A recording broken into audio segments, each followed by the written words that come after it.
Back to the Revolutionary Wrestling Podcast. I am your 15-time reigning, defending Revolutionary Wrestling Podcast champion, Tony fucking G. You can find me at all the Big Buckin' Empire endeavors at Linktree/Big Buckin', and you can find me on the TikTok at Tony the Rod.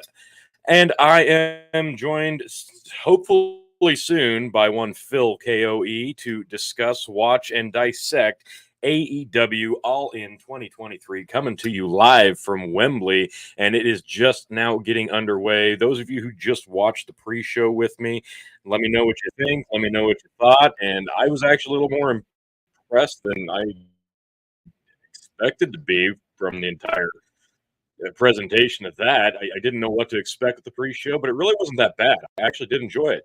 So overall, good pre-show, and we're going to get into predictions. We're going to talk about what everybody's got. Me, Chicken, and Phil. Don't think Chicken will be joining us again, but Phil will be here very, very shortly. So what you missed on the pre-show, we opened up with Aussie Open defending the Ring of Honor tag team titles against MJF and Adam Cole. And this was actually a pretty good match. I was actually really surprised by this. Chicken had Aussie Open. Phil and I both had MJF and Cole because, frankly, you can't have MJF lose a pre-show match. You just can't. He's the world champ. He's in the main event. It would be absolutely ridiculous to have him drop a match right out of the gate on the pre-show. So obviously, they're adding an element here with the belts that makes it, they can't turn on each other. Now they're champions. Clearly, they can't turn on each other. So it's going to make whatever twist there is at the end of this show in the main event even more special. But yeah, I actually enjoyed this match. They all worked really well together. I'll give it 3.25. MJF and Cole, your new Ring of Honor tag team champions. Really enjoyed that one. Oh boy, and we are starting the actual pay-per-view off with Samoa Joe and CM Punk for the Real World's Championship. This could be interesting, folks. We will get to that in a moment. But also on the pre-show, we had the FTW title, Hook defending against, Jack Perry defending against Hook. Hook going back after the title that Perry screwed him out of. This was a FTW rules match. It mostly took place on a limousine right out of the gate. Some nice spots there. The suplex onto the windshield, that was a pretty good little spot. Other than that, trash can to the dome, that was a decent spot. But there was nothing overly special here. Not a bad match by any means, but it was a pre-show thing. It was to get the crowd amped up, and it did what it needed to do. Hook ends up getting the belt back. He's the FTW champion again. So congrats to Hook. That was your pre-show. I give that one 2.5 for what it was. Nothing to write home about. Nothing to really critique. It was a hardcore match. They didn't get stupid. Most of the stuff made sense. I can't really complain. All three of us had Hook to win this match back. So Those of you keeping score at home, myself, Chicken, and Phil. Me and Phil are tied at 2. Chicken has 1, down a point. But now we get into the actual show itself. Pardon me. We are starting with Punk, who is now making his way to the ring wearing the Big X Real World's Championship. Joe's already out there. I didn't know we were going to start this hot. I'm actually pretty excited for this match. So I guess let's talk about it first. Punk, obviously your champ here, heading in. Joe, he beat recently in that tournament, not in a fluke way, but he caught him with a quick one, right? And it's really one of the first times he's beaten Joe. So now Joe wants that win back. He says, "You escaped me. You didn't overcome me. You escaped me." So this is going to be a nasty match. I really expect some not new spots, but maybe some new twists on some of their classic stuff. So this is going to be a really good one. Can't wait for the bell to ring here momentarily for this. All three of us, myself, Chicken, and Phil, we all have CM Punk to win this match. So no discrepancy there. I just don't see Joe taking this belt off of him now. There's got to be an end game, and it's not Samoa Joe. It's just not. All right. While we're waiting for this match to get underway, let's talk about some of the other matches. Another one that all Chicken, myself, and Phil have predicted the same: Sting and Darby against Cage and Swerve. This is just fan service. You got to get Sting on the card. Here's a way to do it without making him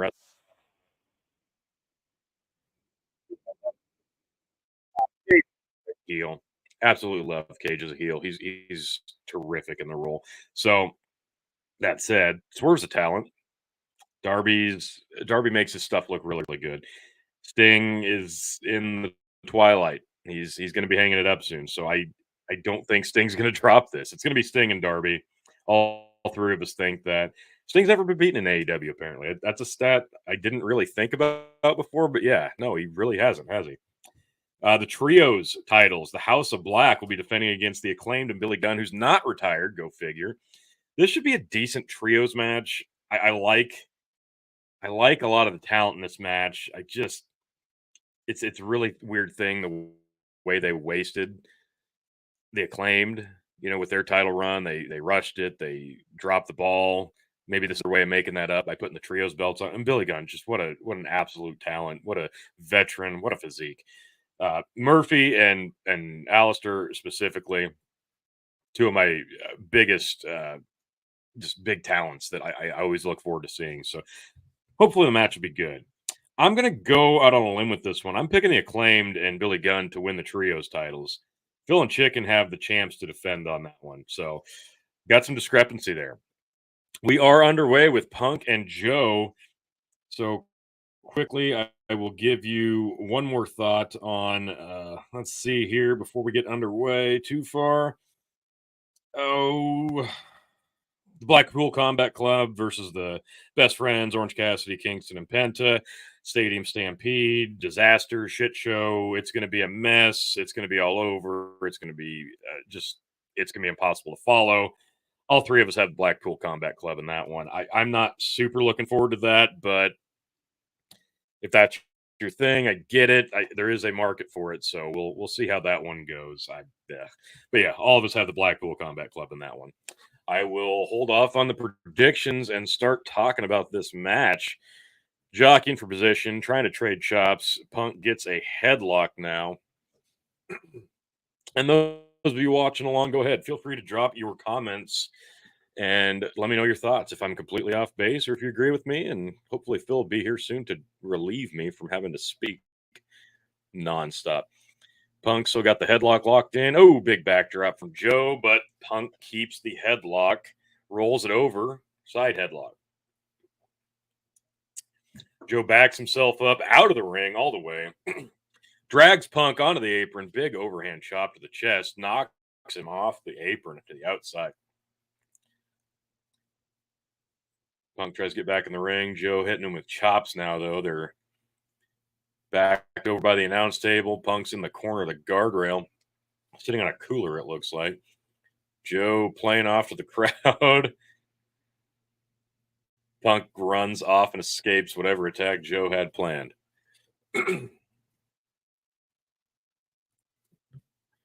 Let's see here. Real quick, Jericho and Osprey. All three of us have Osprey to win that one. Jericho turning babyface was really just a way to get him to play Judas in front of 80, 90,000, whatever fucking people. I get it. Good for you, Jericho. You can say you had more people than the Beatles you played in front of now. But yeah, Jericho was probably not going to win that match. All three of us have a Will Ospreay picked there. This is a neat little spot. Punk's sitting on the second apron, hung up on the top. Joe's chopping him, and he's teeter-tottering back and forth. That was actually it looked ridiculous, but that's kind of a fun little spot. Joe whips him from corner into the next corner across the ring. Punk gives him a boot, jumps up to the second, goes to moonsault, but Joe moves out of the way. Punk stops himself, hits a flying hurricanrana.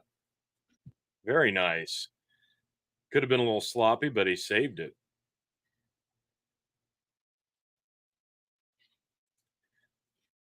Pause just for a second on my mute.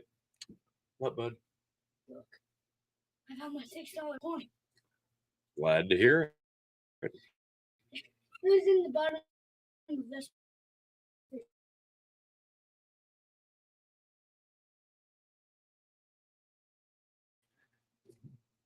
Crowd chanting for Joe now.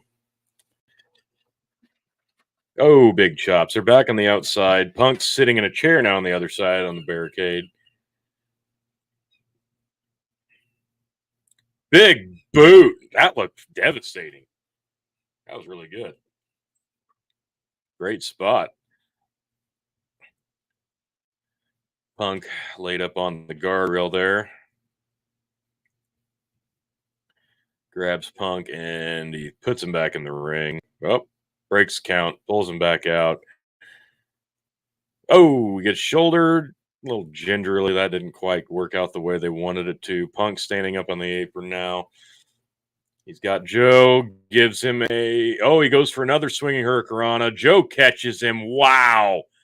Drops him down with a power bomb, but swings him into the announce table and breaks through the front cover of the announce table. Punk laying under the table. Joe flips him off. Crowd reacts. That was a great spot. That was a really great spot. Loved that. Oh, Punk is bloodied. He is cut open on his knees. Joe teeing off with rabbit punches in front of the announce table. Big elbow. Oh, that looked stiff.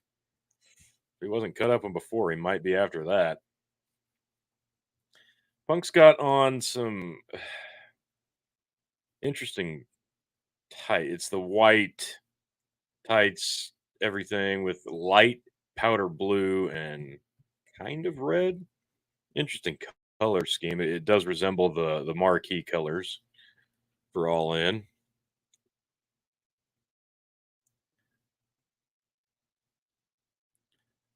Joe's got people on their feet. Like Joe's big favorite here. They're enjoying everything he's doing.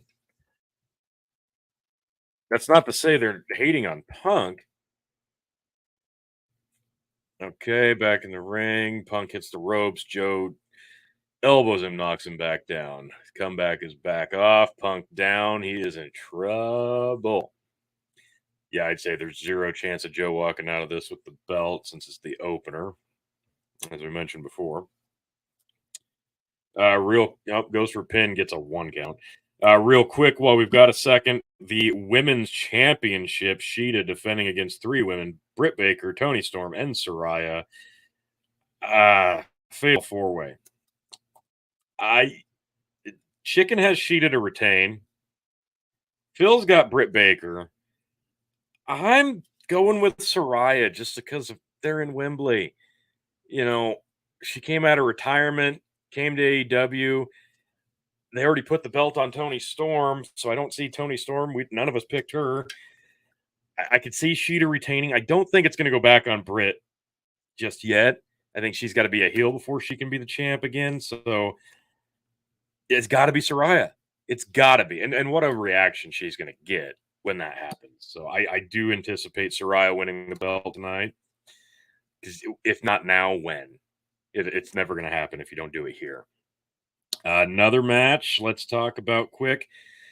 The Bucks going after FTR's AEW World Tag Team titles. This is the trilogy. This is the third installment, and unfortunately, all of us have the Bucks to knock off FTR. I think, given the booking beforehand, they weren't going to win, but especially now, Cash had some problems with the law, pulling a gun on somebody in traffic allegedly, and all that. So, I think this is. I think the Bucks politic backstage better than a lot of people, and I think FTR are really just better at being company men, and I think they'll do the job, and they'll do it humbly, and I think they should be the champs, but man, they haven't done much as champs, and that's not their fault. That's the booking. So I do anticipate the Bucks getting the belts back here, and I'm not going to be happy about it. All right, back to the match real quick. Punk still reeling. Joe chopping him in the corner, sets him up on the top rope. Bloody mess. He's going for the muscle buster, it looks like. He's got him up. Punk falls out, barely countering. Wow, gigantic head kick out of nowhere. Joe falls. Punk, exhausted, collapses as well. Again, if you agree or disagree in the comments, let me know. We'll talk about it. Because as soon as this match is over, we've got plenty more to talk about. Again, I'll give another rundown in case you missed any of the predictions we've got coming up. They're at 3, both men still down. 4, the crowd is on fire. What a vibe they've got. This is hands down just one of the best crowds that AEW has ever had and will ever have. What an arena. Great place to be. Now AEW has the biggest gate, whatever. And how long is it going to be before WWE tries to take it back? And they will. Oh, big counter. Drops Joe. Punk throws his hand up. The crowd on their feet. Can you hear me? Hulk Hogan hits the ropes. Leg drop. What? Barely a 1 count. Joe sits up pissed. Punk doing his best Hulk Hogan impression. That's fantastic. That's one of the greatest things I've ever seen. And now he is forearming Joe's back. Joe is walking around the ring, hulking up, and points at Punk. Oh my God, this is great. Both men forearming each other. Bam! Oh, there's that. Oh, I love that cartwheel, tilt-a-whirl, body slam, snap. I love that. Joe's so good at that. That was beautiful. Joe went for a submission, but Punk rolled it into a pin. They had to get out of that. Now Joe's got him up for a power bomb. Hits it, center of the ring. 2, kicks out, turns it over into an STF. Man, flawless, seamless. Punk's in trouble. Punk is in trouble. He's pulled it into a crossface from a choke. Punk on his knees, rolls it into a pin, gets a 2. Throws another head kick, hits it. Joe topples down. Punk can't stay standing, drops to a knee. He is not bleeding anymore, but the visual looks good. Punk stands up.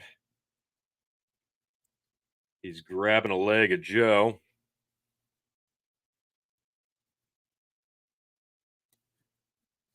Okay, are we going for a figure 4?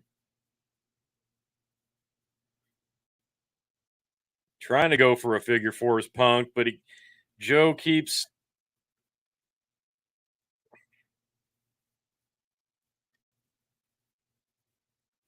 Oh, nope, it's cradle pin. Joe gets a 2.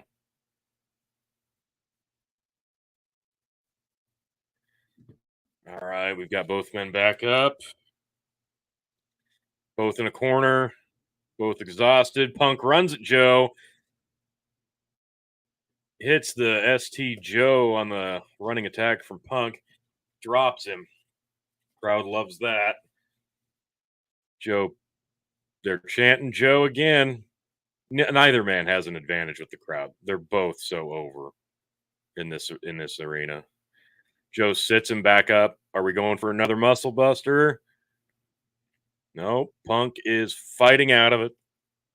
Joe hits a massive chop to the chest. Punk falls off of the top rope, spills out to the apron. Joe's on the middle rope, still in the ring, pulling Punk back up to the top. He's now standing on the second rope with Joe, but are we looking for an avalanche suplex? Brainbuster? Punk biting the forehead of Joe. Oh, what are we going at? Oh my God. That was like, wow. I didn't expect that. It's over. That was an avalanche pedigree from the middle and top rope. Punk hits on Joe. 1, 2, 3. Punk retains. Wow, that came out of nowhere. Great finish. Really great finish there.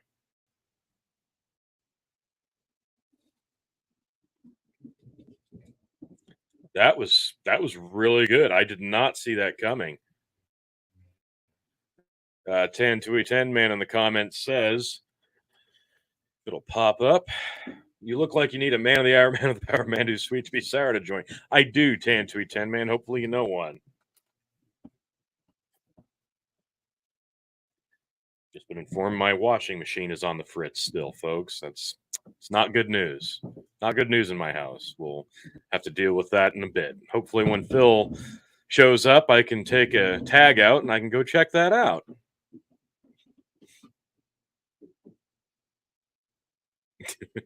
Yeah, we're not playing that today, Dan Tui. All right, Punk with a big win. Big win for Punk on the opener for All In. That puts the score at Tony and Phil 3, Chicken at 2. What a win. What a match. I'm going to go ahead and give that 3.5 stars. I think that was really good. I can't complain about that at all. There weren't really any spots that stood out as big fuck ups or misses or being off step. Like these guys know each other. They always have. People cheering him, people flipping him off. He is still getting the biggest reaction no matter what, is CM Punk. Yeah, that was a really good opener. I can see why they opened with that. It was good, long. The ending was abrupt. It's exactly what it needed to be. That was really good. Let's see, 2.5 on that. Okay, so we are 1, 2, 3 matches already into this. Was it 11 match card, including the pre-show? Plenty of cheers coming for Punk. They love him on the entrance ramp, no doubt about it.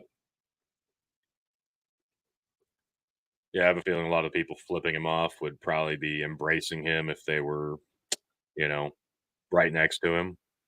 I think that's just part of the shtick now. I do like the entrance ramp. They've got a big Titantron with a long hallway, also lit up in LEDs. I like that. It looks pretty visually striking. I like this a lot. I've never been a big fan of like the AEW Dynamite setup with the chandeliers. I don't know, just not never been a big fan of that. So anytime they switch things up, yeah, I like it. Tan to 10 man. I've got authority. Phil KOE's Granza and will be headed to Castle KOE shortly. See you in about 2 hours, Phil. Thanks. All right. We are talking about the Golden Elite versus the Bullet Club Gold. I don't know if I touched on this before or not. I don't think I did. So The Golden Elite, Hangman, Ibushi, and Omega in a trios against the Bullet Club Gold. Now this is gonna be Kenny Omega's like fever dream. It's gonna be decent enough. There's gonna be some spots that are pretty nonsensical. There's gonna be spots that make no sense because nobody knows who's legal, guaranteed. That said, it's going to be a very good gymnastics match. Very good gymnastics match. Like Jay White's so good. He's really good. So I expect a lot of good things in this, but I also expect it to not make a ton of sense. Uh, Chicken picked the Bullet Club Gold to win this one. Phil and I, on the other hand, are going with the Golden Club Elite. Or the Golden Elite. I expect this to lead into a final one-on-one meeting between Omega and Ibushi. Because if not, what was this all for? Like that's what it has to be. And I think that starts with them winning this match. Like this is their reunion of them teaming together. So the logical next step, you can do it for Britain Door next year. Ibushi Omega, and that's your main event. You give it an hour because they've put that off. They've teased it. This is a story that stemmed years and years and years in promotion after promotion. So I think it only makes sense to precursor that here with the Golden Elite victory. Got the Bullet Club Gold coming out first.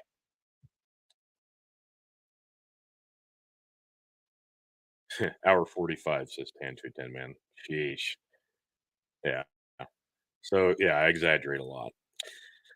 So out next we will have the Golden Elite. Excuse me. Sunday afternoon wrestling pay-per-views. I don't know. There's gonna be parts of this match I absolutely hate. I already know that. But I think there's gonna be some spots I really enjoy. So I'm gonna keep an open mind here. I'm not gonna shit on this out of the gate. I promise.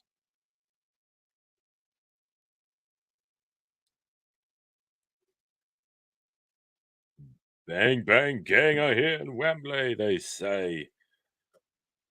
All right, what have we not talked about prediction wise? Oh, I guess just the main event. Well, I'm not gonna keep you in suspense. MJF versus Cole.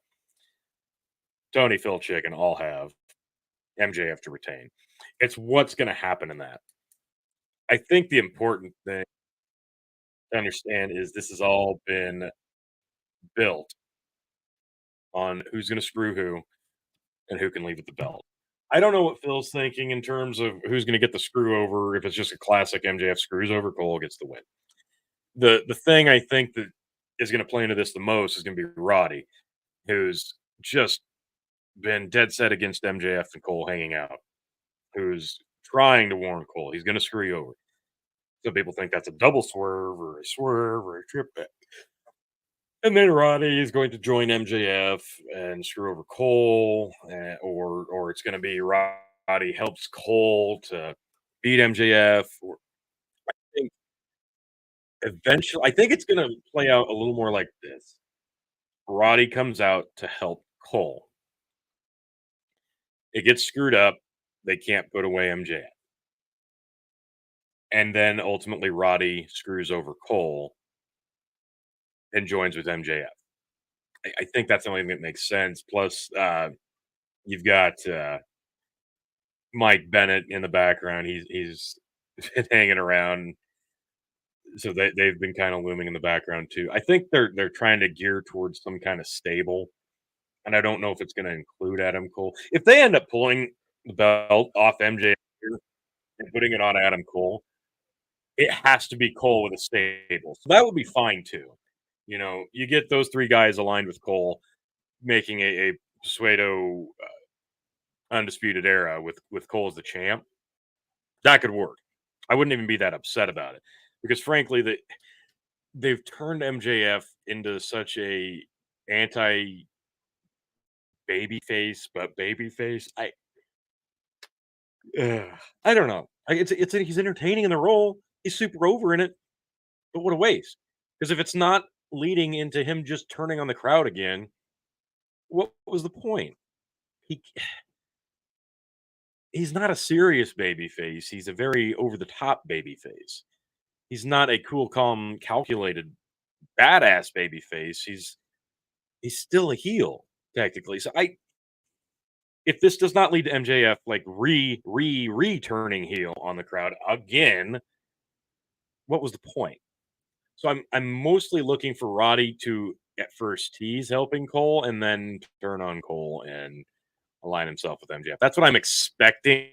But again, I don't know what to expect. So I do like the fact that I don't know what the fuck they're going to do here. We all think MJF's going to win. We all think that he's going to be the champ, but how they get there, that's actually more fun. I'm excited to see that. Tantui 10 Man says MJF is going to win via being better wrestler in every regard. Well, and size. Let's just be honest. MJF 95% of the AW. Yeah, he is. That's just this factually accurate. MJF is one of the best wrestlers in the business right now. And at his age, speaks volumes. All right, we've got Hangman, we've got Ibushi, we've got Omega. Here we go. Making their way to the ring. All right. I'm going to try not to shit on this match. So again, myself and Phil have the Golden Elite. Chicken has Bullet Club Gold here. 3-3 to Chicken's Paltry 2. If Phil and I end up tying, or if I tie with Chicken, I will retain. If those two tie, I don't really care because they didn't figure out a tiebreaker. That's not on me. They can share the belt. I don't even care at this point because I 1000% anticipate retaining. All right. Who we starting off with in this trios? Bell has rung. Oh, good. We get to hear Don. Old Don Callis. Oh, I'll 6-man of the ring. Excuse me. Sunday afternoon, really. I get it. They're in Wembley. Had to be this start time.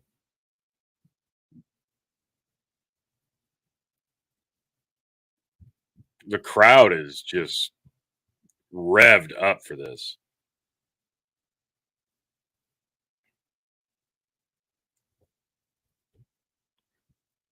Looks like Hangman's going to start. All right. Suppose I can set this down for a few minutes to try to take all this clusterfuck in.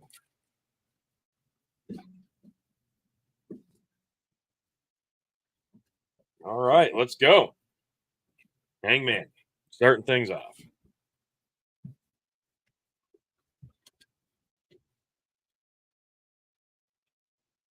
Boy, Excalibur refuses to shut up.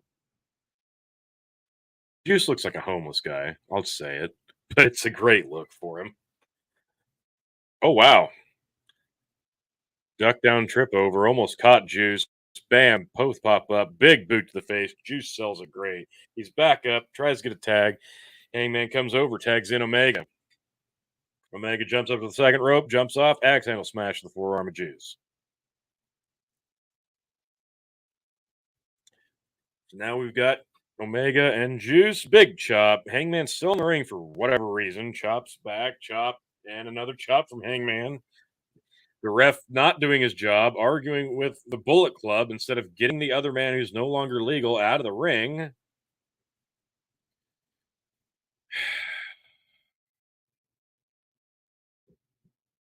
Hangman finally going to leave? Now there, he finally leaves after they double team him for about 20 minutes, it feels like. Okay, and then immediately gets a backslap tag by Ibushi, who tries to do another axe handle smash to the forearm of Juice, but Juice pulls away. Juice goes over. Kenny finally gets out of the ring immediately. There you go. Now Ibushi and Juice. Tags in Jay. All right. Ibushi and Switchblade. Face to face, talking trash. They lock up.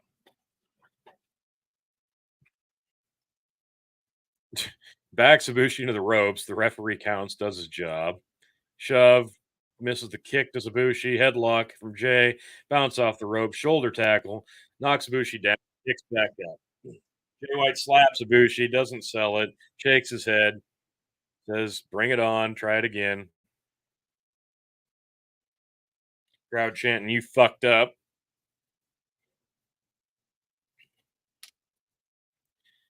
Grabs him by the back of the head and forearms him. Ibushi no sells it. Does it again. Barely turns his head. Again and again and again. Ibushi just saying, "Keep it coming." This is very, very fake. And one big kick to the midsection from Ibushi to Jay White drops him to his ass.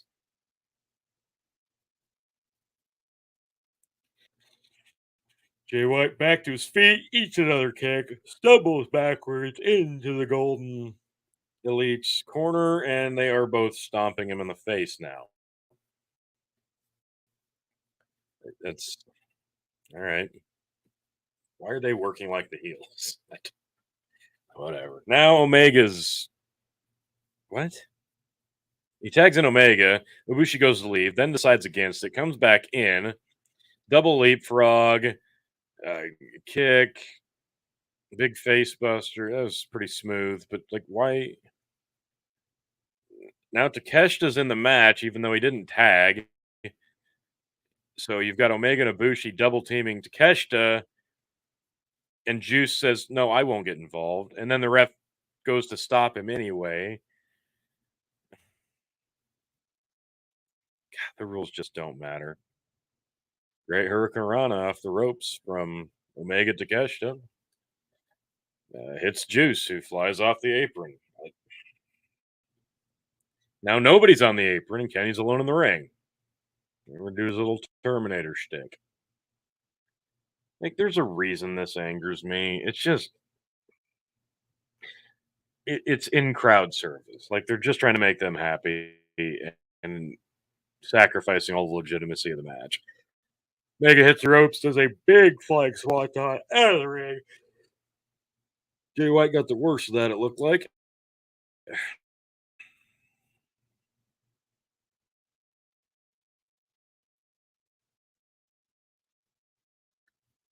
10 to a 10 man house stadium stampede happened yet? No, thank Christ. Follows it up with Ibishi and stateside. The fight ignites Omega's loins has arrived in the US of A. Okay, so you got Omega jumping up the top, misses Jay White completely. I don't know why. Juice takes advantage, starts stomping, or Jay White does. Juice looking on, wanting a tag. Gets the tag. Does Juice? Yeah, they're both stomping Omega.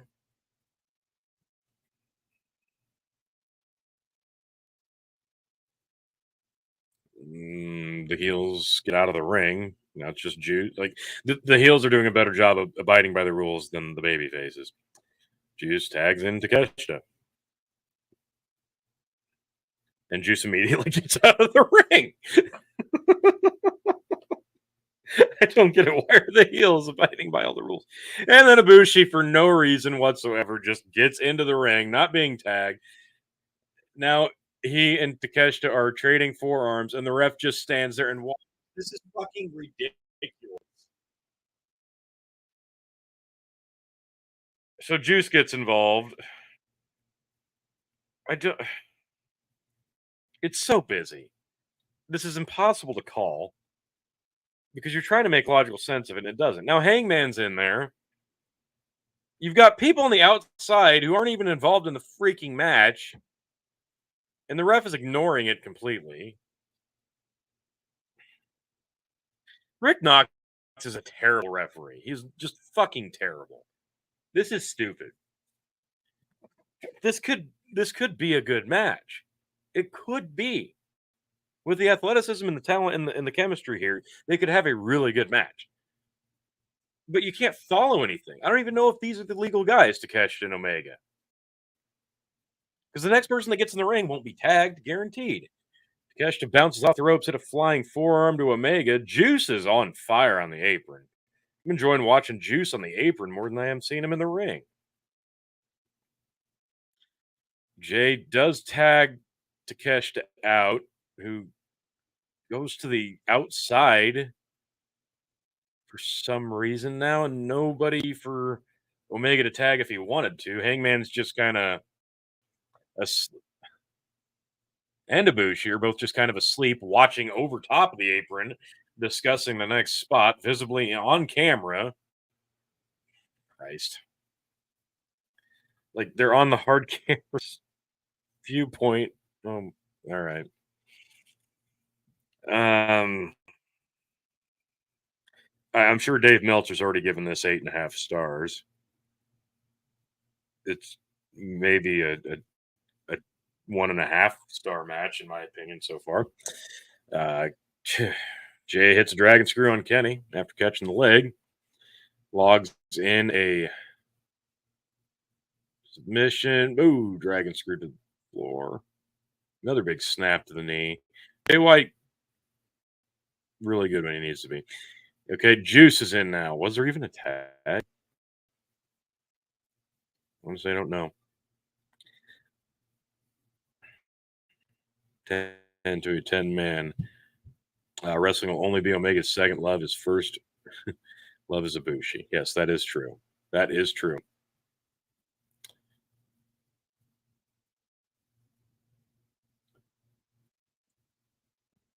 All right, Juice has got the crowd on their feet, clapping for him. I don't think there's anything such as baby faces and heels today. No, there's just not. They're just cheering everybody for the sake of them being there. They're just happy to have them. Big snap punches from Juice and Omega.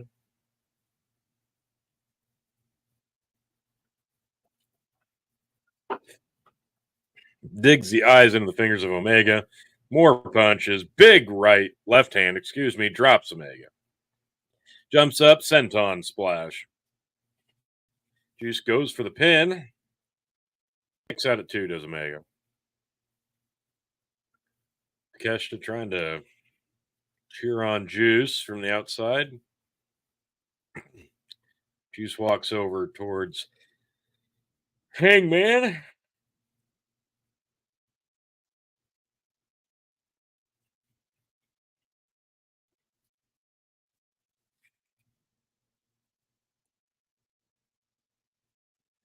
Decent suplex from Omega onto Juice. Pacing has slowed down significantly. Omega fighting for tag. Both of his partners struggling to try to offer the tag, I guess. Up, backflip over top of Juice. Juice charges. He hits a kick and elbows both men, holding him from the Bullet Club's corner. Big flip over the top. Big roll through. Tries to get a pin. And the Guns yank Ibushi and Hangman off the apron. Now Hangman's back up. Kicks off a Juice. Omega can't stand. There he goes. Finally hits the tag to Hangman. It's Jay White. Hits a Takeshita. Kick to Jay White. Springboard forearm on the apron where Juice is standing. Jay is out on his feet. Goes for a clothesline. Hangman ducks. Grabs him. Holds him. Overhead body press. Slam. Big kick up. And flips up over top rope. Splashes Juice on the outside. Slides back into the ring. Hits a big clothesline, dumps out Jay White to the outside, hits the ropes, dives through, hits Juice, gets back in, dives through, hits Jay, throws Jay White back into the ring, jumps up onto the apron, and waits for approval from the crowd.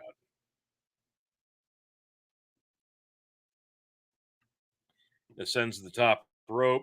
Hangman does. Jay White out on his feet, dives off, big clothesline cross body. 1, 2, kick out.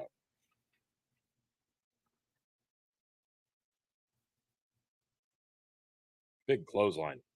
It wasn't a bad clothesline. That was a pretty good series. Good flurry there from Hangman. I mean, yeah, the rules have gone completely out the frickin' window, so it doesn't matter at this point. But pretty good series there. Picks him up for the dead eye. Jay White counters out, throws him into the ropes, gets a blind tag from Ibushi. Jay White bounces, goes to do something. He, I don't know what that was. He forward leapfrogs him over. Hangman does, and he lands in front of Ibushi. Ibushi kicks him. Now he leaves. Hangman leaves the ring. Moonsault pin. 1-2. Takeshita barely broke that up. Now Omega's in the ring too. Neither guy should be. He dumps out Takeshita. Omega stays in the ring for whatever reason. It's the Golden Lovers in the ring now, and they fuck was that? That didn't work. Yeah, that didn't work. They both tried to bypass each other, running by to opposite corners, jump over the top, hit a springboard moonsault. Kenny did it. Ibushi lost a step and missed it, but hit the moonsault. Crowd responding though; they still enjoyed it. Uh, who's legal? They don't know.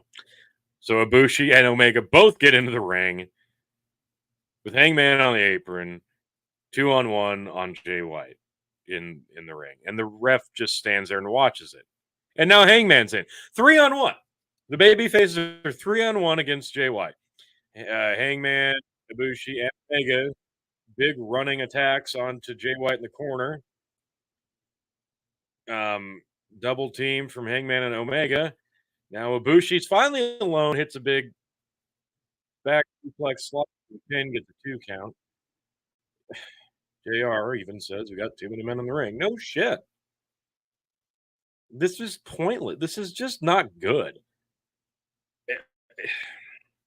Wrestling is supposed to be fun, right? Wrestling is just supposed to be fun. Well, the problem is it makes sense too, and none of this makes sense. 10 through 10 man. Do you remember telling Phil that Phil was a bad wrestling name? Well, guess what? Juice is worse. Yeah, he's wrestling in Wembley Stadium today, Phil. Sorry. So I don't know what wrangle that was. They were showing smoking of some sort in the crowd. Some gal walked. Takeshita and Omega now trading blows in the middle of the ring. Nobody on the aprons. All the partners are gone. Trading blows. Trading blows. Booyah, booyah, booyah from the crowd. Takeshita forearm. Double forearm. And spins. Eats a knee from Omega. Going for a Snapdragon. He ducks. Juice Robinson runs in, gets countered, gets a Snapdragon. Boom! So does Jay White. Eats a Snapdragon. Now Takeshita calling for third as Omega. Locks him up in ace. Nope. He counters. Blue Thunder on Omega from Takeshita. 1, 2, kick out.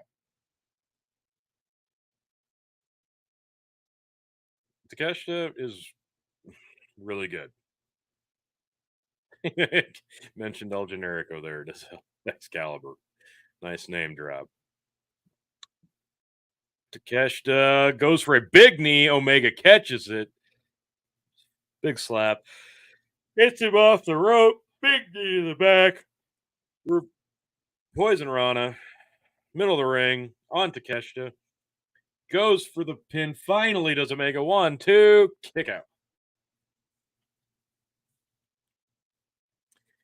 All right. Omega picking up Takeshita now.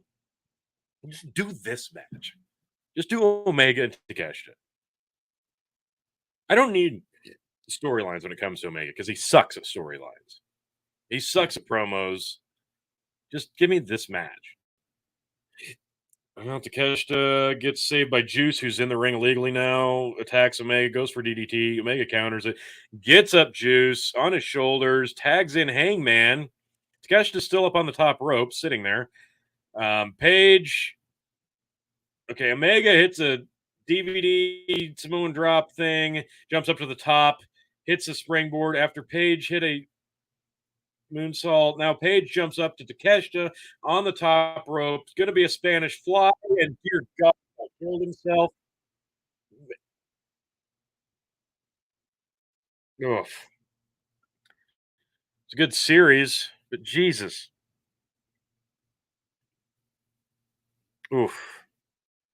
It doesn't make any sense what's happening, but visually it is fairly impressive. Okay, Page on the apron with Takeshita in the center ring. He takes off the elbow pad, throws it, looking for the buckshot. The Guns jump up on the apron and taunt. He punches both of them, who willingly let him do it. Says fuck it, climbs up to the top. Takeshita falls to the center, so Hangman does a moonsault to the outside. Hits the Guns. Now we're going for the buckshot. Jay pushes Takeshita out of the way. White rain on Hangman. Big, oh Jesus, Ibushi in knee. Now Juice saves dunk onto Ibushi's knees from Omega. These guys have really good timing on these spots. They plan this stuff out. They have really good timing. Now, if we could make the match sensical and do babyface heel shit and make it legal and make sense, this would be great. Going for the golden levers, trying to double team. Takeshita takes back over, fighting with Ibushi. Ooh. Down to a knee. Oh my god! Jumping knee from Takeshita into the face of Ibushi. He went stiff. Ibushi went stiff. Holy shit. If that wasn't legit, that's a hell of a sell on Ibushi's part.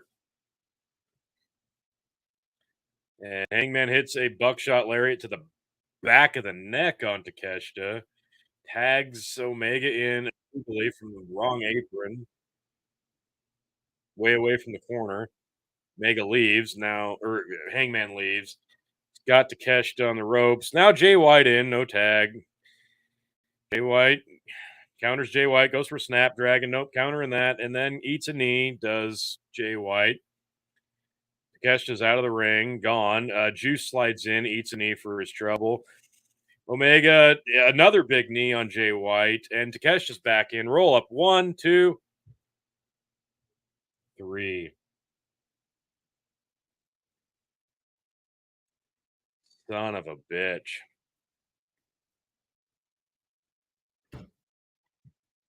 Takeshita gets the win for the team.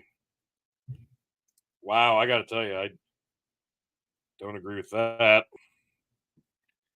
It was a decent finish, but man, I don't know.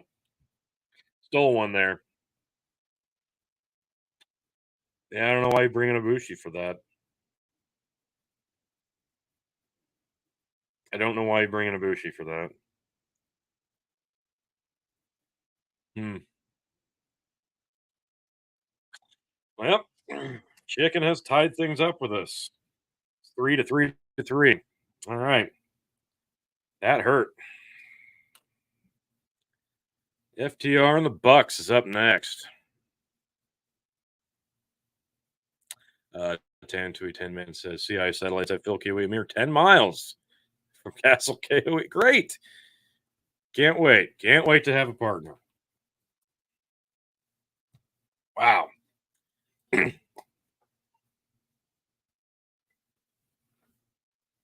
Now we're talking about the Bucks and FTR. They're making jokes.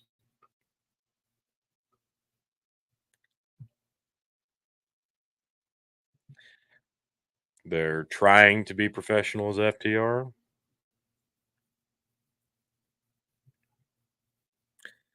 I'm not a big fan, if you can't tell.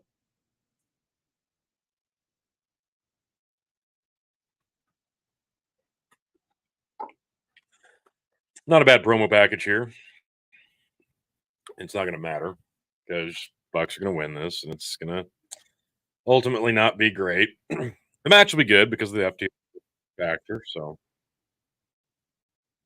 they're just going to be happy to be performing in front of a giant crowd like this, putting on a good match in spite of their opponents.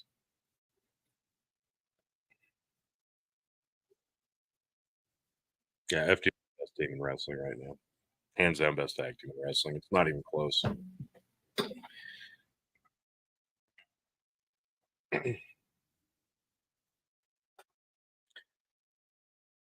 All right.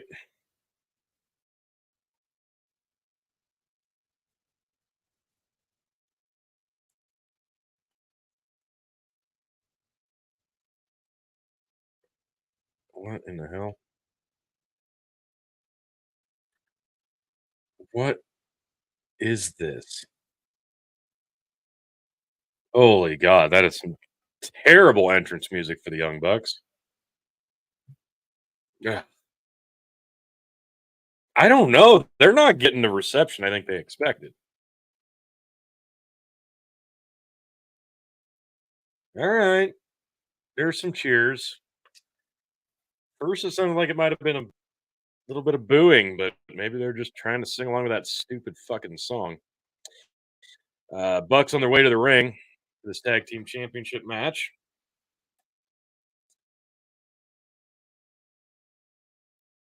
Combined weight of 417 pounds. Might be overselling it.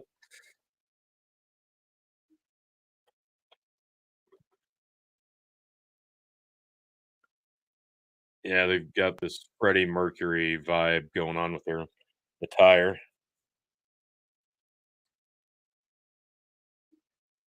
All right. I'm trying again. I'm gonna try to keep an open mind here. I really am.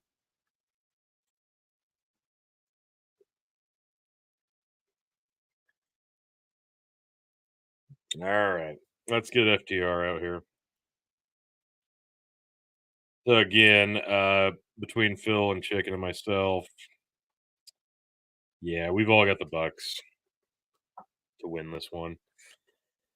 Unfortunately. Yeah, the belt changing hands is gonna come down to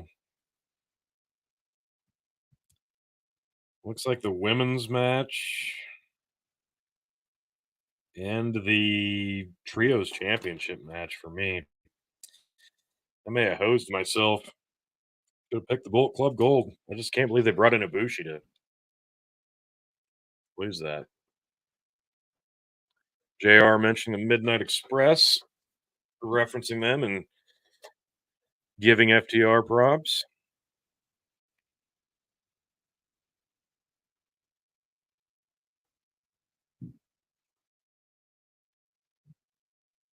FTR makes no waste of time getting in the ring. This is going to be on the butt slide out.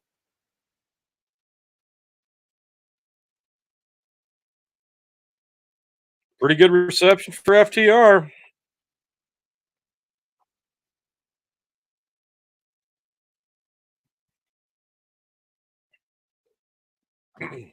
Yep, the score is 1-1 in this trilogy. So now the Bucks decided to drop the AEW titles to another team instead of dropping them FTR so that they could go do the trios thing with Omega.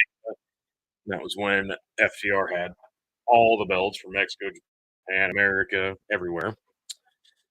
That's when it was supposed to happen, and FTR was supposed to go over. But now here we are, over a year later, and FTR has the belts. So now, in front of Wembley, the Bucks will have, of course, booked themselves to go over. All right, taking the bias out. The bell is rung. We are underway. Nick and Dax starting things out.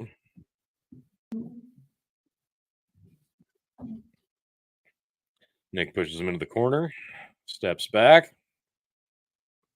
Now they're both kind of jockeying for position here.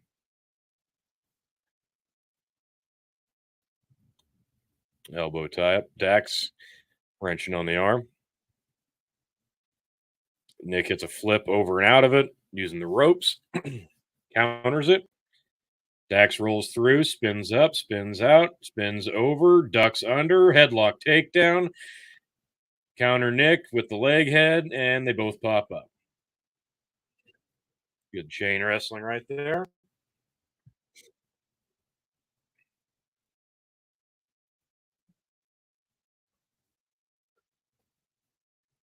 Tags in Cash.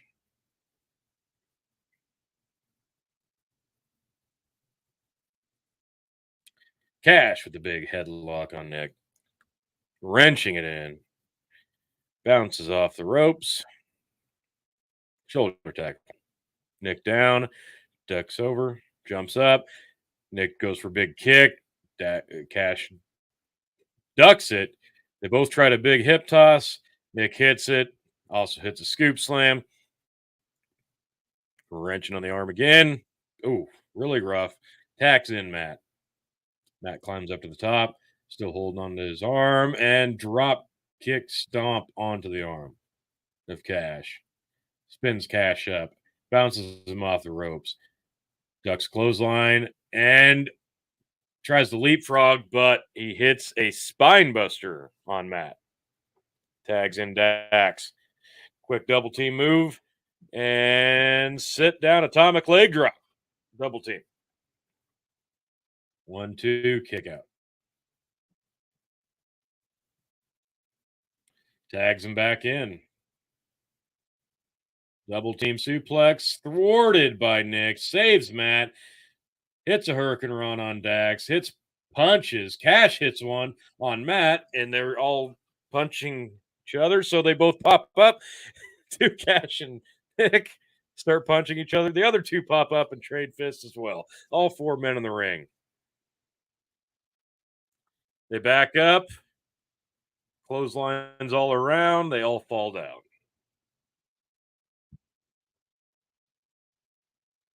Pretty good stuff so far. Pretty good stuff. And they all back up attacking each other.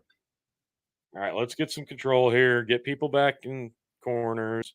Bounce the Bucks off the ropes. They stand up, kick, drop kick to FTR. They fall. They both hit the ropes and double clothesline. Both FTR fall out of the ring and over. Looks like Dax may have hit his head on the announce table, though. Ooh, he might be shook up a bit.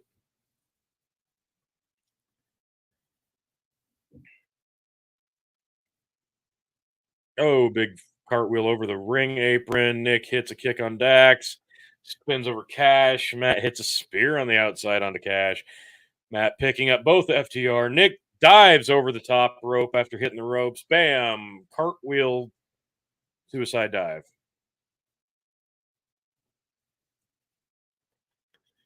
Bucks in clear control now.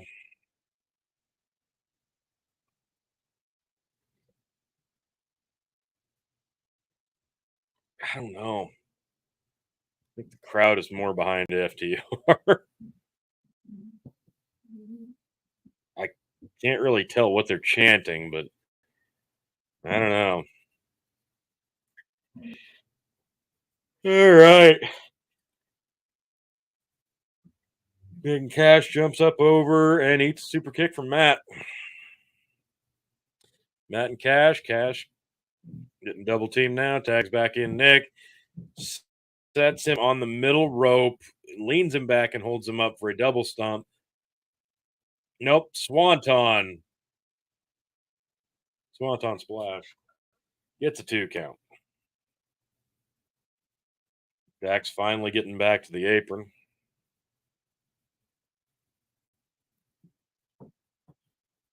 All right. Nick picking up Cash. Got him in his own corner. Tagged to Matt. Matt comes in. Double team whip off the ropes. Hits the ropes.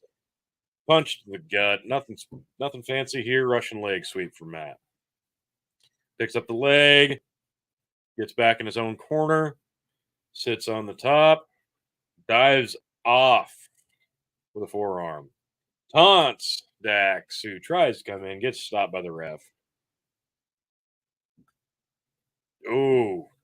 Matt tries playing off to the crowd. The crowd's not having it. The crowd's clearly behind FTR now. It's not even debatable now.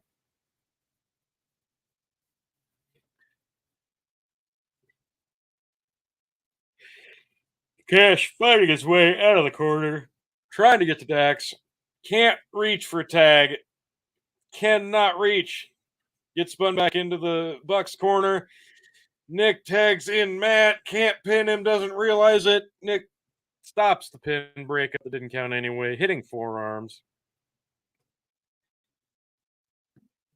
All right. Picks up Cash. Headbutt.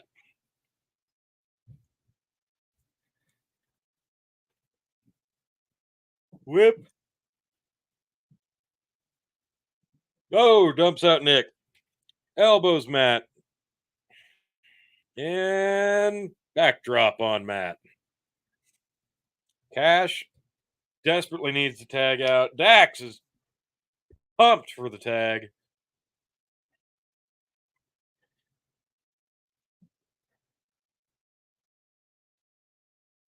Looks like I can't read their. I can't read FTR's elbow pads. Looks like they've got some sort of Bray Wyatt tribute. I couldn't quite read it. Another super kick from Jackson. Big shock. Super pleased with himself. Gets rolled up by Cash for a 2 count. Fakes for a high kick. Drops him in the DDT. Pin 2.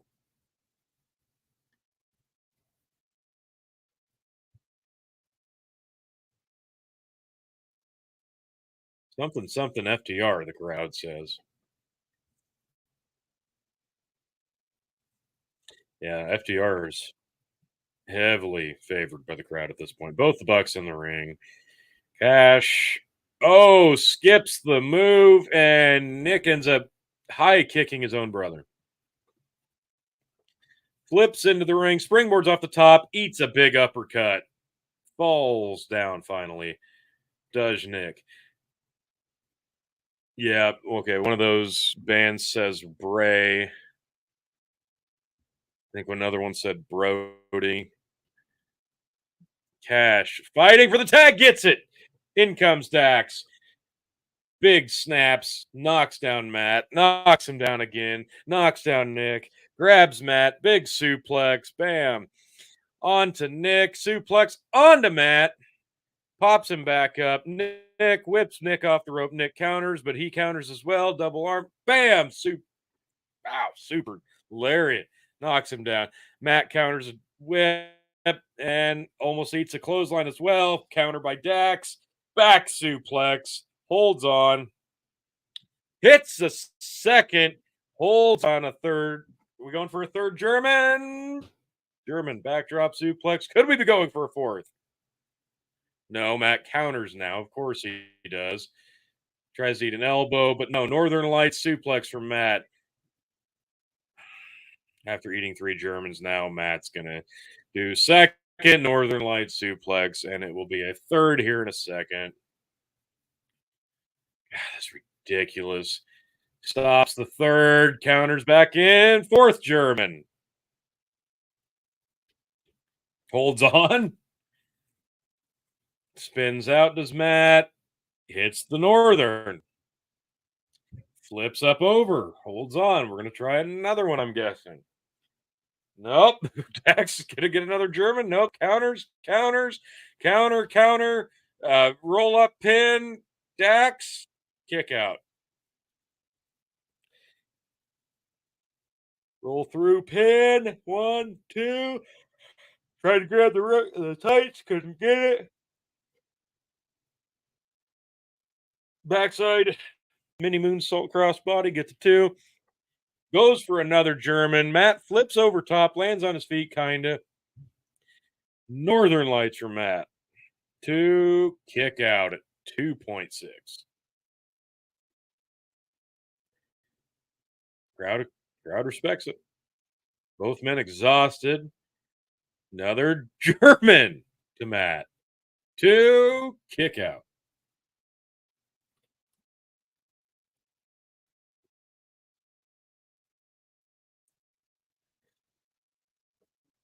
Yeah, eventually this is going to have to end. Hi, I want to promote your channel. Thanks, sir. Yeah, you just talk to our team. That'd be great. You do that. Both men down. Partner's not in sight. We're at 6. Nick up to the apron. 7. Nick interjects himself into the ring. Hey, whatever. And we're gonna just break the count completely. Whatever. This is a super kick on Dax.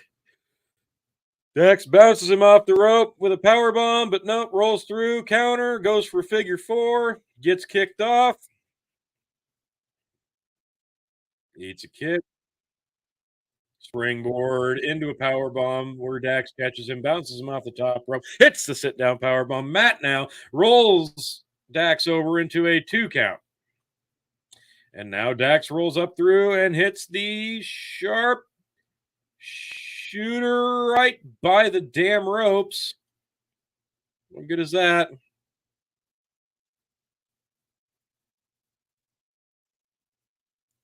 Nick is going to springboard, but Cash catches him and is going to lock in a sharp shooter on the apron. Wow. Pretty good visual right there. Oh, no. Throws Cash off the apron with his legs. He smashes his face off the steps. Springboard X Factor from Nick to Dax. Hits a moonsault onto Cash on the outside. That was a good little series.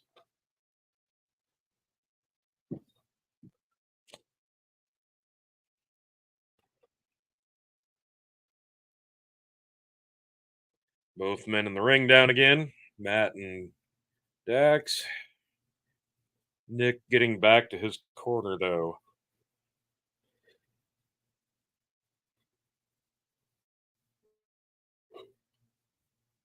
And we tag in Nick.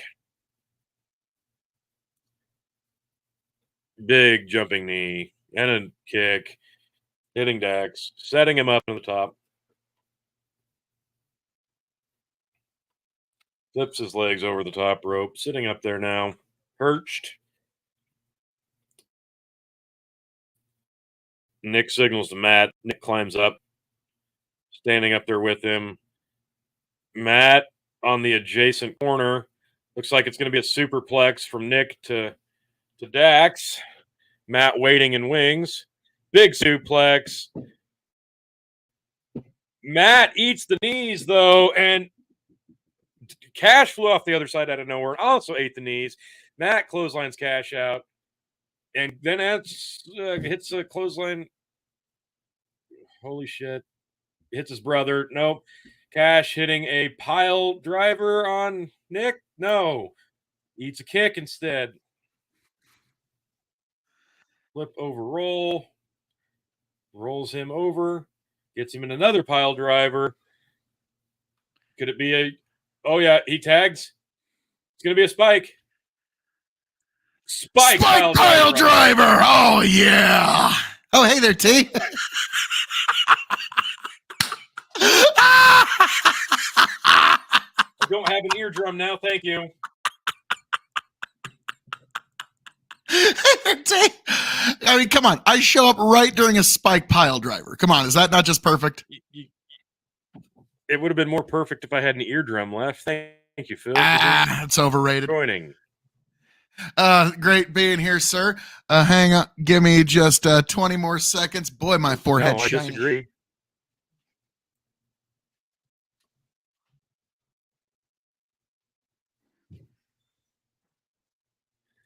Yeah, we got to pan out. Big crowd. All 4 men in the ring again. Shatter. No. Dax goes for a... Gets... almost got 3, but got 2.5. That's better. All righty. Well, how are we doing there, Tony G? And we have a match of the 2 greatest tag teams in the entire world. Well, you're half right. Well, I mean, the greatest tag team in the world has to have somebody that they can have as a dance party or dance partner. Dax slide pin on Dax. Two. Eats a kick for his trouble. Eats another. Both super kicks from the Bucks. Oh, fuck. Gonna be double super kick from his knees. Eats it. Ugh. Looks like they're sitting up Dax now for a spike of their own. Nice. It's Double enough. spike Pile driver. Oh. 1, 2, kick out. Yeah, I'm about 2 seconds behind you. So don't get me wrong. Really? Now it's normally I'm like 5 seconds behind you when we're watching WWE events live. Like Tony will just go, and Randy Orton's about to pop out of nowhere with an RKO. It's like, motherfucker, Randy Orton hasn't been on TV for 3 fucking months. How the fuck do you know that? So yeah, that always pisses me off. Like, motherfucker, how did you just? And so now it's kind of like watching WWE with Tony now, except it's AEW. Oh, nice. And prevent reversal and a super kick both to the opponent's head and his brother's taint. Like, that's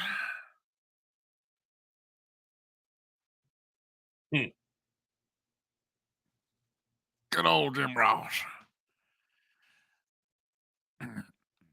They could What do you not know? quite get the Meltzer driver there. Not quite. Not quite. Oh, Lord Almighty. Oh, they both got him by the wrist.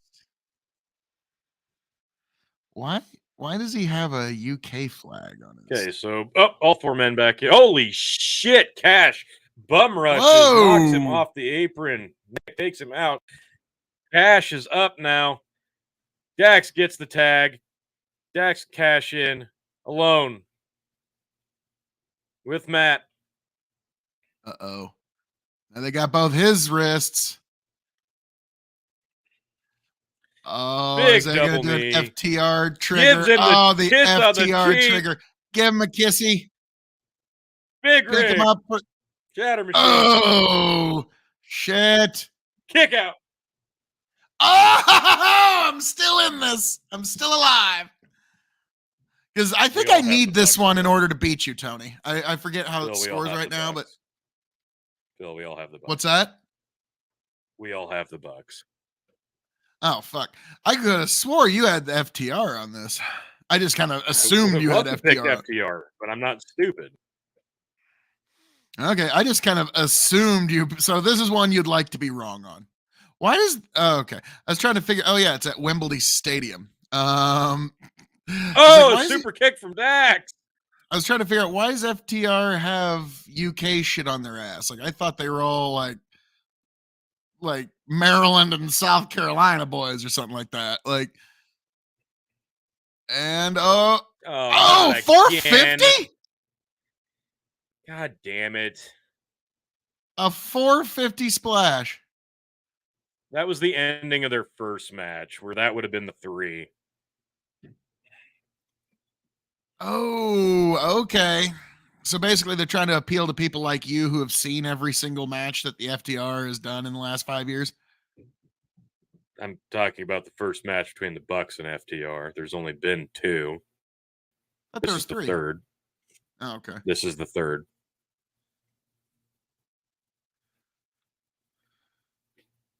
I'm thinking of the Briscoes for how many they had. Oh, had 3.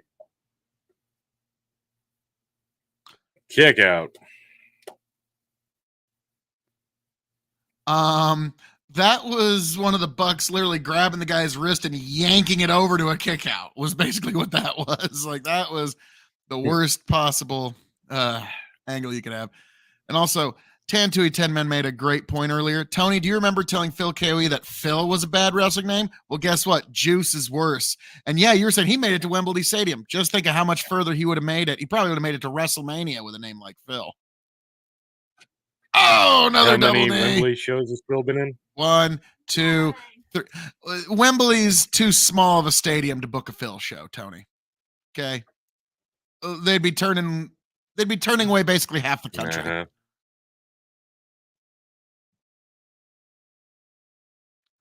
Let's see.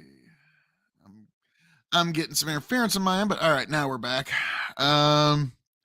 Looks like that was not it, folks. For a second, I thought that was it.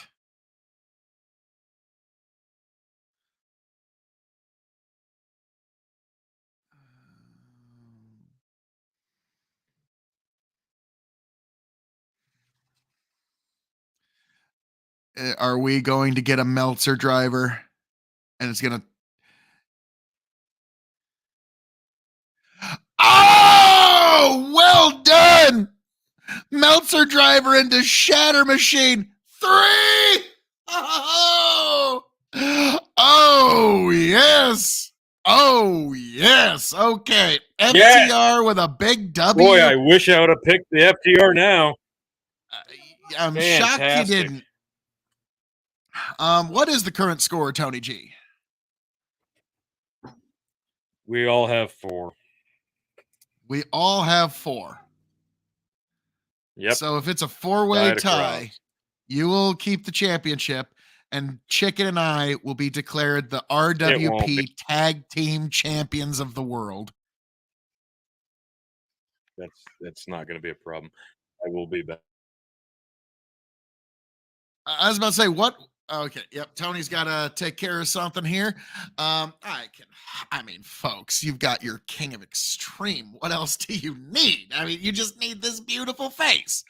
Actually, you know, you can't quite see all this beautiful face because I don't have all the lighting on. But don't worry, folks.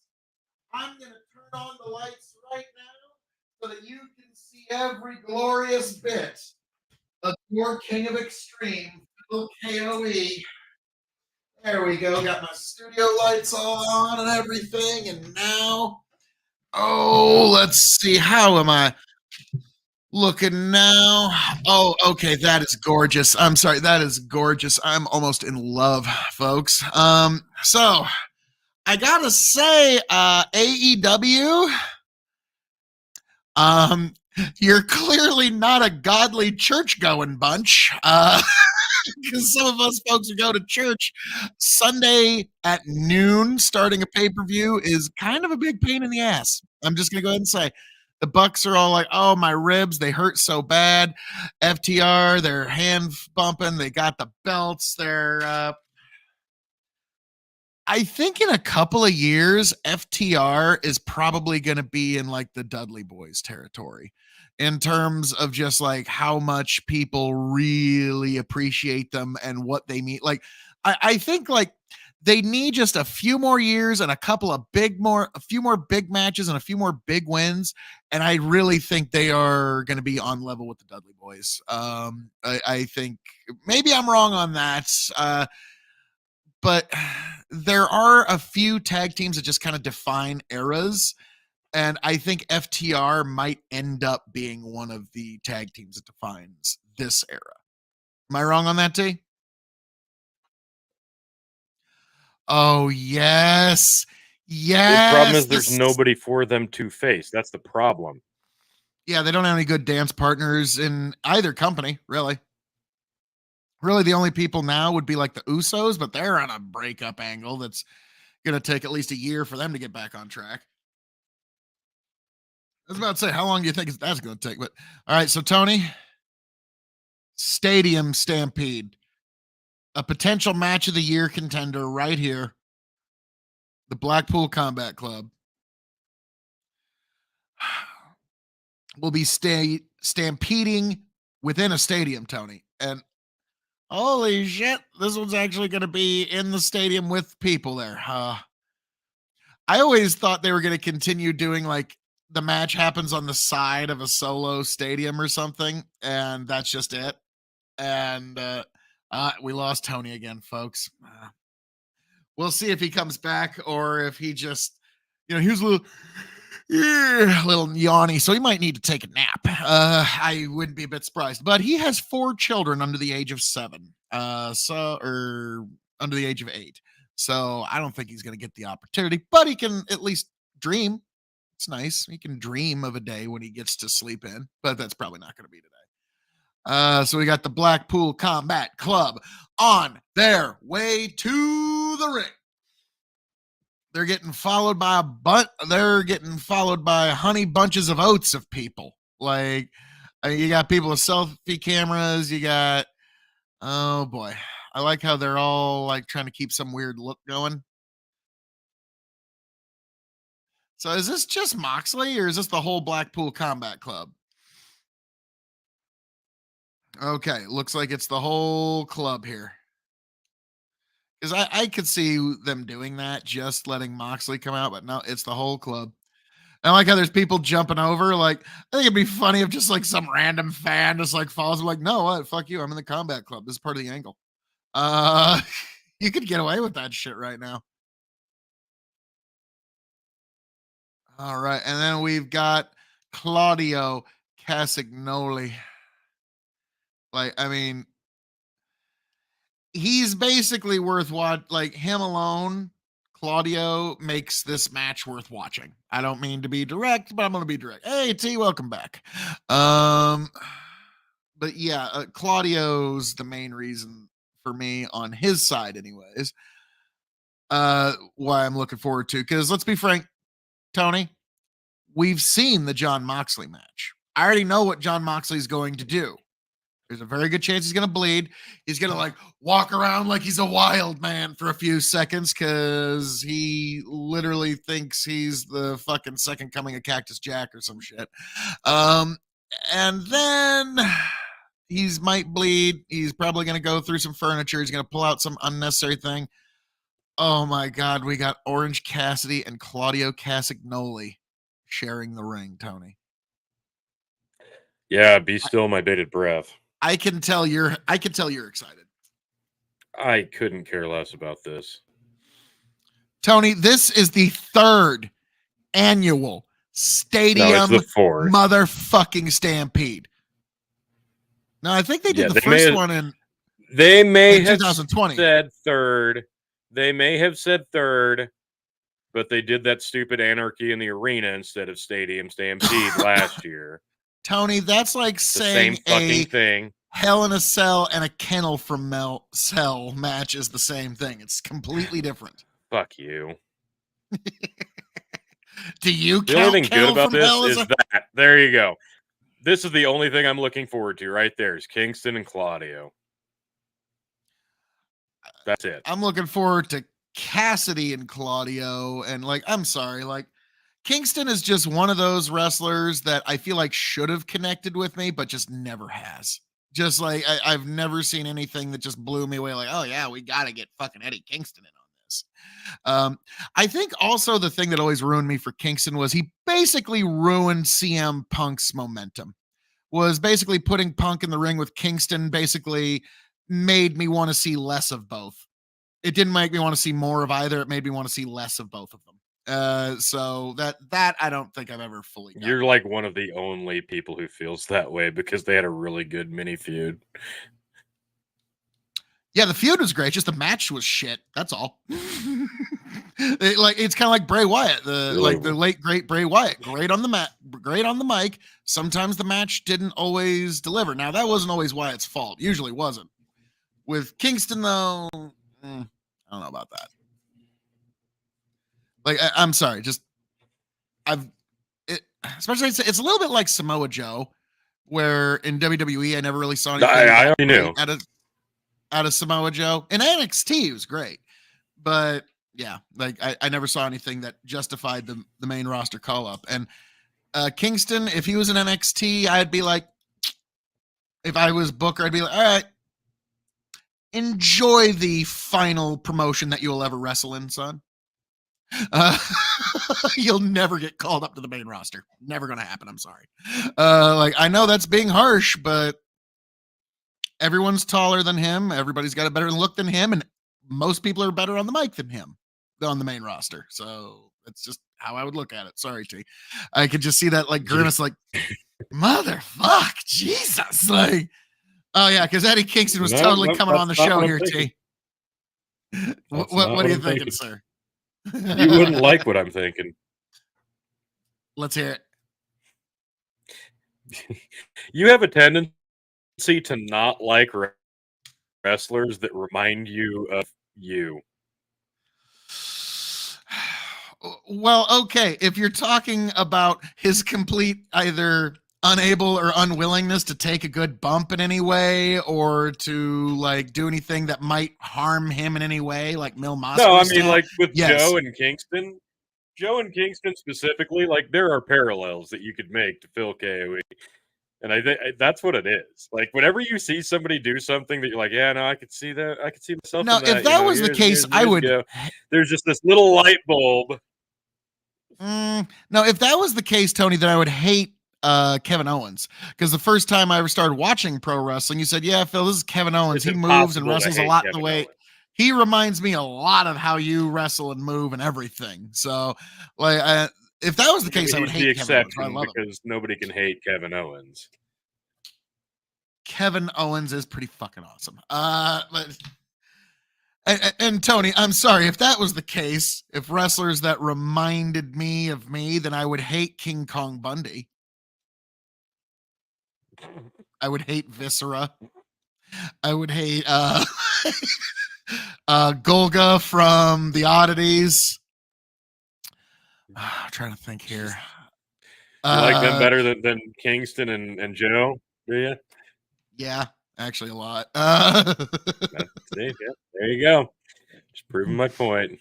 Oh, I would watch a match with Golga and the Oddities first. But now this is a good match. Don't get me wrong, because it's got a lot of great folks in it. Not. Just not Kingston. Just Kingston isn't Boy, one of that them. sucks. Okay, I spoke Really? 4 seconds he's having too a soon. much better match Okay. than fucking Penta. And Moxley comes in to save it. All right, Penna, for once in your life, don't do something stupid. Just take a regular bump, for fuck's sake. And Penna's like, nope. Okay, that was pretty cool. But again, this is Moxley having to save it after that. God Hey, damn look, it. Moxley's bleeding. And what the fuck is this? Like spaghetti noodle wood skewers. Skewers. He's going to stab yeah, like Penta you said. with them. So, like you said, like they're spaghetti noodles. It's probably what they actually Pretty are. bad. Oh, good. A fucking chair shot to the head. And now he's going to take skewers and stab them into Moxley's forehead. Really? And he's not even doing it where Moxley oh my fucking word. God, I hate John Moxley.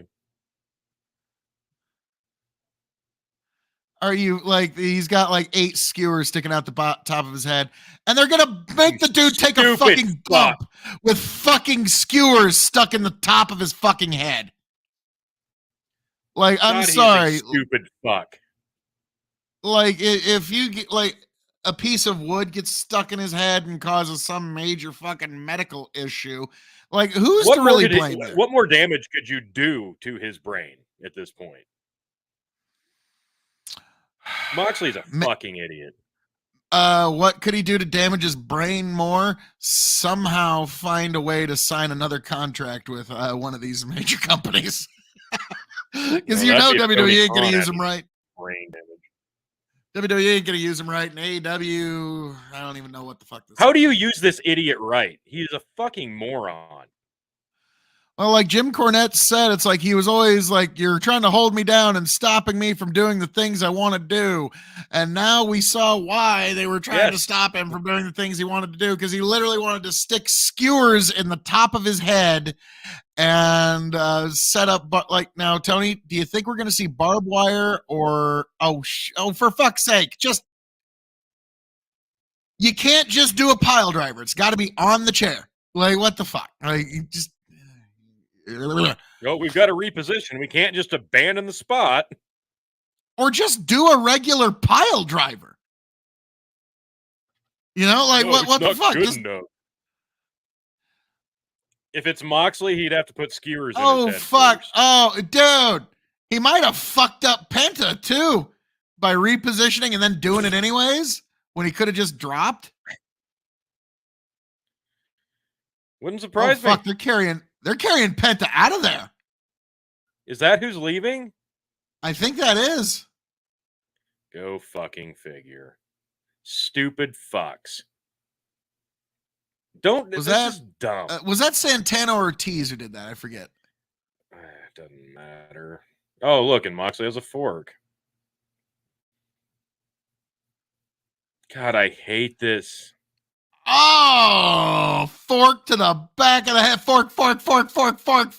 Abdullah the Butcher style. Jon Moxley fork. just murdered Orange Cassidy with a fork. That's great.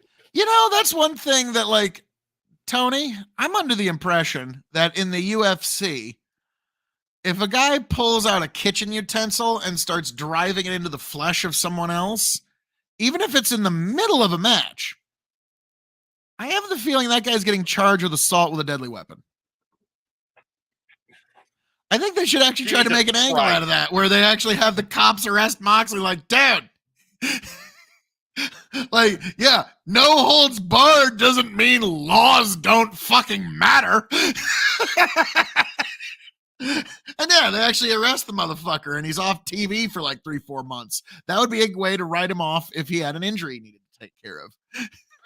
We just saw a brainbuster onto a fucking open chair from Moxley to Cassidy or to Beretta, and then out there somewhere, Yuta did a suplex in the parking garage onto a barricade to somebody, and Claudio and Kingston are about to fall off of one of the rows of Wembley, I guess. I don't know.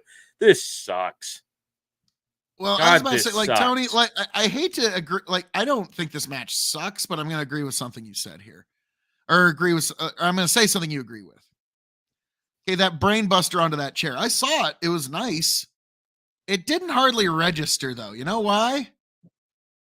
Because look at what's happening right now. Basically, it's like Jim Cornette used to say, the problem with ECW is you would blow a guy up with a hand grenade just to get a 2 count. Yeah. And this is like, I think the reason you don't like the Stadium Stampede match is because you could see all the worst aspects of ECW. All kind and none of the good ones.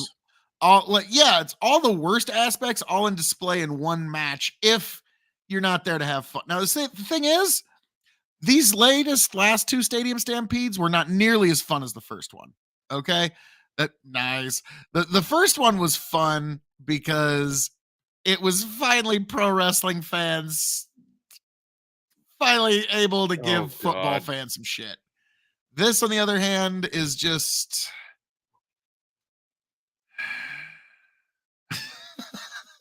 like, oh god, oh, what the fuck? Why? That's a great question. Why? How many fucking injuries have happened so far? For what? Nobody's gonna remember this. Nobody's gonna care about this. All right, Tony, how many injuries have happened right now? Not too many. How many bumps in this match are going to cost them quality of their lives towards the last decade and a half of their lives? All of them. Oh, and a double throw onto a ladder. Just took 2 nasty fucking spots to a ladder in a matter of a minute. And it doesn't even really register, does it? This I hate saying that, but it doesn't. No, none of it registers. None of it's going to mean anything. None of them are going to matter. And all this is really doing here is burying the main event. What was the point of even doing that? And Beretta eats a tilt-a-whirl power bomb onto a barbed wire. Oh, here's some barbed wire. I called it. When are we going to see barbed wire and when are we going to see Tax? And now we got barbed wire in the match. Because again, I'm sorry, Tax will be up next, I'm sure. Oh, they can't do barbed wire and Tax in the same match. I mean, they can, but that would imply that the inmates are running the asylum and the children are deciding what's going on. And he rolled over onto those Tax. He knows he's not, or that barbed wire is not really affecting him all that much, D. No, it's weird. Now what the fuck's up with his eye? I remember when I told my old man about there's a thing called bob wire, and what's bob wire? It's like barbed wire, but they got little rubber tips on the top of it instead of actual barbed wire. It's for movies and stuff. And he's like, wait, so they make fake pro wrestling barbed wire? Yep, they do. Now, okay, Santana or Ortiz or whichever one it is, that's how Jesus you actually. Christ. Oh, for fuck's sake. I was going to say, at least Moxley knows how to do a proper pile driver that doesn't fucking send somebody to the hospital. All right? Like that. A real professional can throw a pile driver on any other professional, and they should be as safe as a baby in their mother's arms. Okay? Like that's how it should be, anyways. Like, Yeah. I mean, T, back in the day, I would sacrifice a pile driver looking good if I thought there was even 1% of a safety concern. Like I would just kind of go off to the side and like I would make sure. Penta should have never been put in that position. Okay. The fact that he had to get let out because of a pile driver, because an indie guy wanted to make sure that the pile driver was on the chair rather than just doing the move safely, is like, sadly, that's why the big companies ban the pile driver. Is because of that. Not this is one. Because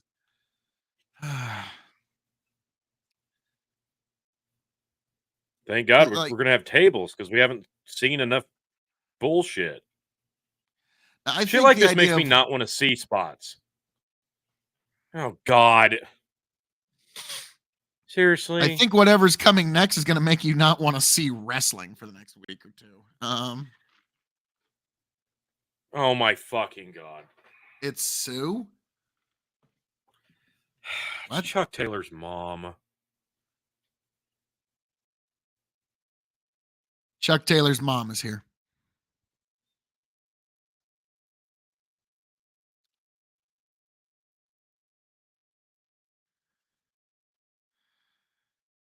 I hate this so So much. John Moxley just shoved his bloody, sweaty face in some lady's face.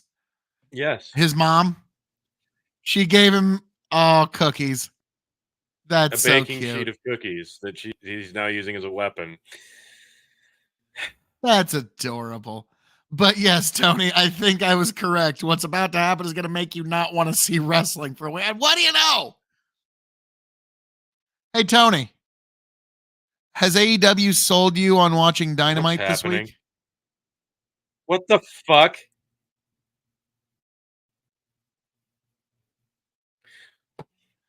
Oh, for fuck's sake! It was a goddamn work, and they have the ladder set up the wrong way, by the way. Oh, for fuck you sake. God, I hate this. Sunset. He had to go do a costume change, so they faked an injury.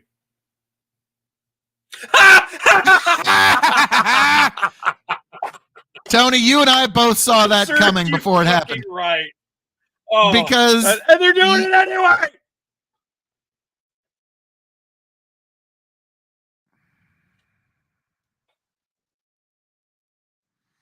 Can't just abandon a spot, can you?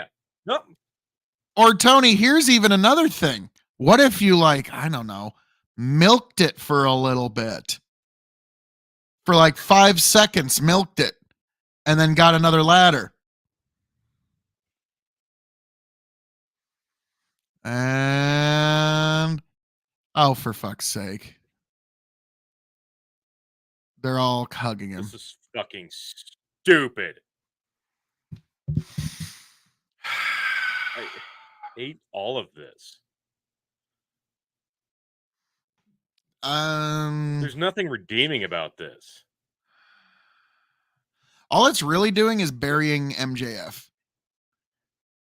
Yes. The one piece of wrestling that we saw this whole match was right there, T. That was the one bit of wrestling. From and then he immediately says, well, I better get a screwdriver.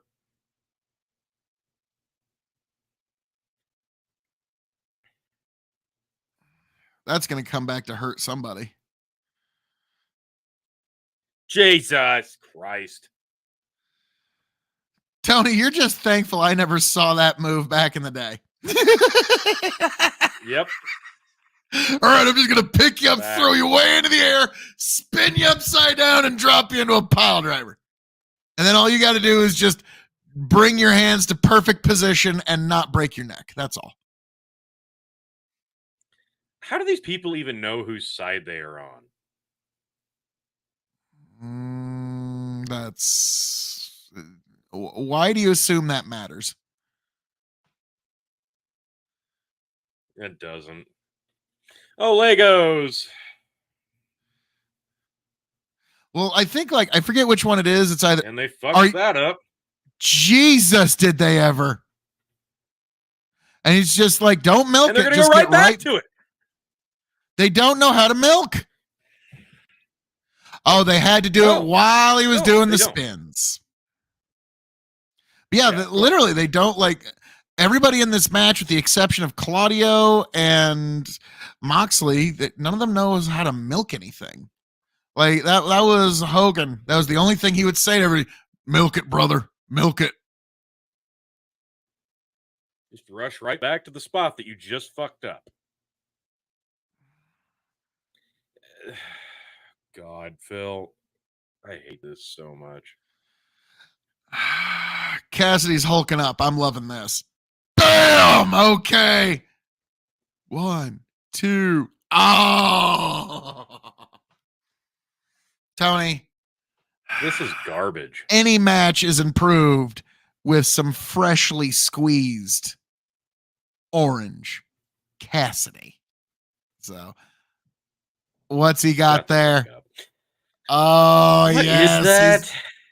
I think he's got some orange juice. I don't know. Or like a wine bottle or something. I'm not sure. He's wrapping his Taping fist up his hand with. Oh, no. Oh, no.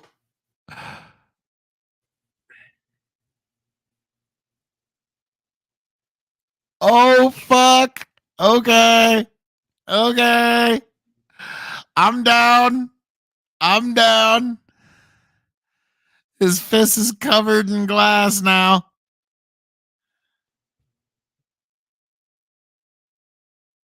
Oh, nice. Uh-oh. Moxley pours the glass like substance onto the mat. Totally not sugar. Yeah. No, it's not sugar. Oh, right into the glass-like substance. Oh, nice. And Moxley sells nothing. Claudio's a strong son of a bitch. That was actually off a half second, and he just sack of shitted him straight up into the air. Like, I know everybody in the pro wrestling industry is a pretty strong guy, but Claudio, I get the feeling that if he would have, that was a devastating chair shot there. True professional swing there. All right.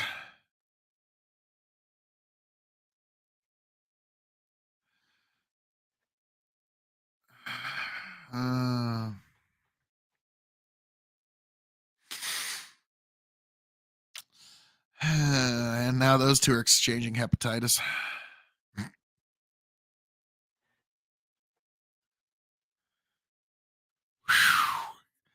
A spinning chop. Where did he think of that? That was a great spear there, T.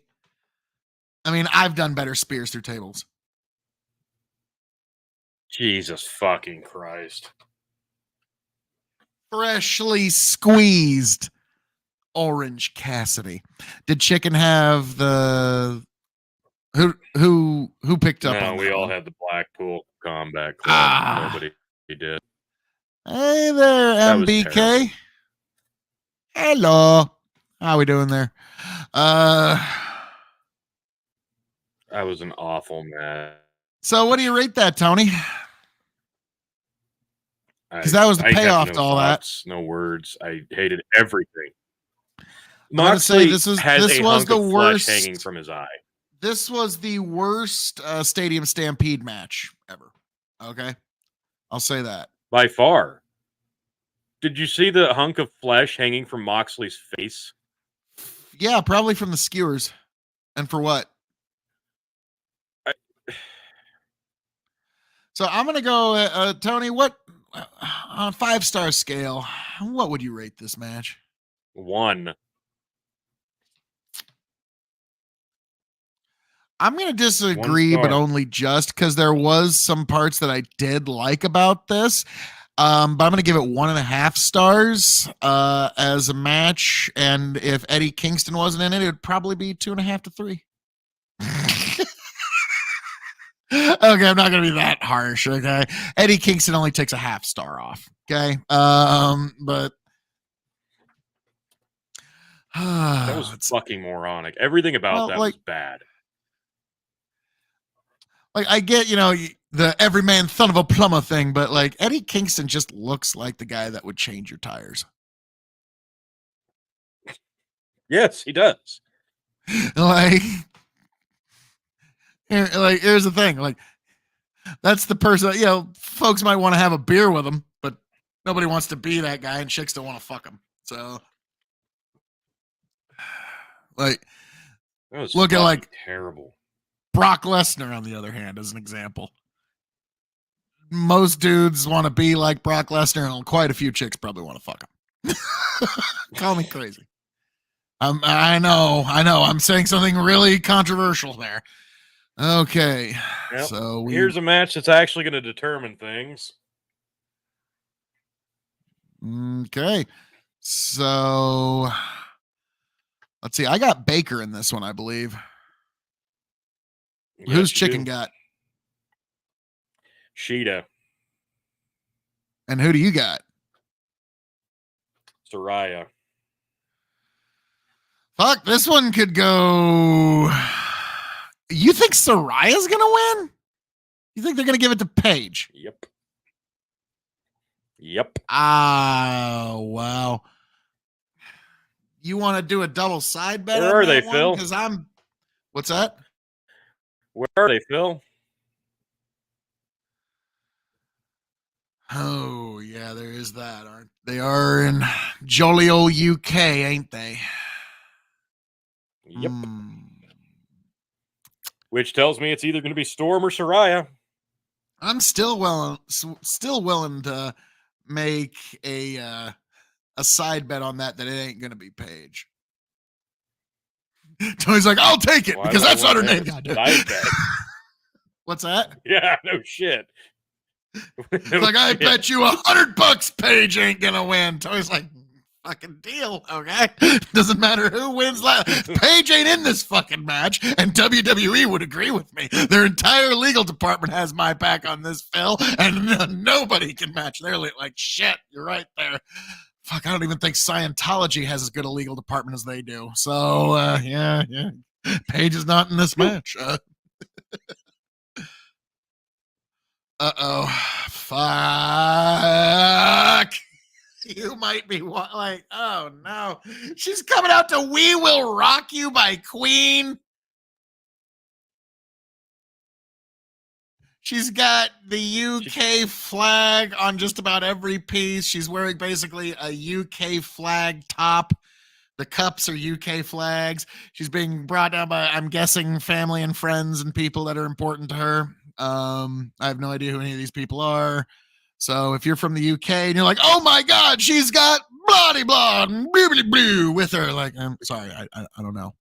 We're not, unless it's Scotch. We don't know much about what's going on in the UK. We probably know a little more about Scotch than any two Yanks should probably know. But like we just take a nose like, a Campbellton. Why do you put a Campbellton before me? I don't know about this. Toni Storm. I remember seeing her live when we were in Houston at the NXT Worlds Collide show. And let's just say that we lost Toni. But she Toni Storm's easy on the eyes. I'll just put it that way. We all know this. Wow, so she's coming out in like a Marilyn Monroe - slightly Lacey Evans ripoff. I hate to say that, but because she's trying to look like she's Marilyn Monroe. And there's few female professional female wrestling personalities that could pull that off, and she's one of them. She's got the blonde hair. She curls it up just perfectly, and she's got the assets. So we will see where this goes this evening. Well, or not this evening. Yeah. Really. So two people that are about to wrestle are hugging in the ring. That's. Yep. The doctor is in. Britt Baker. Come on, Britt. Give me that belt. Oh, because this one might, like, if Britt Baker wins, I think I'm the champion too. No, it ain't over yet.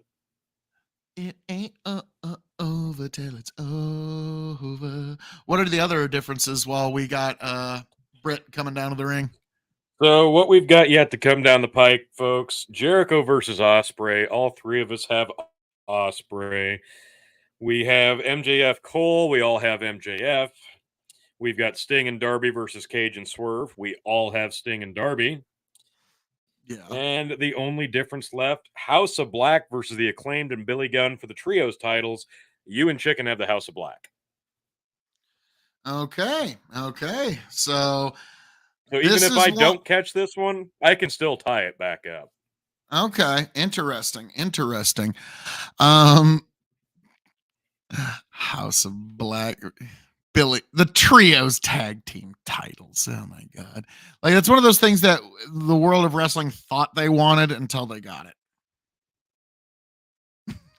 Like, so if Sheeta wins this, Chicken will pull ahead by a point, and at that point, you better hope I tie it back up with the Acclaimed and Billy Gunn winning. Well, Tony, all I really need to worry about at the moment is Britt Baker DDS walking out with that glorious gold. So she's going to have wonderful gold belt to go with those pearly white teeth. Britt Baker's don't get me wrong. Well, she still deserves to lose it. Even if they were supposed to book her to win it, they should tell her, like, just before she goes out, oh, by the way, you're dropping the match. Why? Tooth and nail match. And like, she just knows for the rest of the decade until 2030, that's going to haunt her. Just as it should. When absolutely horrible. January 1st, 2031, that is when you and I need to stop giving her a hard time about the tooth and nail match. But until then, no. I think that's fair, right, T? Or am I being a little too lenient? Am I being too lenient? Totally fair. Okay. So we just need to give her shit for the next 6-7 years. Yep. She, like, yeah, please don't suplex Saraya Page. So nice. Oh, come on.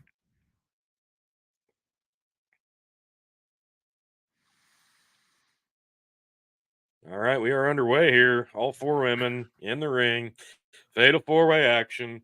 Storm and Saraya will be a team throughout this until Saraya turns on Storm. That was sweet. That was actually well done. That's kind of one of those moves you kind of wish you ripped off back in the day. Other person's going for the DDT. Britt Baker rips through on the neck breaker and causing both moves to happen with all three people. That was well done. You can expect the indie scenes to rip that off every 8 minutes going forward. Like, you're going to see that so many times performed so badly that you'll never want to see it again. It's like a super kick. After that, which here's a question for you. I think I've earned a drink. Yeah. Now here's a question, T. Other than Shawn Michaels, obviously, you can't include Shawn Michaels. Best super kick. Oh, wow. X-Pac. X-Pac does Just the best incredible. super kick? X-Pac or Just Incredible? Because I'm not going to say the Young Bucks. I was going to say Steve Corino. Now, maybe it's just because he always did it with like a boot, like a cowboy boot with tassels, so it just always kind of had that extra look to it. There was extra motion involved. So that might be why I always really liked the Steve Corino super kick, but that, personal prep. But yeah, just incredible. You like the Steve Corino super kick because Steve Corino had the Dusty rub. He did have some dusty rub at the moment, but like I said, he had the cowboy boots and had the tassels on the side, so it was just extra motion. So I think that might be why I was always kind of particular to it. It's kind of funny is when you say who had the best spear other than like Goldberg, it's almost kind of universal. Most people say Rhino. Yeah, it's Rhino. It's not Edge. And excuse me. And Roman, it depends on the night. Yep. Gosh, now you got man. Like Tony they didn't Storm's mention ass Lashley. is Tony Storm's ass is just fucking beating everybody up tonight. So, I mean, now I know most of the audience is actually pretty jealous now, but you know, it is what it is. Paige isn't. Saraya doesn't have to say, "Look at them titties" anymore. Yep, that was basically her job when she was managing Absolution. I remember they debuted 2-3 woman stables the same week, and everybody got confused. Yep, I was it confused. was stupid. You just hit me, sister, my sister. You just hit me, sister. No, you just hit me, sister. You fucking bitch. Like that's basically what's going. Oh, just slams Baker around a little more.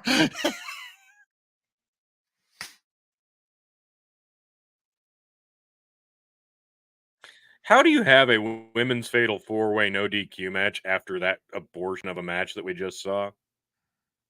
And there's more Tony, there's more psychology in this match, though. You see, Hardly.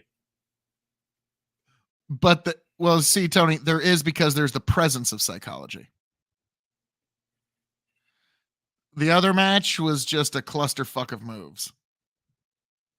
There were no moves in that match.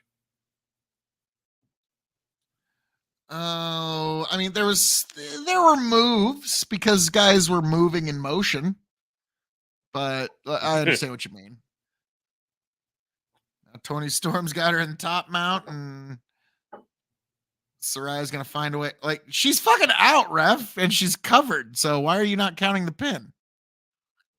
Yeah. Oh, if you want to see a horrible example of pinning and referee work, go back and watch the Golden Elite versus the Bullet Club Gold. Yes, that's what the fuck.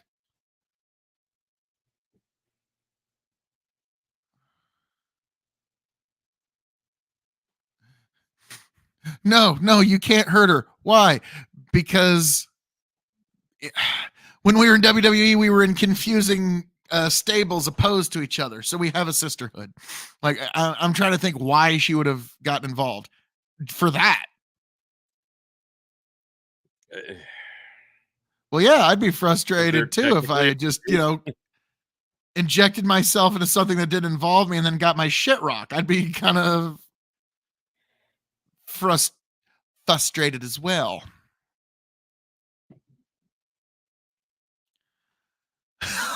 You bitch, you try to beat me. You try to pin me, you no good fucking bitch. That's basically what's going on. They're going to soon be talking in like Austin Powers terms, like, and then we brought it over and snorkeled the turtle. Like, I'm waiting for that when they just like start going into full, like, and then God! Oh, whoa, nice. Like the whole UK audience, like, oh shit, she said she would got a snorkel her turtle. Oh shit. Yeah, that was bad. Like that just bounced her head like a fucking basketball. She said she was gonna snorkel her turtle rod after she shibled her Wembley. Like, yeah, it's a whole different language over there.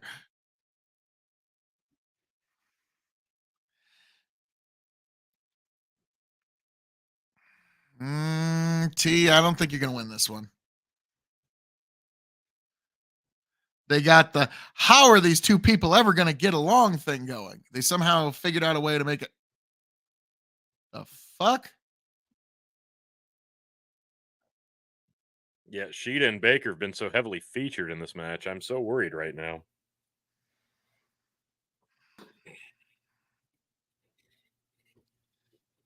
Chicken's got Sheeta. Yep.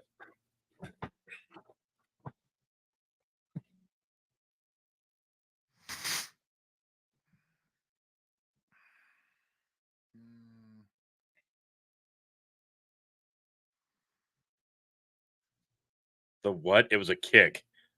I was about The to say. Katoa! It was Not a a very good fucking one. kick. No.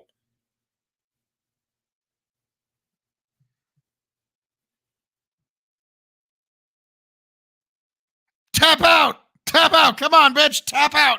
Tap! Tap! Baker Come had on! Sheeta in the locked jaw. Come on! Tap! Tap, you bitch! Give me the belt! I was like, God damn it. No, And she stop rolls it, up Baker, gets a 2 count.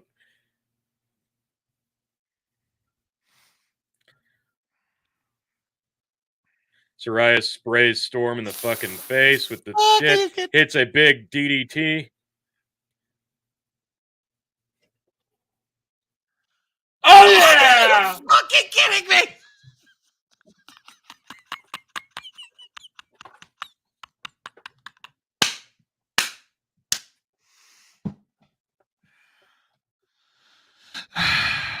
Now, Tony, you realize if they come back and say, here's footage of Britt Baker getting Sheeta to tap out. But no, you're right. This is Wembley. They ain't doing that here. In front of her countrymen. You see, I forgot, Tony. I'm used to the WWE where they intentionally make you look like as big of a dick as possible in your front of your hometown crowd, like every time. And like, I'm honestly pretty much convinced that making her job out in Boston was probably like 90% of the reason why Sasha Banks pretty much said, fuck this place. Because it's like, hey, you got Snoop. Not her massive goddamn dog shit ego. No, it had nothing to do with that. Okay, I get that. But Tony, there's also a little bit of a point where that ego's deserved. Okay. And what I mean by that is you could say, what did she do to deserve that? Nothing. But it doesn't matter. Just like being Ric Flair's daughter. She's there because she's Ric Flair's daughter. She happens to be a good wrestler too, but she's there because she's Ric Flair's daughter. We all know this. Sasha Banks, that is Snoop Dogg's cousin. That is immediately something that's marketable. That's immediately something that's getting everybody's attention. And rather than trying to capture that or do anything, let's make her look like an ass in front of her hometown crowd. And so, yeah, it was a complete like flubbing of a promotional chance. But again, Tony, remember, WWE does not want to make big stars. They don't want you to get too big. They don't want you to be so big that you don't need WWE anymore. And so their business model is why they don't have anybody to beat the tribal chief. Being wrong that Saraya was the right pick. Got it. No. I have no problem with that. But I'm just saying, like, this is a big problem that they've got coming down the pike here. But I got no problem with Saraya taking the belt here. That's not an issue at all. It makes sense, but I'm just saying in terms of Sasha Banks, like I'm saying, like here in AEW, they let the hometown hero get a win once in a while. In WWE, like even Jim Cornette noted the other day, I don't know why Vince seemed to just always for 25 fucking years have a hard on with making you look like the biggest doofus jerk in front of your hometown crowds. I don't know. There's a difference here, though. This isn't a random SmackDown from Cleveland. This is fucking Wembley Arena with, like, the largest gate ever. Like, there's a huge difference here. So, Tony, I don't think there's a way, like, I think the only hope is that maybe one of us ties you, but I don't think there's any way of either of us beating you. Yeah, I think I've got this one sealed up because you both have the House of Black, and at best that would tie me, and it'd be a 3-way tie, I think. Oh, dude, that would be tits. Because you, me, and you would be the champion. Me and Chicken would then become the tag team champions of the RWP. So Tony, Chicken's finally got his belt that he can. This works. Tony, that's exactly how all of this works. And It's not how actually, any of Tony, it works. if we're in a three-way tie, that might also bring about the creation of the RWP Trios title. That's not how it works. Tony's like, Phil, oh, whoops. Yeah. Like, there's like, no, we're not. Like, Yeah. Or is Tony just going to tap Bye, out? Phil. I don't know. Oh, yeah, bye, Phil. Oh. Let's see. What do we got coming up here? I'm going to refresh real quick. Alrighty. We got somebody coming out to rap. But I'm also getting some freezing on Tony's. All right.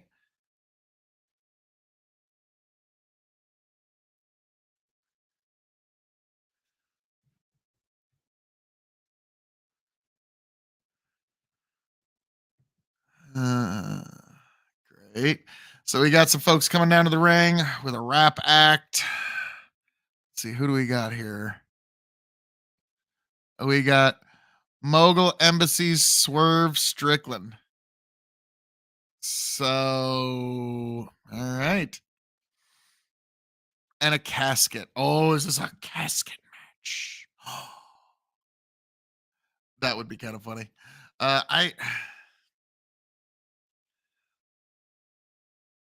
Oh man. So House of Black is coming up here real shortly.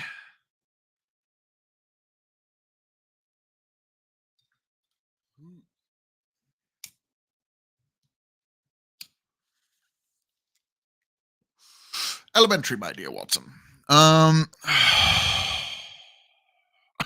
So let's see. We got the guy asking whose house. Now we got the clock. Excuse me. We got Christian Cage on his way. Thank God. I was afraid somebody was going to have to whack me in the face with a stick just so I could see some stars here. But we've got the 7-time champion himself. I'm not sure if that was tag champs or world champ, but guy's had a lot of belts in his time. Christian Cage, TNT champion with Luchasaurus for a little bit. So we finally saw a star in this match. Don't take this the wrong way, but the 4 guys who came down before him was just a series of who? Who the fuck? Like, it's a who's who of not of who's nobody. So let's see what we get here. Now, House of Black should be an interesting entrance. Tony found out he retained the title and he's just gone for the rest of the night. He's just that. Fuck it. I don't care. Bye. Oh, hey T, how you doing? Welcome back. Phil, House of Black's not coming out next. Aww.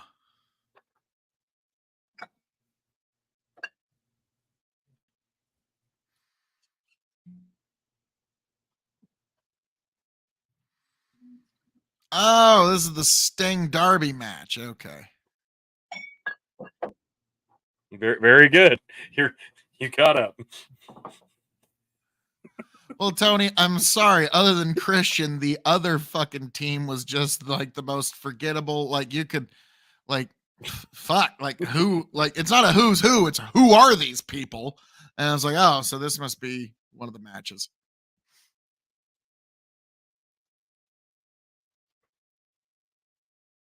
Oh, fuck.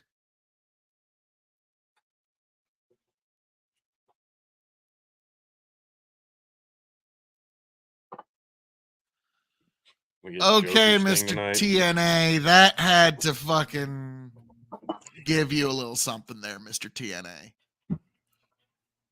Joker Sting was fun. Fuck! He's coming out this fucking WCW entrance.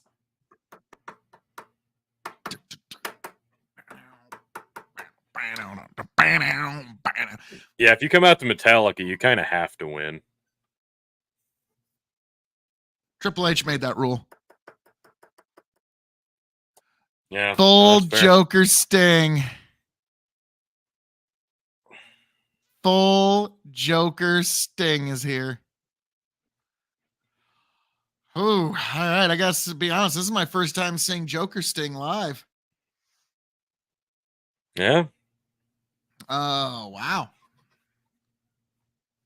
Now he seems like he's trying to thread the needle between Joker Sting and classic Sting. He is. Because like I recall Joker Sting being a lot more goofy and wild and like, Oh yeah, trying to way be as more erratic. yeah, so he's trying to thread that needle, which can be kind of hard. But like, let's be frank, there's basically 4 or 5 Stings. You got like the Joker Sting, which we all know about. That's kind of Heath Ledger. Then you got Black and Red Sting. The NWO. Boo. What's boo? Black and Red Sting? I fucking love Black and Red Sting. Terrible. Then there's terrible. there was there was the Black and White Sting. And then who can forget the old school 80s Malibu Barbie Sting? I mean, I'm sorry. Like, you know exactly what the fuck I'm talking about.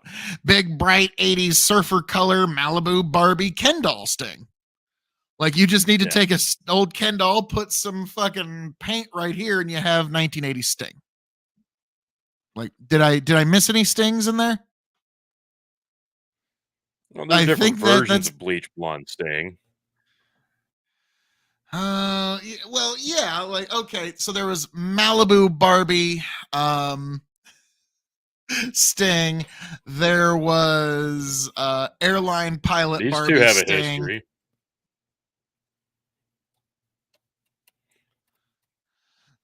You're gonna hate this, Tony, but I almost said where? They never worked in any major company together.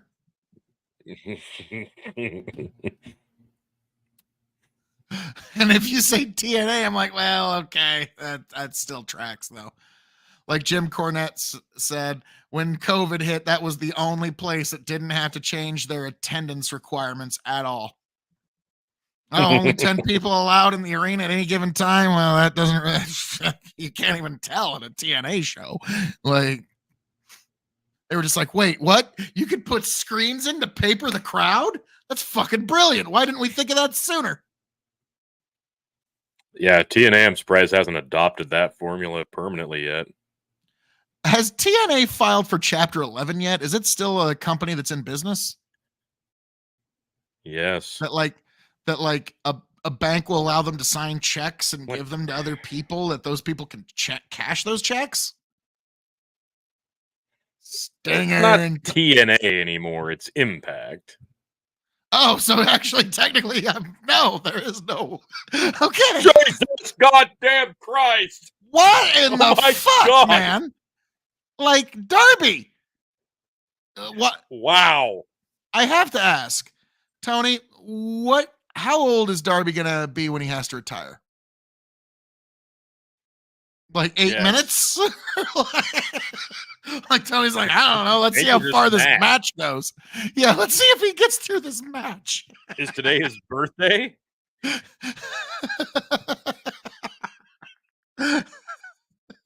That's actually pretty good. Like, I don't know, Phil.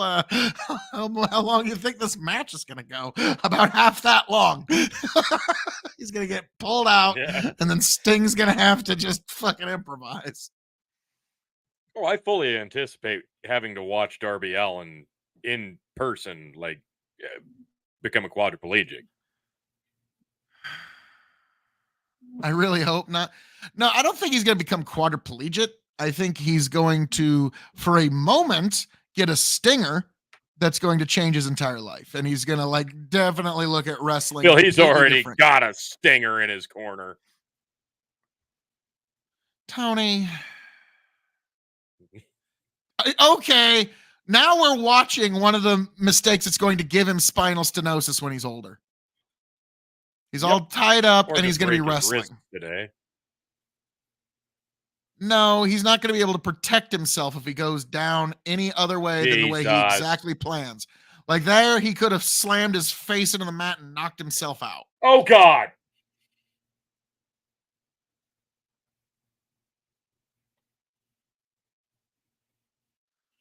Ugh.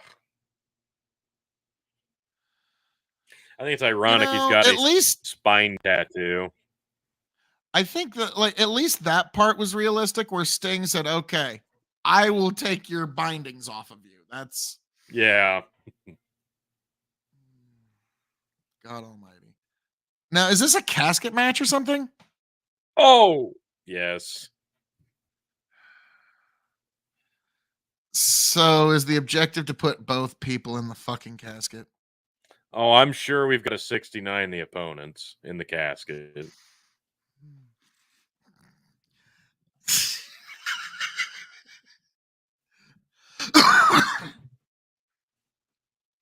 Now, I'm curious, T. What are your thoughts? Do you think Shawn Michaels really hurt his back in that casket match, or do you think he was working the office? Oh, he hurt his back, but it wasn't like career ending.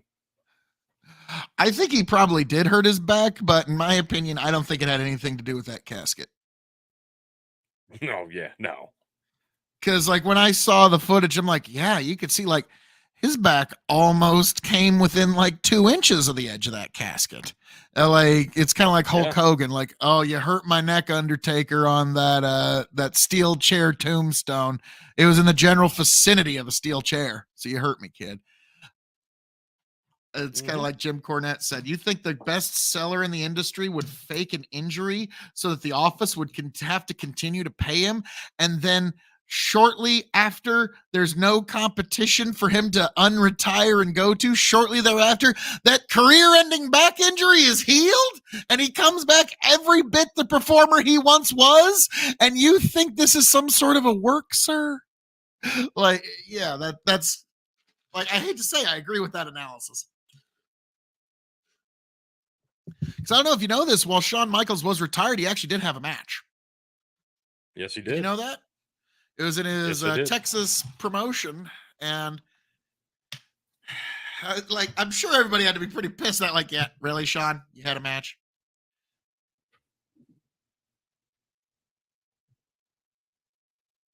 Table made of British steel.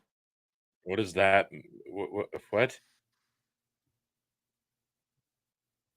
Don't ask questions. So we're gonna do the Stinger splash. Stinger something. I don't know. Phil, you do need to go back and watch Joe versus Punk. From this card? Yes. What'd you rate it? 3.5. Okay. No, it's like there's a spot that you're going to probably mark out over. Nice. Fucking diving fucking torpedo drop kick off the top on a guy. Well, I guess you can't really tell me what the spot is, otherwise it'd kind of ruin it. No. But yeah. Now, by mark out, you mean Samoa Joe getting beat up in some way, or no? No, you may become a fan. Okay. I'll watch it a little later. Okay, we've got Lord. Christian in the casket. Oh, come on. He's got his knee. Nice. Christian Cage. Yeah, I don't. Like, I like how like his attorney said, okay, he can't call himself Christian. But what if he calls himself Christian Cage? Huh? Totally different.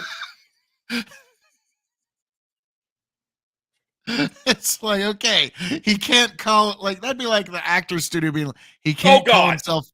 Wow. He can't call himself Mel Gibson anymore. But what if he calls himself Mel Gibson Cage? Totally fine. Tony, actually, it turns out Nicholas is actually a time traveler. The guy from that won the tag team title at WrestleMania, he's actually a time traveler. He went back in time. He got told that he could no longer use the name Nicholas in Hollywood. and he changed his name and became the well-known Nicolas Cage. That's a long way to go for a fucking Christian Cage joke, but I just fucking did it, man. Yeah, it was a really long. It takes a long time to get to Wembley in a rowboat, Phil. I thought that was a small penis metaphor. It fits here. Like, wait, I thought that was a metaphor about small penises or something. You know what else fits everywhere? Small penis. It sure does. I mean, there's nowhere that those things can't fit.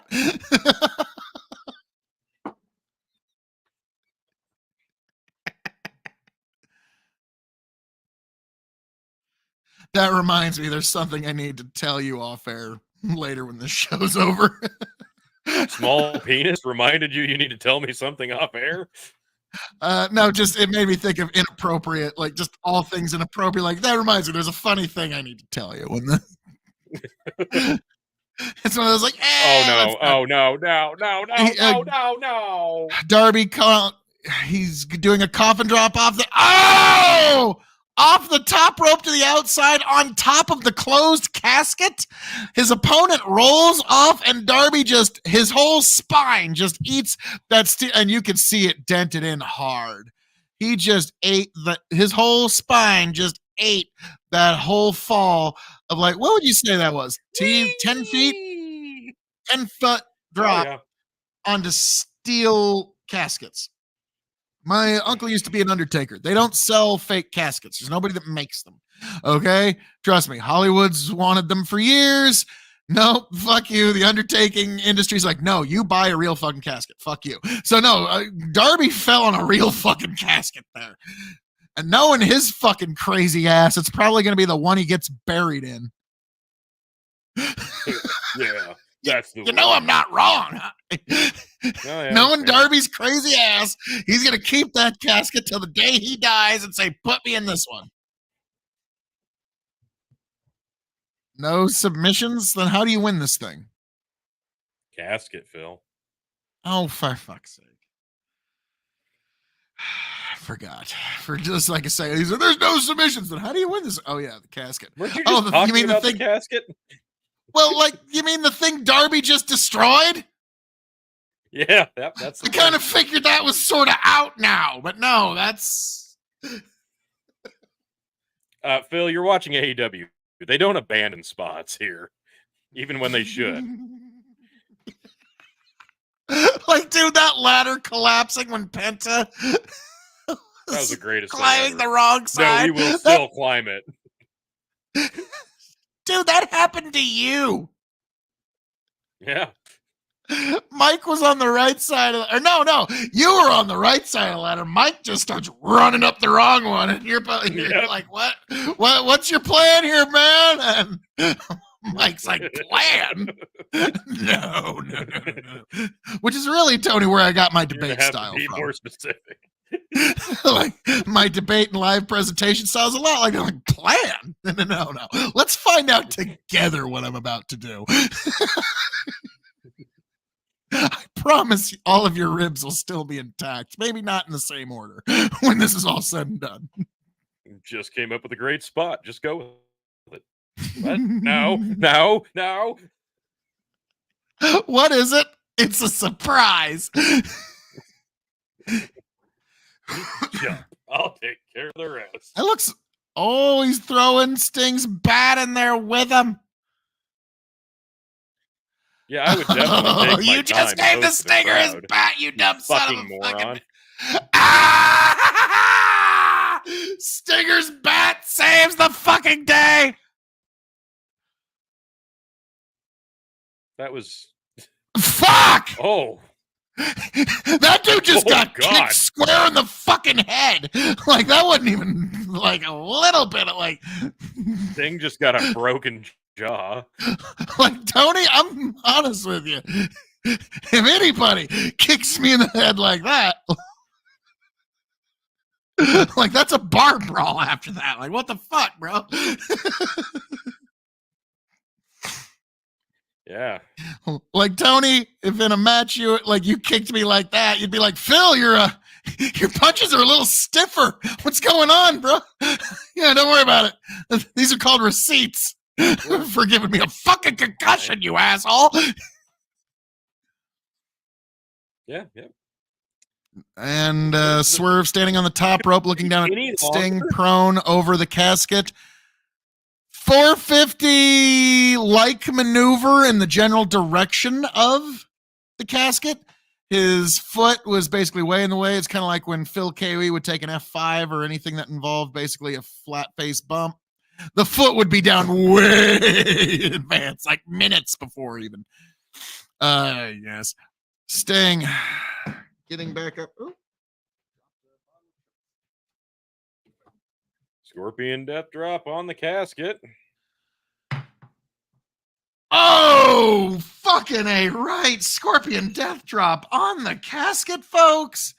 I'm enjoying this match much more than the previous no disqualification matches. Well, the previous no DQ matches were dog shit. Which one? Yeah, as I say to you, both of them were no DQ. And so is this one.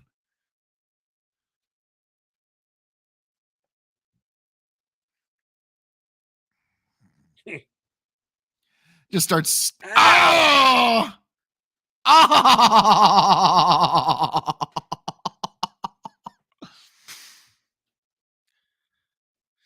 Swerve refuses to die.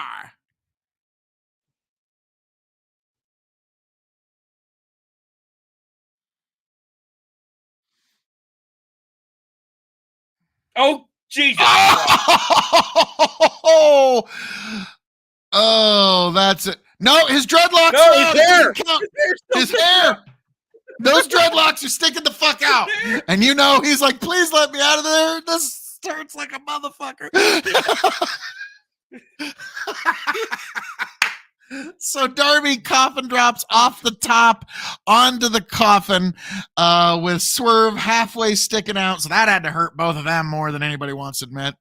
And then they get all of Swerve in except his hair. So technically they did not win this match, Tony. So I don't think anybody gets a point on this one, because this one's a wash, because no definitive winner has been truly named.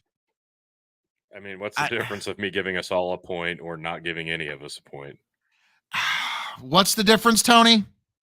2 long-ass dreadlocks hanging out of the fucking casket. That's the difference. Give anybody an advantage either way, Phil.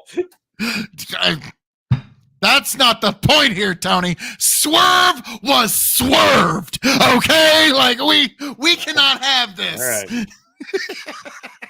Okay. Like, Tony, I actually think they should someday make Swerve like a commissioner and be like, but then, bro, we swerve them all. As much as you hate to admit it, in AEW, that would fucking go over fucking great. Like, he starts like putting his hair like a fucking Russo thing. He starts wearing the New York. Like, bro, let me tell you something. We're gonna swerve them all, bro. He'd just be the ultimate heel. Every week, you just want to see him get the fuck kicked out of him. So, all right, Ospreay versus Jericho. This is gonna suck. I believe it was, no, I don't think it's gonna.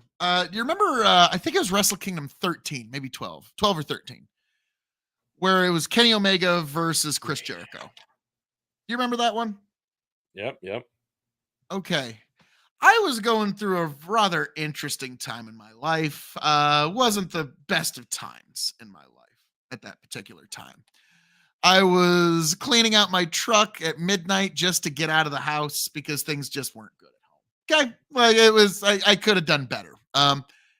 Me watching Wrestle Kingdom with Chris Jericho versus Kenny Omega, and more importantly, Will Ospreay in a fatal 4-way was some of the finest wrestling I had seen in a decade and a half.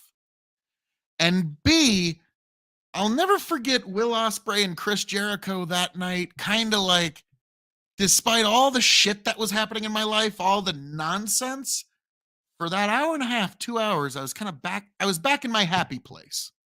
Does that make sense? So perfect sense.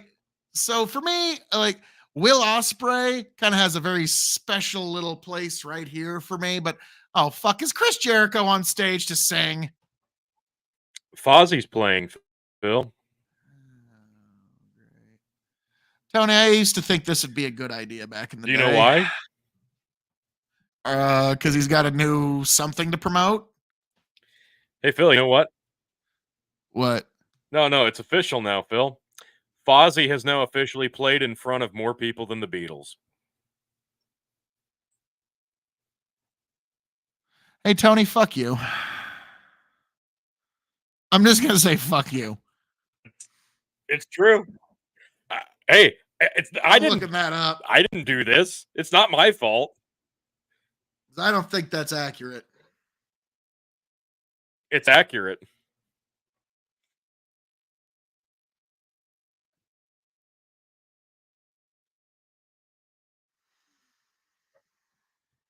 God, he couldn't even stay on the stage with him to sing the song. So how many people are at Wembley right now? Oh, what is it? It's between 80 and 90. Okay, but is it actually sold out? I'm going to look up what the attendance is. Because right now, Shea Stadium concert, the opening show at Shea Stadium in New York City, Borough of Queens on August 15th was record-breaking in one of the most famous concert events. It set records for attendance and revenue generation. Promoter Sidburn said over 55,000 people saw the Beatles in Shea Stadium. That's what largest concert in history was in Rio de Janeiro, apparently. I'm looking it up. I don't think that was the Beatles. So you might have something there, man, because holy fuck. All In has surpassed the 80,000 mark for paid tickets.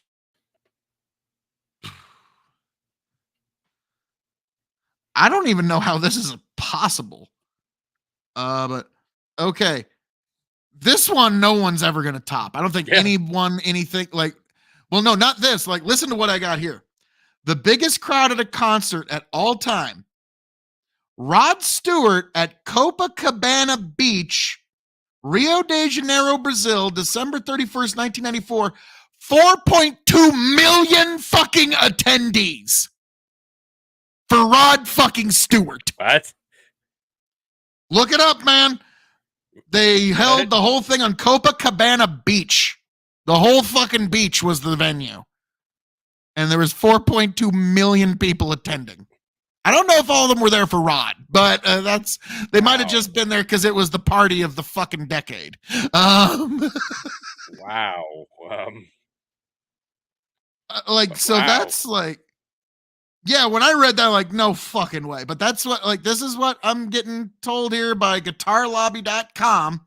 Rio de Janeiro, 1994, 4.2 million people, Rod Stewart. Now I was just like, okay, what's the biggest one of all time? And then they tell me, what? Okay. Yeah, nope. No one's ever topping that. Doesn't matter. But yeah, Tony, you might be correct that now Fozzie has performed in front of more people than the fucking Beatles. And that. Yep. All right. Wembley. Did the Beatles ever play Wembley? I don't know.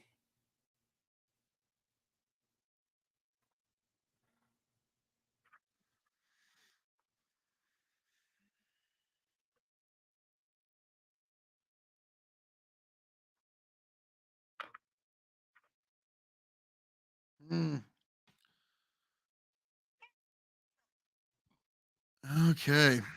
I'm now Wembley Stadium. The capacity is 90,000 people at Wembley Stadium. Yeah, and they're over 80,000 paid. That angers me. All right, those of you just joining us, we have got Chris Jericho versus Will Ospreay. All In, coming live from Wembley right now. Shoulder tackle, Ospreay kicks back up, dusts off. This also means, Tony, that Chris Jericho slaps him in the face, performing in front of more people than fucking Muhammad Ali ever did. Like, oh fuck, this is this is now he has not performed That's in why front of I'm more the people. guy. Well, he hasn't performed in front of more people than Ric Flair has. That's true. Ric Flair was at that North Korean he's event that had 130,000 attendees. Now it was a forced attendance, but fucking numbers are numbers. Yeah, that's why anybody who's saying that this is the largest attended wrestling event ever, they're just wrong, because that Korean event will always hold that banner. Just will. Yep. But like, okay, for anybody that was saying AEW is a bush league, not we're like, is there any WWE live event that has come close to 80,000? I know they've said 80,000 many times, but like, remember Andre Hogan 3 was supposedly 82. This doesn't beat it by much. Yeah, the largest WWE attendance. Let's see. Jericho and Ospreay both laid out for a moment. So WrestleMania 32 in Arlington, Texas, marketed attendance was 101,763. Actual attendance was 80,709. Okay. And how many people are here at Wembley? If this is 81,000, if there's 81,000 here in Wembley, this would do it. This would top WWE's top record. Which, strangely enough, SummerSlam 92 in Wembley, marketed attendance was 80,355. Actual attendance was 78,927. Oh, so they beat WWE by several thousand people. That, like, yeah, but okay. I guarantee you this is not going to hold long. Any AEW partisan in your life, this is a big feather for you to put in your cap. Okay, like if you're a big AEW guy, nice. Like, that's about the safest way to do an out of the ring move. You know what I mean? Like, Jericho's figured it out. Mm-hmm. Why is he eating his own sweat? Like, granted, I've heard of loving yourself, but Jesus. Yeah. I gotta say, T, Friday or Sunday afternoon wrestling is a bit more of a thing than I thought it would be. It's very exhausting. It's a bit of a chore. Yeah. It's a bit of a chore, not gonna lie. Well, like I said when you were gone, it's like, well, it's clear the folks at AEW. Nice German suplex on the fucking apron. Release. I was gonna say, well, it's pretty obvious that the folks at AEW are not the most like church going godly folk, because they're like, well, fuck, let's just get it going at noon on Sunday. When that's fine. Portion of your fan base isn't even home yet. Oh Lord. So Jericho's got Ospreay down. He's under the ropes. Jericho's trying to figure out what to do. He's picking up Will by the hair, getting ready for a suplex. Big suplex.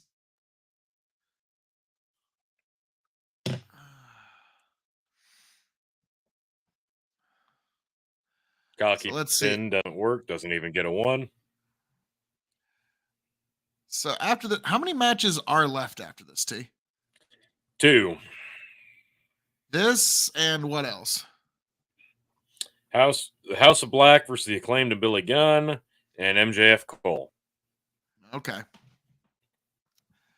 Now, how did the tag team match with MJF and Cole go?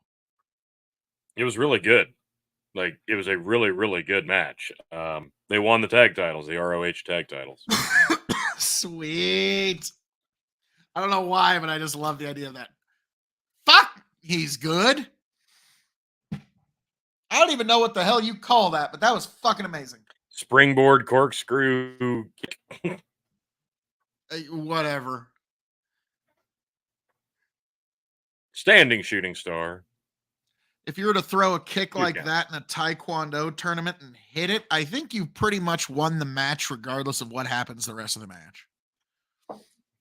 Because in Taekwondo scoring, if you hit a kick with extremely good form and a lot of good aerials, you earn extra points for that. It's sort of the equivalent of a 3-pointer versus a 2-point in basketball, but you can earn a lot more than just 3 points. Like, yeah, a judge would have to give that guy several points for that. I remember one time I was talking to a Taekwondo black belt who was bragging about how he beat up a Brazilian jiu-jitsu guy. I was like, really? When? And he's like, yeah, in a Taekwondo tournament. Well, yeah, no shit. He couldn't grab you in any way. Are you fucking kidding me? Like, yeah, don't fucking, yeah. Don't brag on that one too much. It's like, guess what? I beat a fucking runner in a swimming competition. Like, well, fuck you. Okay. Like,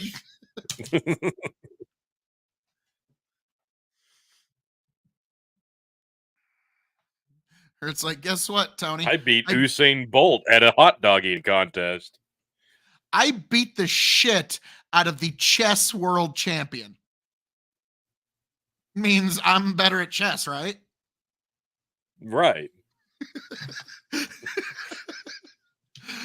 like, but your king can't move like that. Oh, so it does. Like, yeah, no. You just bully your way to a chess championship. All right, I said he at the store. Ospreay's got Jericho laid across the top rope. Ospreay crawling up the top rope. Jericho trying to reposition himself because that rope is hanging too heavy in his gut. Yeah, I couldn't see it. Jesus. It basically just glitched out for me and just showed me Ospreay covering Jericho. I'm sure they'll show it again, though. Well, I'm hoping they show it again because it's visually stunning. Okay, now, all right. Shooting star. Wow. That was impressive. Ospreay's precision is just scary. God damn.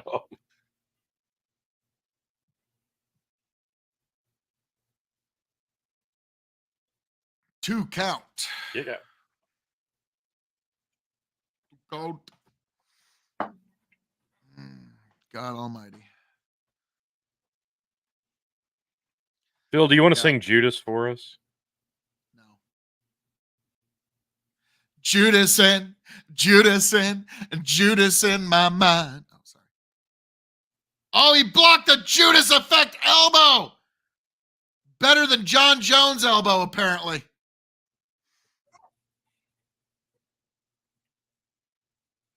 Oh, a 2 count.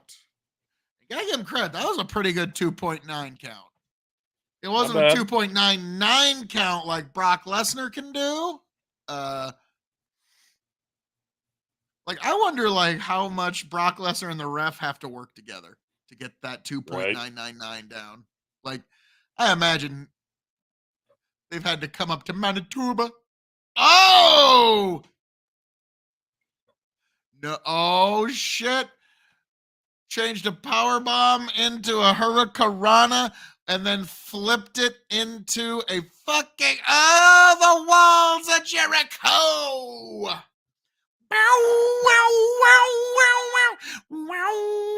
Break the walls down. Now here's the problem. Like, Jericho's theme song is a little bit like Smells Like Teen Spirit from Nirvana. You don't know all the words. Something, now you know. Step on down the walls of Jericho. Like, yeah. Oh, shit. Somebody ever knew all the words. He knocked him out. He's out cold, and he's got him in the walls. 1, 2. And he's... Is he holding? Stay. He's hulking up. He's countering. He's trying to get out of the walls of Jericho. He's dropping right hands on Jericho's head. Jericho's throwing back. Okay. They're in an MMA position, basically full guard position. Ospreay basically had a modified butterfly guard while they're throwing rights at each other. You're in butterfly guard, folks. You should be getting distance as soon as possible.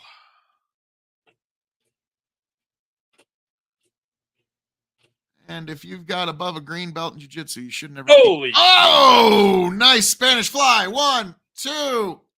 Nice. I was going to say, if you're in jiu-jitsu and you keep your ankles crossed more than a few seconds when you're in the guard, you should turn in your brown belt. All right, Ospreay's getting ready. Jericho with another fucking code breaker. Oh, God. That didn't look like it landed right. That looks like he knew he wanted to do the Os cutter, but his muscle memory made him do the lion salt for a half second. Does that make sense? Like it looked like for just a half second he thought he was doing the old. He about knocked himself completely out. Yeah, you're exactly right. Oh yeah, he's fucking loopy, man. Yes. Like yeah, the back of his head just bounced off that mat, and so Ospreay's milking it, giving him some time. And notice how Ospreay let Jericho touch him first so he could gauge where he actually was. That's a good, like, Ospreay, for as young as he is, has some very good pro instincts. Like, I'm wondering who trained him. Yeah. Because, brilliant. Jericho reaches at the referee while he kicks Ospreay in the balls. Judith! Oh, no! Oh no, they're gonna make him job in front of his hometown crowd. 1, no! 2. Oh! A kick out. Hope is alive in Wembley Stadium tonight. Oh my God. Sammy Guevara can't believe it. Chris Jericho can't believe it. I can't believe it, folks. Will Ospreay has the Will Ospreay to win. Thank you. I've been holstering that one for a while, T. Yes. And now we're going to see, like, Jericho's going for it. He's going for the walls of Jericho. Ospreay's not, like, he's not letting it. Wait, whoa. He twists it. 1, 2. Oh, a 2 count. What the? Whoa. Wow.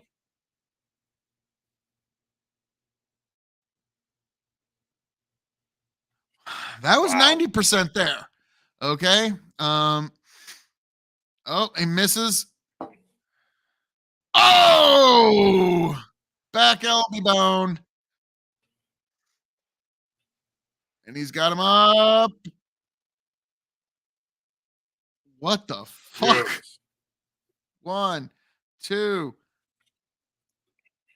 2 count after all of that.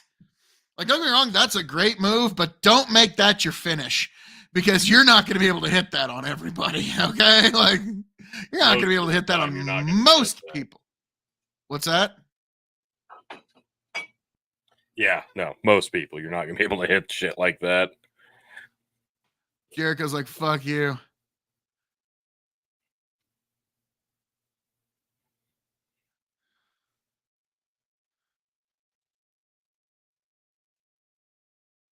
Yeah. 1, 2. That was a fine second Stormbreaker does it.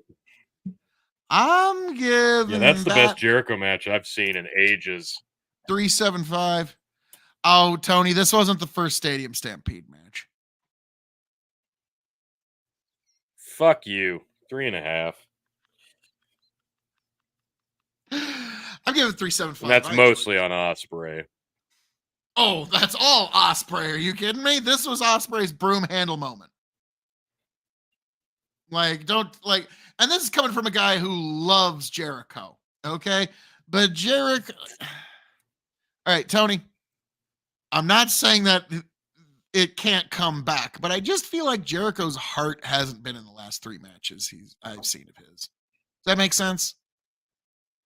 Like, I just feel like his passions are lying Oh, elsewhere. yeah. He sees this as a check. Like, I think his passion, weirdly enough, is with Fozzy now. Like, you know, I mean, like you Oh, know yeah. how sometimes you can kind of spark a new passion in your life, like me. Like, I do all these other things, but now I'm also starting to do knife reviews on the KOE Nation. It's a new, interesting passion. I get the feeling that Jericho's the kind of guy that can't segment his passions very well. When he's passionate about A, he only cares about A. When he's passionate about B, he only cares about B. I get the feeling about it. That's kind of the way he is. And don't get me wrong, this is good. What's going on in the ring? Him and Sam. Oh, no, Sammy. No, no, Sammy. You've hurt me.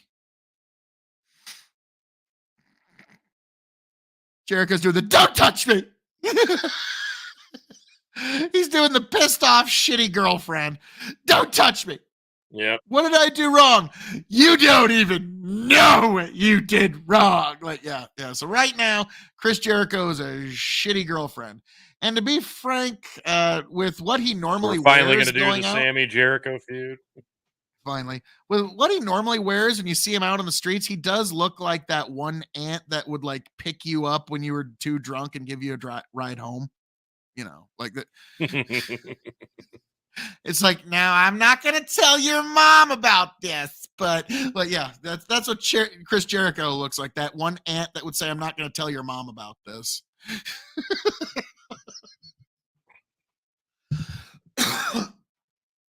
So yeah, Tony, I'm really anticipating getting Samoa Joe, Eddie Kingston, and Chris Jericho on the show any day now. They're totally gonna make this their top priority.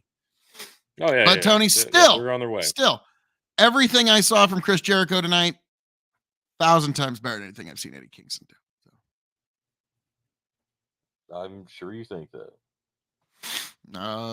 I'm just using the evidence of my very own eyes.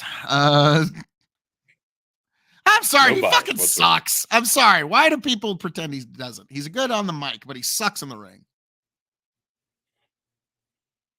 Look at that old picture of Taz.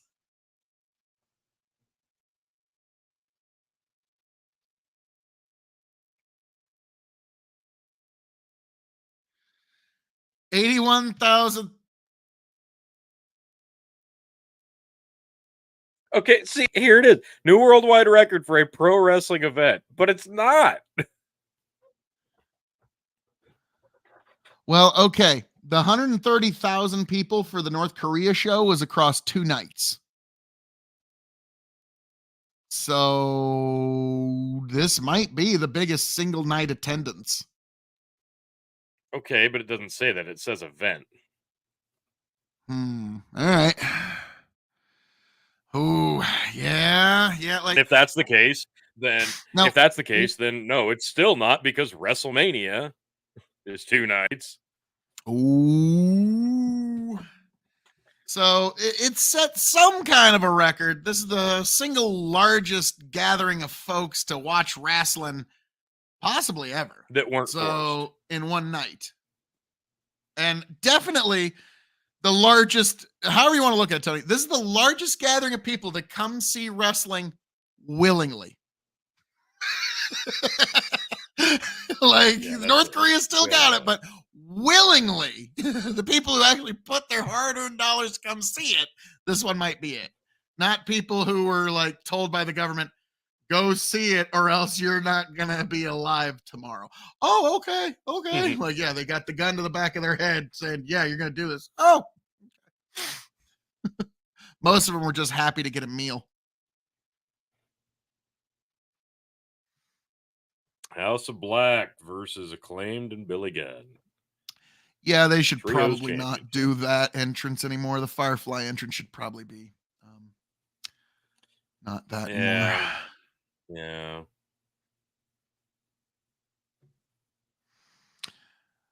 So what weird up his own ass emo goth shit are we about to see this time? Oh, yes.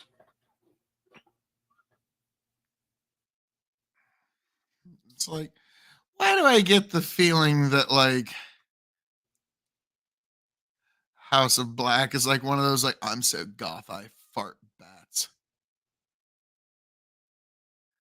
Fuck you. Why is somebody carrying the goddamn God damn it. lantern?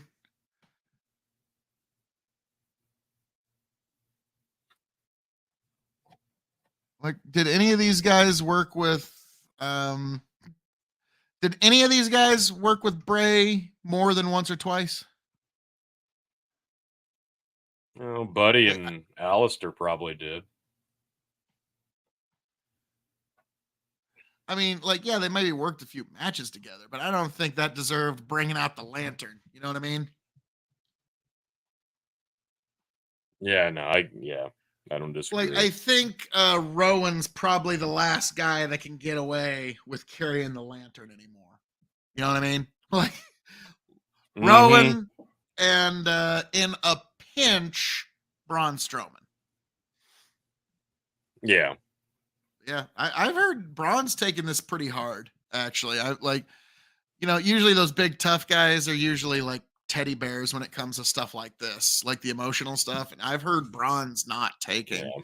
this whole like he didn't take the fucking Harper Brody Lee thing very well, but this one's like apparently he's starting to think everybody in his life is going to die now. Like that happens to people when Yeah. they have a lot of loss. They now think everybody's going to die.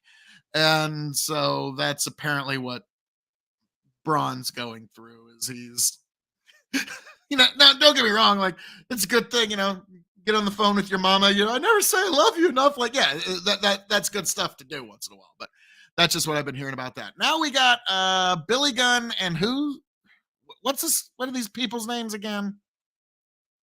The wannabe Big street claim. profits. Okay. I can't believe it's not street profits. No, you're thinking of Private Party. No, I said what I said. No. No. Private party is what happens when you order fucking street profits off of wish.com. This is, I can't Yes. believe it's not street profits. Two totally different products. It's like demolition was, I can't believe it's not Legion of Doom. The Ascension, when they came to the main roster, was wish.com Legion of Doom. Do you see the difference, Okay. Tony? Like,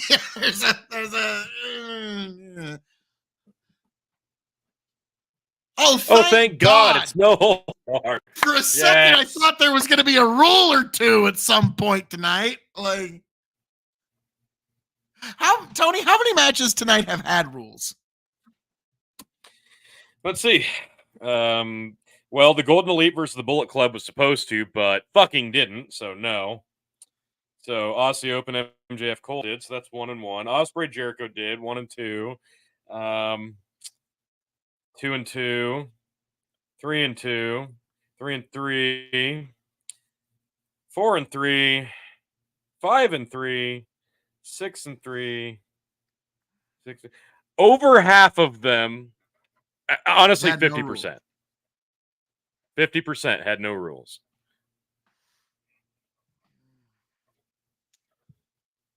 Officially speaking, 1, 2, 3, 4, 5. Yeah. 5 out of 11. Buddy Matthews is a world fucking class talent. Why is he languishing in this way? Like, it's truly those two need to be in a feud, not partners. Who's the blonde chick? Julia Hart. Okay. Can you tell I've been really keeping up with AEW lately, Tony? Oh, me too, buddy. Now, granted, don't get me wrong, like I haven't been keeping up with it too much, but this event kind of puts them back on the map, does it not? Like, I mean, whether you were entertained by anything that happened tonight doesn't really matter, Tony. 80,000 people showing, like, that pretty much tells you all you need to know. They're kind of back on the map. Now, AEW All Out. Are you fucking kidding me?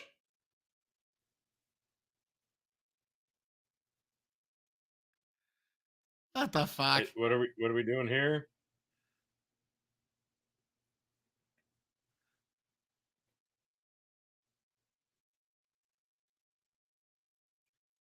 Okay. Scissor me timbers. So here's the thing, Phil. Here's what you got to remember Now wait, about Tony. this pay-per-view. So wait, girls have balls? She's selling like girls have Again in balls. 2023, Phil. Like I feel like I kind of being reminded of that South Park sketch. Is like, and guys, today was a very valuable day where we found out that girls do not have balls. Oh, look who it is. Hey, Sasha Banks. Or whatever she's called. Mercedes Moné, Phil. Jesus. Snoop Dogg's cousin. There you go. That's So yep. don't forget, Phil, that All In right now, AEW is going to be returning in just a few short days on September 3rd with AEW All Out. Oh, thank God. Chicago, Illinois. Yeah. Thank God. Yeah. Like, we don't have enough. So literally next fucking weekend. Yep. Do you want to know the card?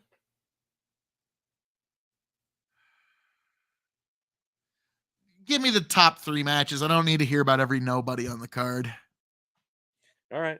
That's fine. As it loads for me. So we've got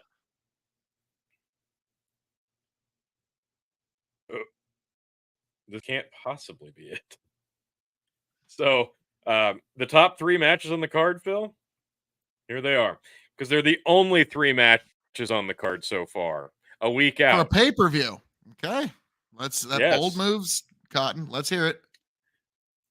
So Luchasaurus, the TNT champion, defends against Darby Allin. Huh? Yeah. Miro versus Powerhouse Hobbs. Okay. And last but not least, Chris Statlander, the champ, versus Ruby Soho for the TBS championship.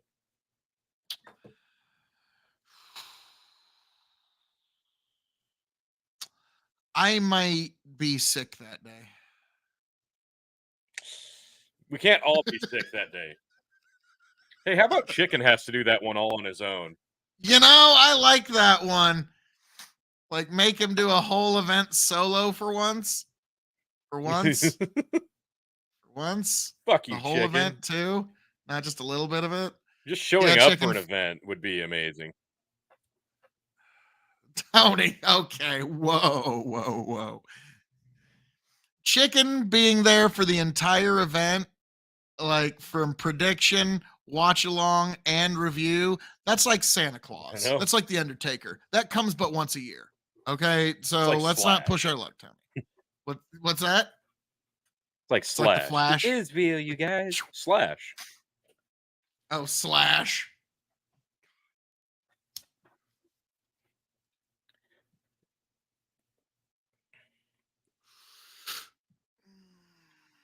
God, Murphy's so good. I would build a company around Murphy. Oh, yeah. He would either be your top heel or your top face. Probably your top heel. Yeah, yeah. Because heels have to kind of general the match. And he's been at the highest level with the highest amount of people. He had a damn good match with Roman Reigns, I remember. Like, him and Roman had a great match. My problem with Murphy, Phil, if I had him as one of my wrestlers, I would really have to fight the urge to put the purple and black mask on him. Wow. To make him Lubu. Like, yeah, he would probably be my Lubu Van Dreamer. Thing is, Luchasaurus would be a great, as much as you hate to admit it, he'd be a great candidate for the Warlock Lord. For what? For the Warlock Lord. He's big, he's tall, he looks intimidating under a mask, and he chokeslams people. That's pretty much the whole gimmick. Like, I was like, shit, you got a point there. Really, the only thing, like, fuck, The Great Khali in a mask would have made it a good Warlock Lord for what I wanted from the gimmick. True. All right. Are you above 7 foot tall? Congratulations. You can be the Warlock Lord. Almost would make a pretty good Warlock Lord. Can you do a choke slam? Who can't do a choke slam? You're hired. I was about to say, like, that's the thing. Like, are you a big guy? Can you do a choke slam? So what's that do? You do this, and then the other guy does everything for you. So why do I need to be big to do that? Yep. Just visually. There's no physics involved. We visually just need you to be large.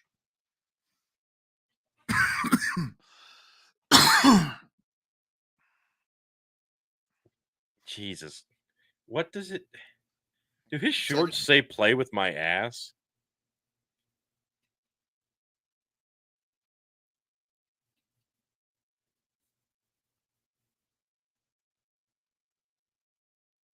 Oh, Julia Hart pulls out Ref Aubrey after Billy Gunn hits the Famouser and almost gets the 3 count. That was pretty good.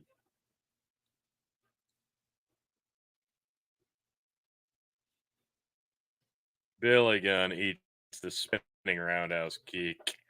That's probably it. Kick out from Billy. Holy shit.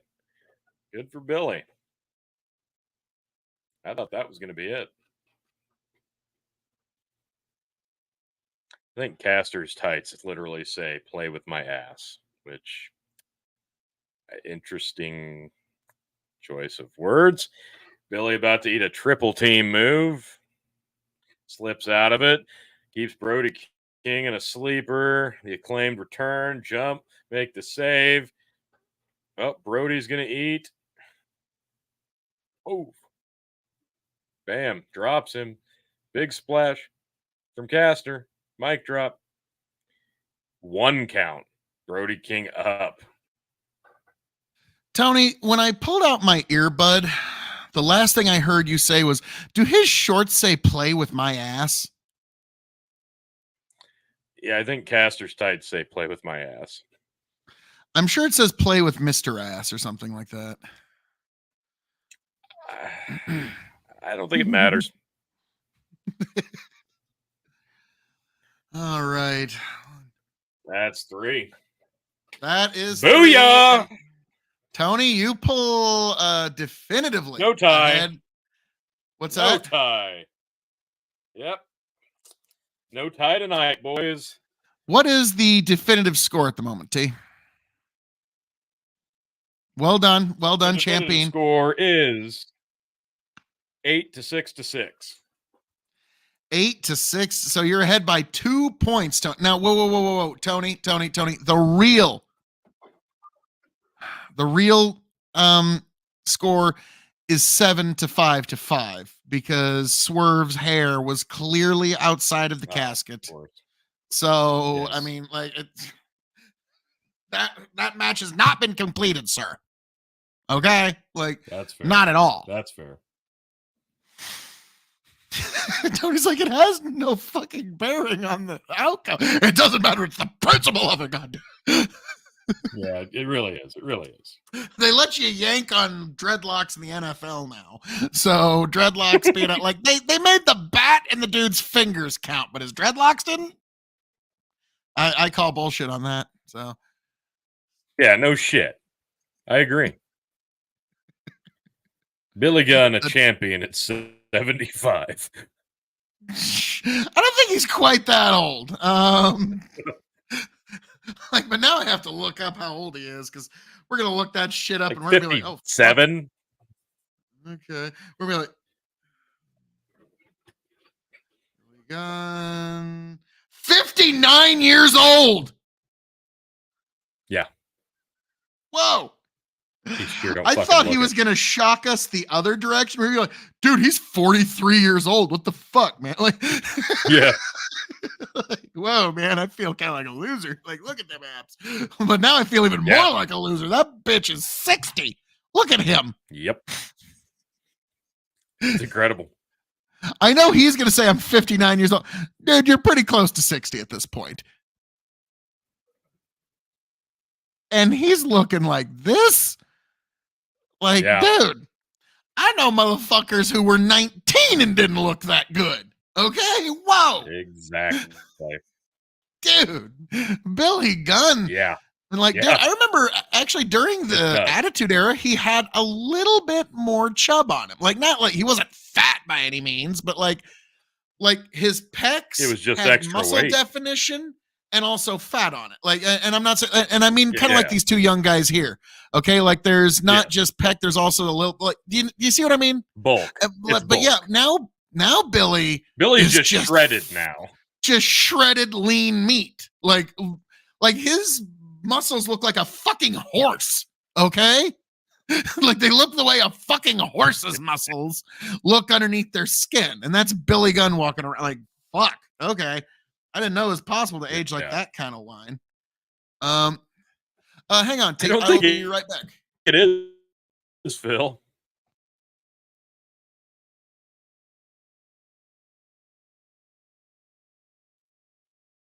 For the main event,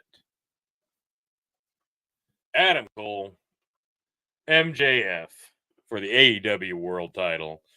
Your Ring of Honor champions going 1-on-1 in the main event after winning the belts on the pre-show.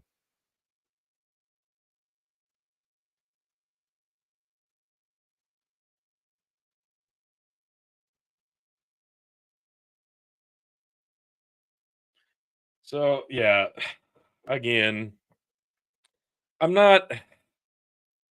don't hate the way they've built this Cole MJF story. I don't hate it. I hate that that MJF can't be a nasty, dirty, conniving, evil heel. He's got to be a quasi heel that gets cheered by the crowd. So I don't know. I'm twofold on this. Like, he's so good at both. He can do everything. He's just so good at it. But should he? Should he be doing all that? I don't know. I think he'd be better served for everybody if he was just an evil son of a bitch. But I don't know. I'm hoping that's where they're going here. Like, he's going to screw over Cole. He's not dropping the belt here. No way. There's no way he drops the belt here. I think they're going to tease it. I think it's going to look really visually great because the screw over is going to be really interesting. The screw over is going to be legendary. I think they've probably put enough time and thought into this that whatever the screw job is, whoever does it, whether it's MJF, whether it's Roddy, whether it's Cole, whether it's somebody else or a conglomeration of that, it's going to be a good screw job. But it's going to be a screw job, and MJF's leaving with the belt. Because if they put the belt on Cole now, again, I said this early on when we started the stream, MJF dropping the belt to Cole here, Cole has to come out with at least 3 guys coming out of it that are his quasi-undisputed era. Because otherwise, nobody's going to believe him as the champion. I'm sorry. He's gotten in a lot better shape in the last several months. He's looking a lot more like his NXT run.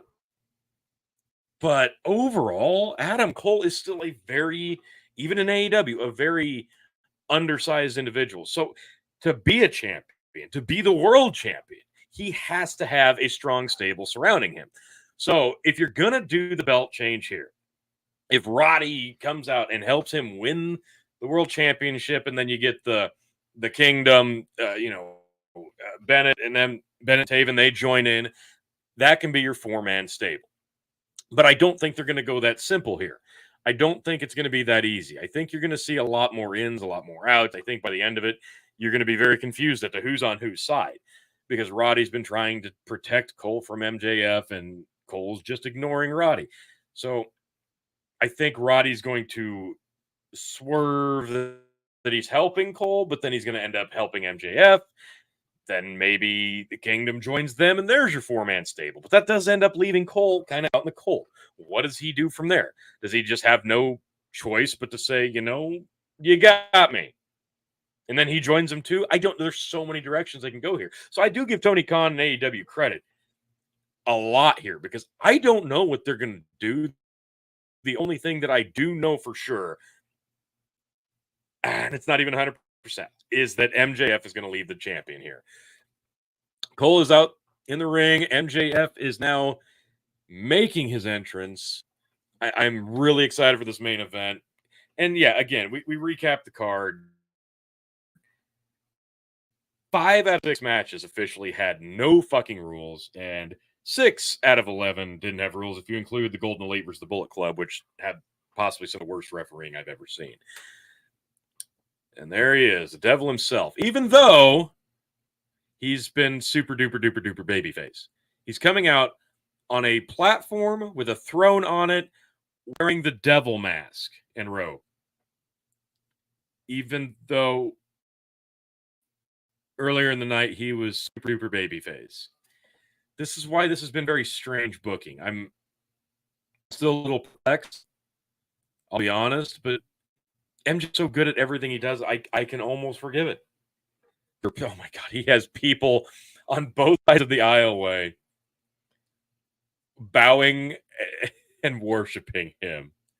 That's incredible. This guy's just perfect.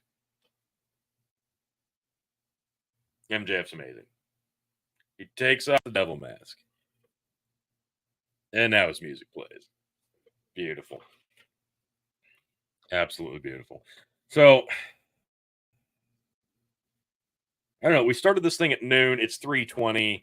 I figured it'd go about 4 hours over 9 matches. So, yeah, this could go easily 30 minutes, maybe 40.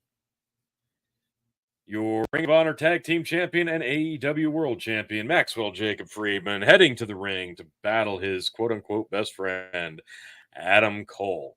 Now, those of you just tuning in for the main event, welcome back to the Revolutionary Wrestling Podcast. Go ahead and drop in the comments what your favorite matches has been tonight, what your least favorite matches have been tonight, what you expect out of this match, who do you think is going to win, and the such. I have successfully retained my 15-time Revolutionary Wrestling Podcast champion over Chicken, the No-Show, and one Phil KOE, who's apparently not on camera now again for some reason. With a score of 8-6-6, decisive victory for yours truly. So that is apropos heading into the World Championship main event match, MJF versus Adam Cole.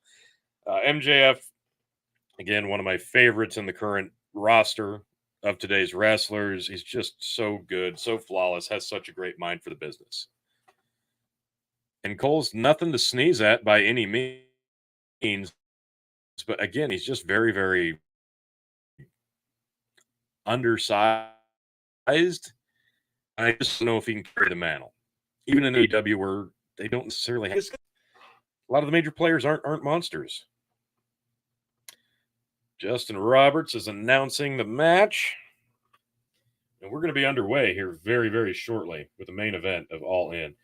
And I didn't realize, I'm a little shocked. There's only 3 matches announced next week for AEW All Out coming from Chicago. Those of you who haven't seen that, you've got Miro versus Powerhouse Hobbs. You've got Statlander defending the TBS title. And Luchasaurus was defending the TNT title. So it's not looking like going to be a great card. If you're going to pick one of these shows to watch, I hope it was this one because there were some good matches on this one. All Elite Botches retweeted. Oh, excuse me. All Elite Botches on Twitter 2 hours ago said almost an hour in. Honestly, pretty underwhelming. Hope things pick up. That's not entirely fair because we did start with a good one in Punk and Joe. That's not totally fair. Jason and OI says, doesn't matter. Uncle Dave's already creamed himself twice handing out the stars. Yep, that's no shit. Not a doubt in my mind that that is accurate. All right, we are underway here momentarily. Hope Phil gets back. The bell has rung. Here we go. Main event time, folks. Wembley holding 81,000. New largest attended event in pro wrestling. So they say. They're cheering the shit out of MJF. And he's just eating it up.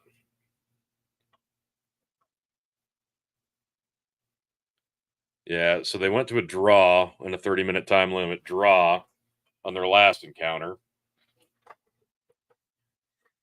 Then they've built this unlikely friendship, winning the ROH tag titles on the pre-show tonight. And now, main event, Wembley. This should be really, really good. I have very high expectations for this. They both leave the ring.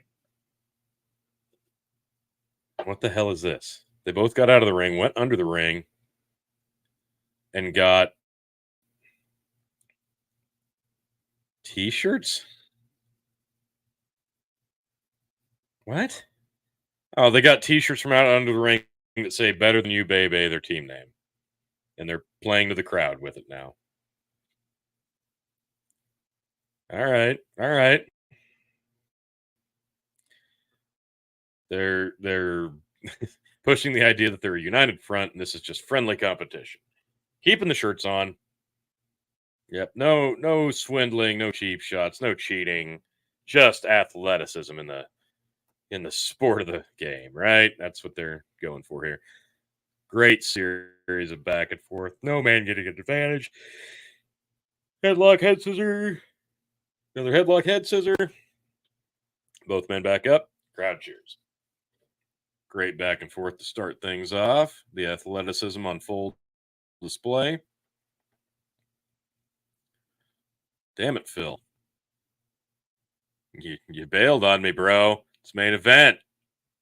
And people piling back in. Where'd you go? All right. MJF with his hand behind his back extends the other hand. Cole shakes it. Crowd cheers.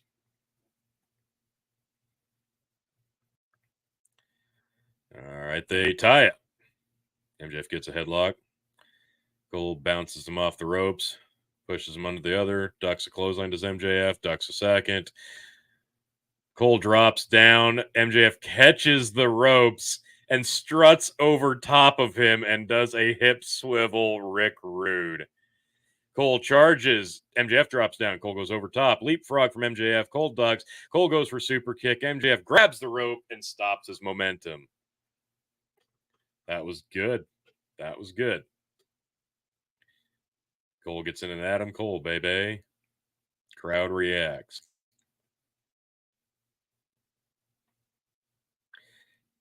Again, left hand behind his back, right hand out. He says sportsmanship. And now he's getting a sportsmanship chant going with the crowd. Cole takes it. And MJF with the eye poke. And raises his arms. So simple but effective.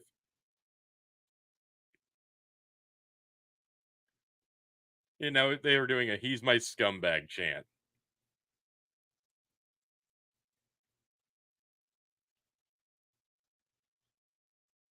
That's on me. He helps Cole up. And Cole slaps him. Eats a small clothesline, a back elbow, big boot to the face, all 3 times dropping MJF to the mat. Spin around, waist lock, Cole Enziguri. Cole gets him on his shoulders, hits a Death Valley driver knee drop to the back of the head. 1, 2, kick out. You gonna argue the ref now that it's only a 2? Really? You do that towards the end, buddy. You know that.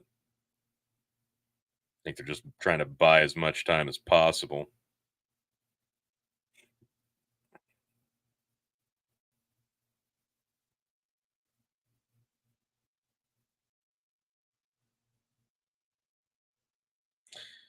Cole hiding behind the ref.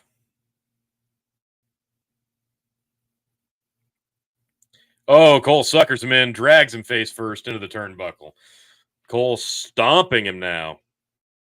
Choking with his boot. So they're going to slow play this burn into a heated, nasty back and forth. And that's going to be beautiful. You can see the sportsmanship leaving and now their hatred shining through.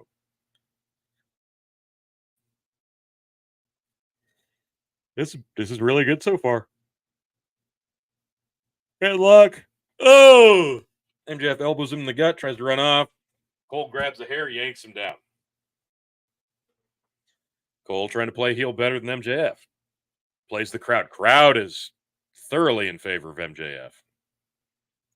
So yeah, if it comes down to it and they're both being nasty, the crowd's picking MJF. This is kind of the side effect I was talking about. When you make your super heel a super baby face heel, they're gonna be behind the heel, and it's not gonna make a lot of sense. You're doing yourself a disservice almost at that point. So whatever he does to screw over Cole tonight, it's gonna have to be really, really bad to garner any sympathy. Another hair yank down. Super boos coming from the crowd now. MJF does a kick up to the cheers of the crowd and tears him down by the hair himself. I'm guessing the shirts are coming off. Cole's on the outside. MJF points at him. Looks at the crowd. Could he do the dive? Hits the close side, hits the far side. Doesn't dive through.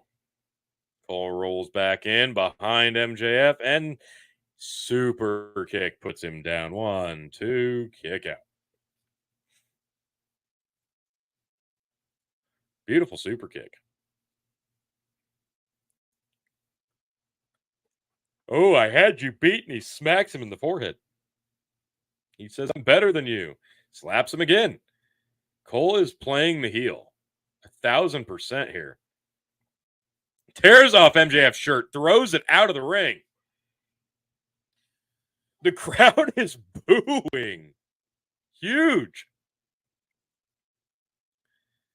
MJF is pissed. Eats a couple of forearms. Is not selling it. A third, not selling it.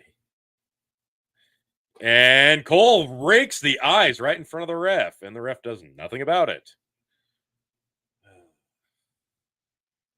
He's tuning up the band. Stomping for sweet chin music.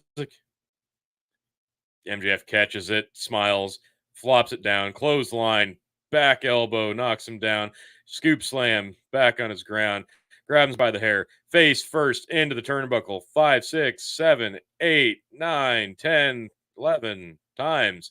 Cole made look really fake with his hand. Now he mounts him, 2, 3, 4 with the top rope punches, 6, 8, 9. And crowd wants it. Bites his forehead instead. And he whips Cole into the opposite corner, except no, at the last second, flips him over.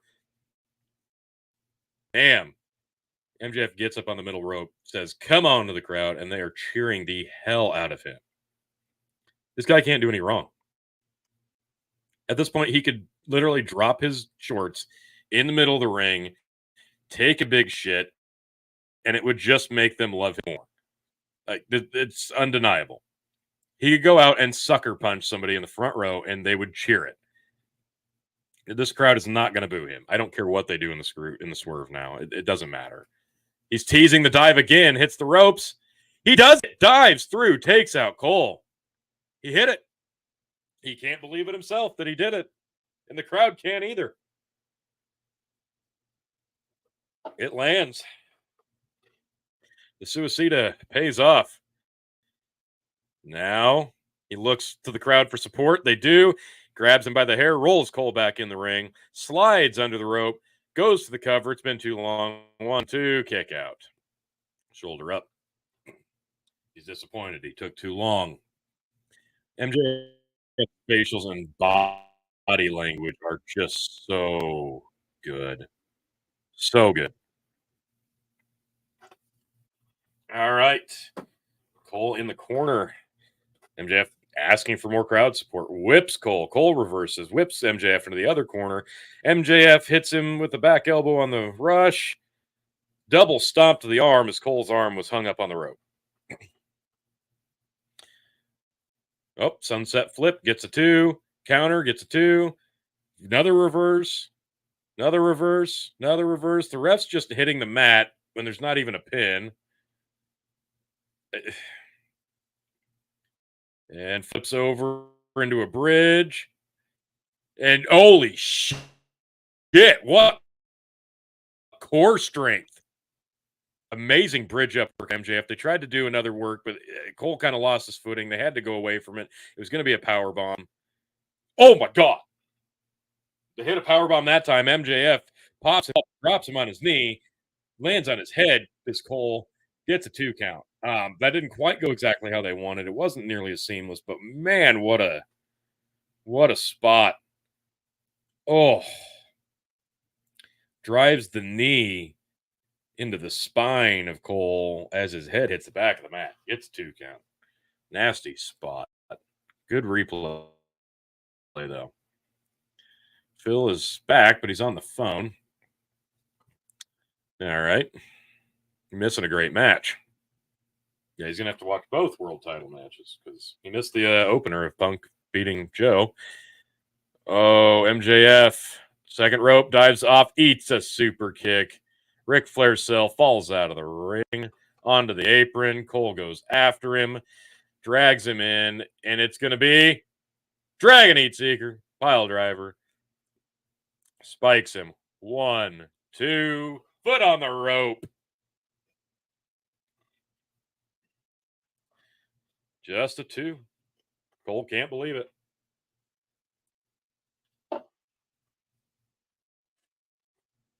Throws MJF out of the ring.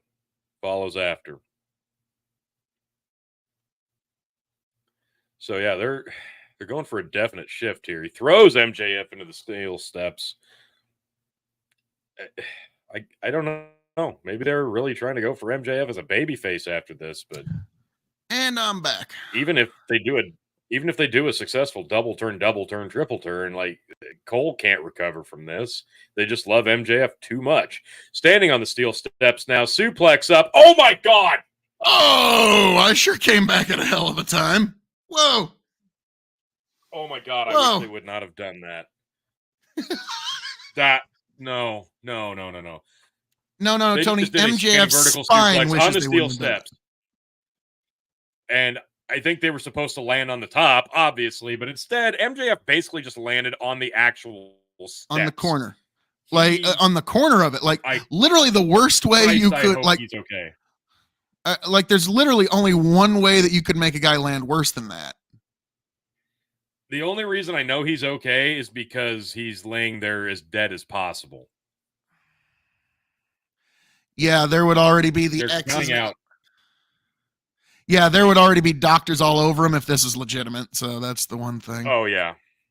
Phil, you've missed a hell of an opening build on this thing. You're going to have to watch the opening of this. You missed a lot. Fair enough. So, fair enough. He's at 7. Cole's in the ring, but this is not going to result in a title change. So Cole's obviously going to roll out and break the count.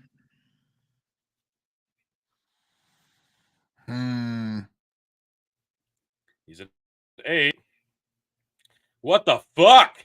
Jesus, never mind. Wow. MJF breaks the count by doing a limbo move under the rope, which I don't know why Cole's upset because now he can still win the title. That wasn't a very smart move. I don't know. I don't like that.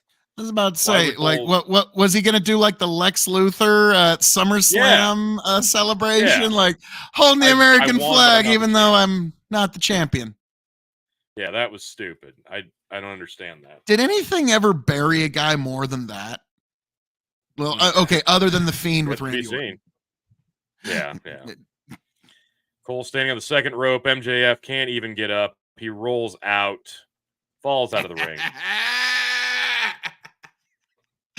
Only from what I've seen, I already know this is an amazing match. Dude, you missed so much. MJF recovers just enough to pull the foot out from under Cole, who face plants on the apron. MJF is in severe pain, pulls the top off the announce desk, knocking off the monitors. He's had enough. The sportsmanship is out the window, folks. I like Cole how went they too all far. universally knock off all the shit. Like, I think they need to explain that, where it's like, yeah, they have to pay for the monitors if they put a wrestler through it. Like, I think that would actually, like, oh, okay, now it makes sense why they're doing it. They don't want to pay for monitors. They're standing on the announce desk now. He's Man, look talking at fucking shit. You got to MJF's do it. abs. He gets him up for a tombstone. Do it. Cole falls. No, MJF refuses to do it. He can't Why is do he it. not? He's just too good Why? of a guy.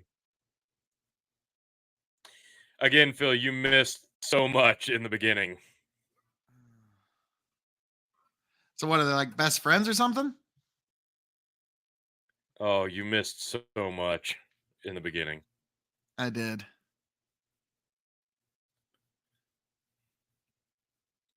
Cole, they're back up. Cole gets him in the pile driver tombstone position. Going for and the he does it. tombstone. Oh! No break. No It break. just didn't break.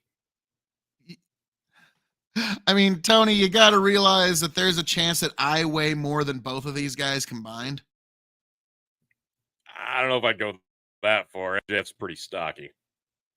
How much? I'm going to look up how much each guy weighs. Okay, Cole rolls MJF back in the ring. He's got him flat back. 1, 2. Kick out. Okay, he's billed as 200 pounds. Which, dude, I'm sorry. No. If he's 200 pounds, then I'm 476 pounds. Yeah. Let's see what MJF's weight is. It's probably going to be less because he's honest. It's probably more like 235.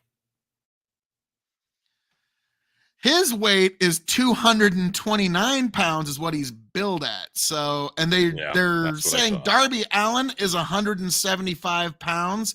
If that's the case, Tony, I am 746 pounds. Okay. I might be the weight of a small red dwarf star. Okay. If Darby's 178 fucking pounds, what are these fluid ounces or like what? Like, I don't believe that shit at all.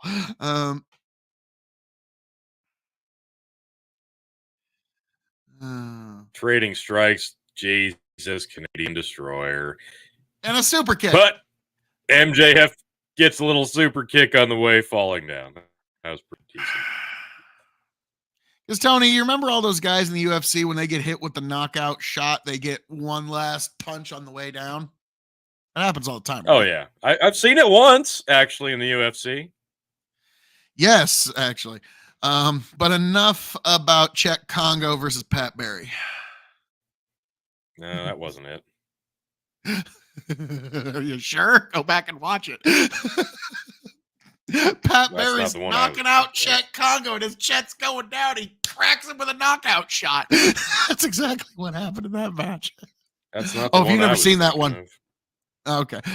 Are you thinking the one where both guys hit each other at the same time? No, the one guy eats a body shot, and he's about to be knocked out, and then in a last-ditch effort, throws a huge just sideways right and catches the guy, knocks him out cold as he falls to the fucking mat in pain.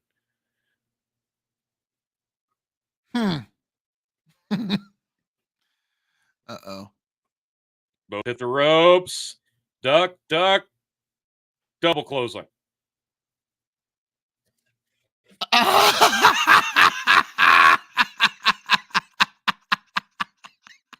No, absolutely not.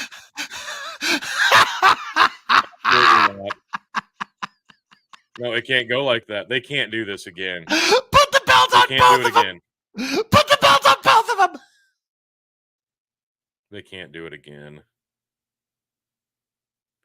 Dude, you are just going to sully this crowd. No. No.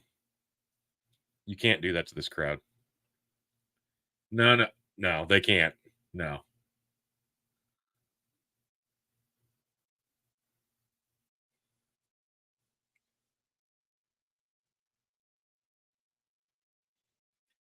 So the double pin ends in a draw. Justin Roberts announces that the crowd's pissed. Cole's pissed, grabs the mic. No, not again. 5 more minutes, Max. Will he say yes this time? Oh, shit, son. 5 more minutes from the MJF machine. He says no.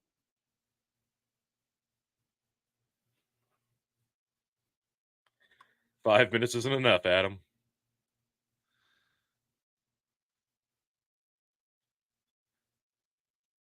Oh. We're going till we got a fucking Lord. winner in Wembley. Quick roll up. Another quick roll up. Goes for the super kick. Gets the eye rake. Hits the ropes. Down goes the ref. Oh, Cole shit. takes out the ref. Cue the fucking 46 people. I don't care. This is awesome. Yeah. Fuck it. Okay. All right, where's Roddy? MJF. There's no referee. Oh, Tony. MJF without a referee?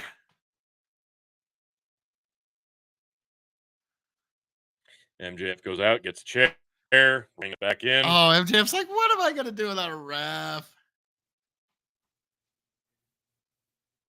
Throws it to Cole. Cole throws it back. Throws it back to Cole. Cole throws it back to MJF. They're playing patty cake, hot potato with the chair. And MJF teases hitting him with it. Cole drops down.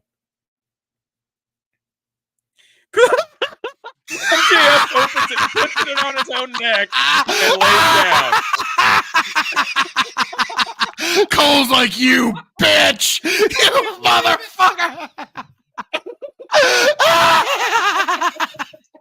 This is great. The referee sees MJF with the chair wrapped around his head. Cole's like, no, he did it. He framed me. And he goes, MJF with a roll. 1, 2. Oh! Super kick to Cole on his hands and knees. He's bringing him through. Oh, yes. Oh, through the ropes. Oh, 2 count. Oh, this is beautiful. This is brilliant. Like, I'm sorry. When MJF put the fucking chair over his head, I was like, he's brilliant. He's fucking brilliant. Okay? Like, this is just marvelous. God. That was amazing. Oh, yes. Both men on the apron now.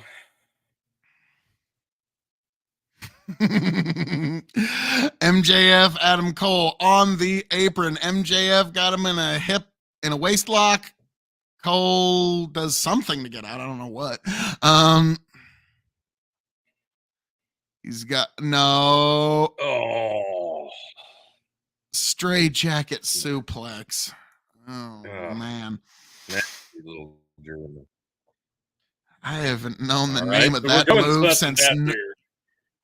Like, I haven't remembered the name of that move since No Mercy.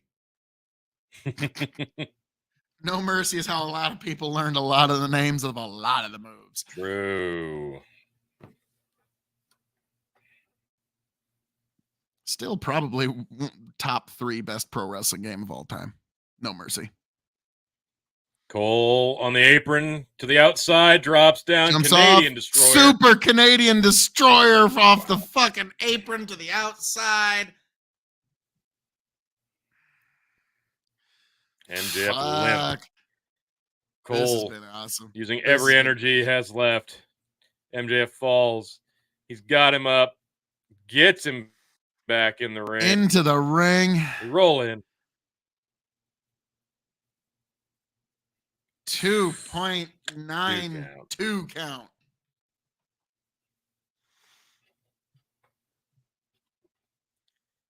Cole can't believe it. He's in shock.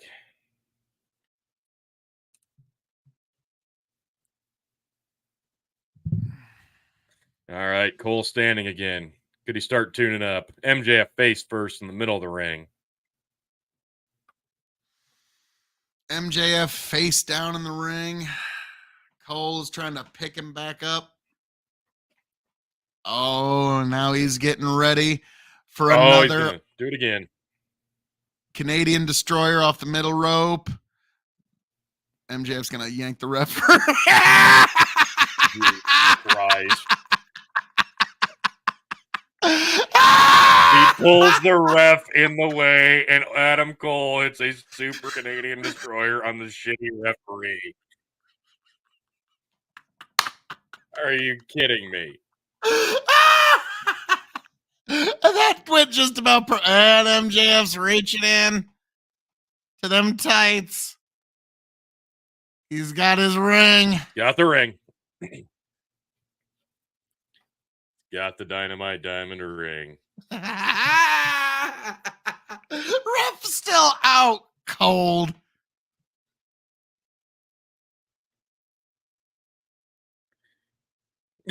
MJF, should I do it? I'm so conflicted.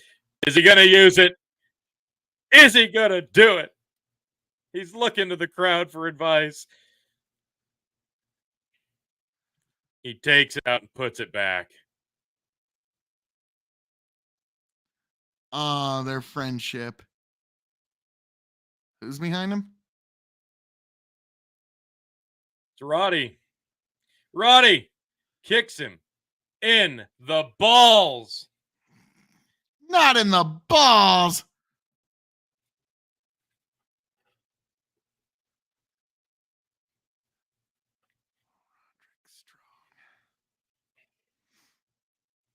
And now, oh, hits the Canadian Cole hits the Destroyer. Panama Sunrise. Could that be it? Takes off the knee pad. Hits the knee. He's going to roll him over.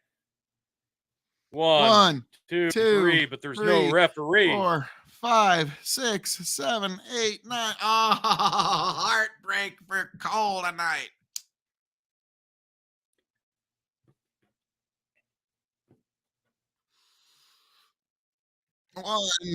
One. This is agonizing. 2.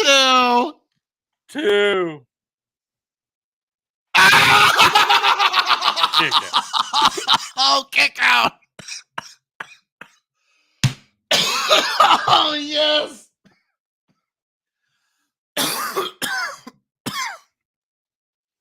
Oh, my good Lord, heavenly God.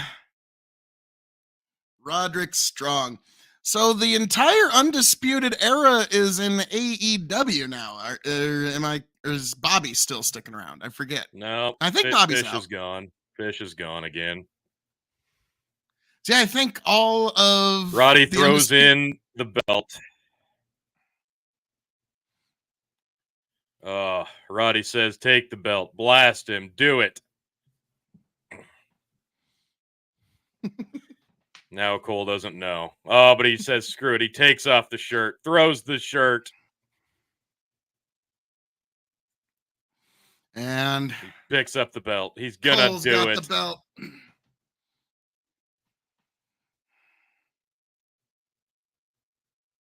Uh-oh. Oh, no. I think I know what's going to happen here. Oh, Cole throws the belt out. Roderick's like, fuck you then. I'm out. Roddy says, nope. You don't want to listen to me? Man. I'm gone. Roddy leaves. Small package. Roll up. 1, 2, 3. MJF fucking pulls off the W of the century. That was beautiful. Cole's gonna cry. So Tony, this match was won. They got a lot out of that, and they didn't even get the definitive answer to the storyline. What's going to happen here? Who's going to turn on who? And they're going to keep this going. I don't know. I don't know what they're going to do now. They are milking this. I got to give him credit. I didn't know it was going to happen on how, but he got the belt as we expected. But I don't know where they're going from here. This is still No, interesting. I actually kind of like this because it's like they're both trying to do it right, but circumstances keep robbing them of the right win or the right loss. Does that make sense? Yeah. And now, Adam Cole, I would maybe not sell the fact that you're crying like a child. Like, dude, how many matches have you lost?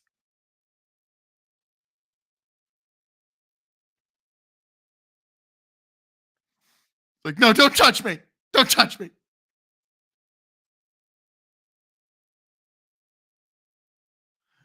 Wow, MJF's like, this isn't you, Adam. This isn't you. Like that's literally the reaction. I'm just wondering how far they're gonna take this MJF good guy thing.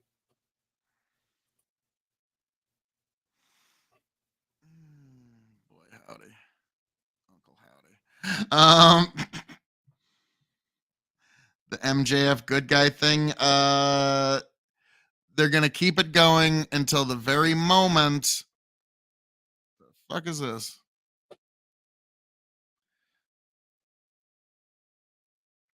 Oh, the crowd didn't like that. MJF brings the ROH tag titles in, gives one to Cole. We still got these. Cole chucks it out.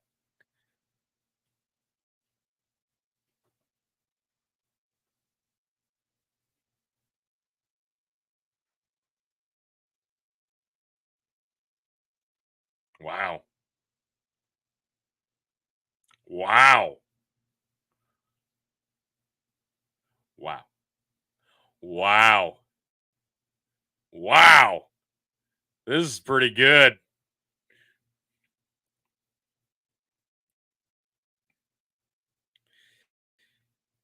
Oh, and Roddy back. Telling him, do it.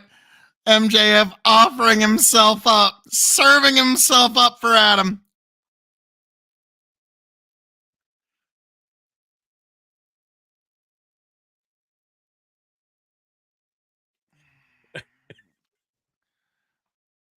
Oh.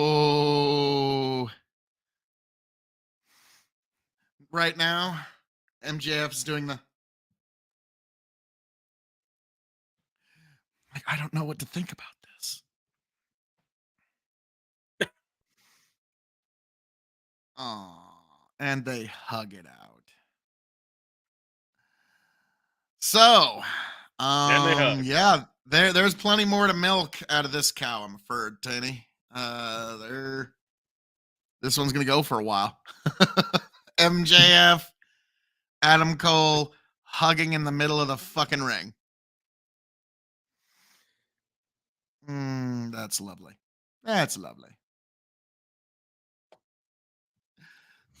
And best friends, Tony. Best friends. So, Tony, What a match. What we learned here at the end of AEW All In is just like any fan of pretty much any anime or any cartoon that was made after the year 2004 has made. And they learned the power of friendship.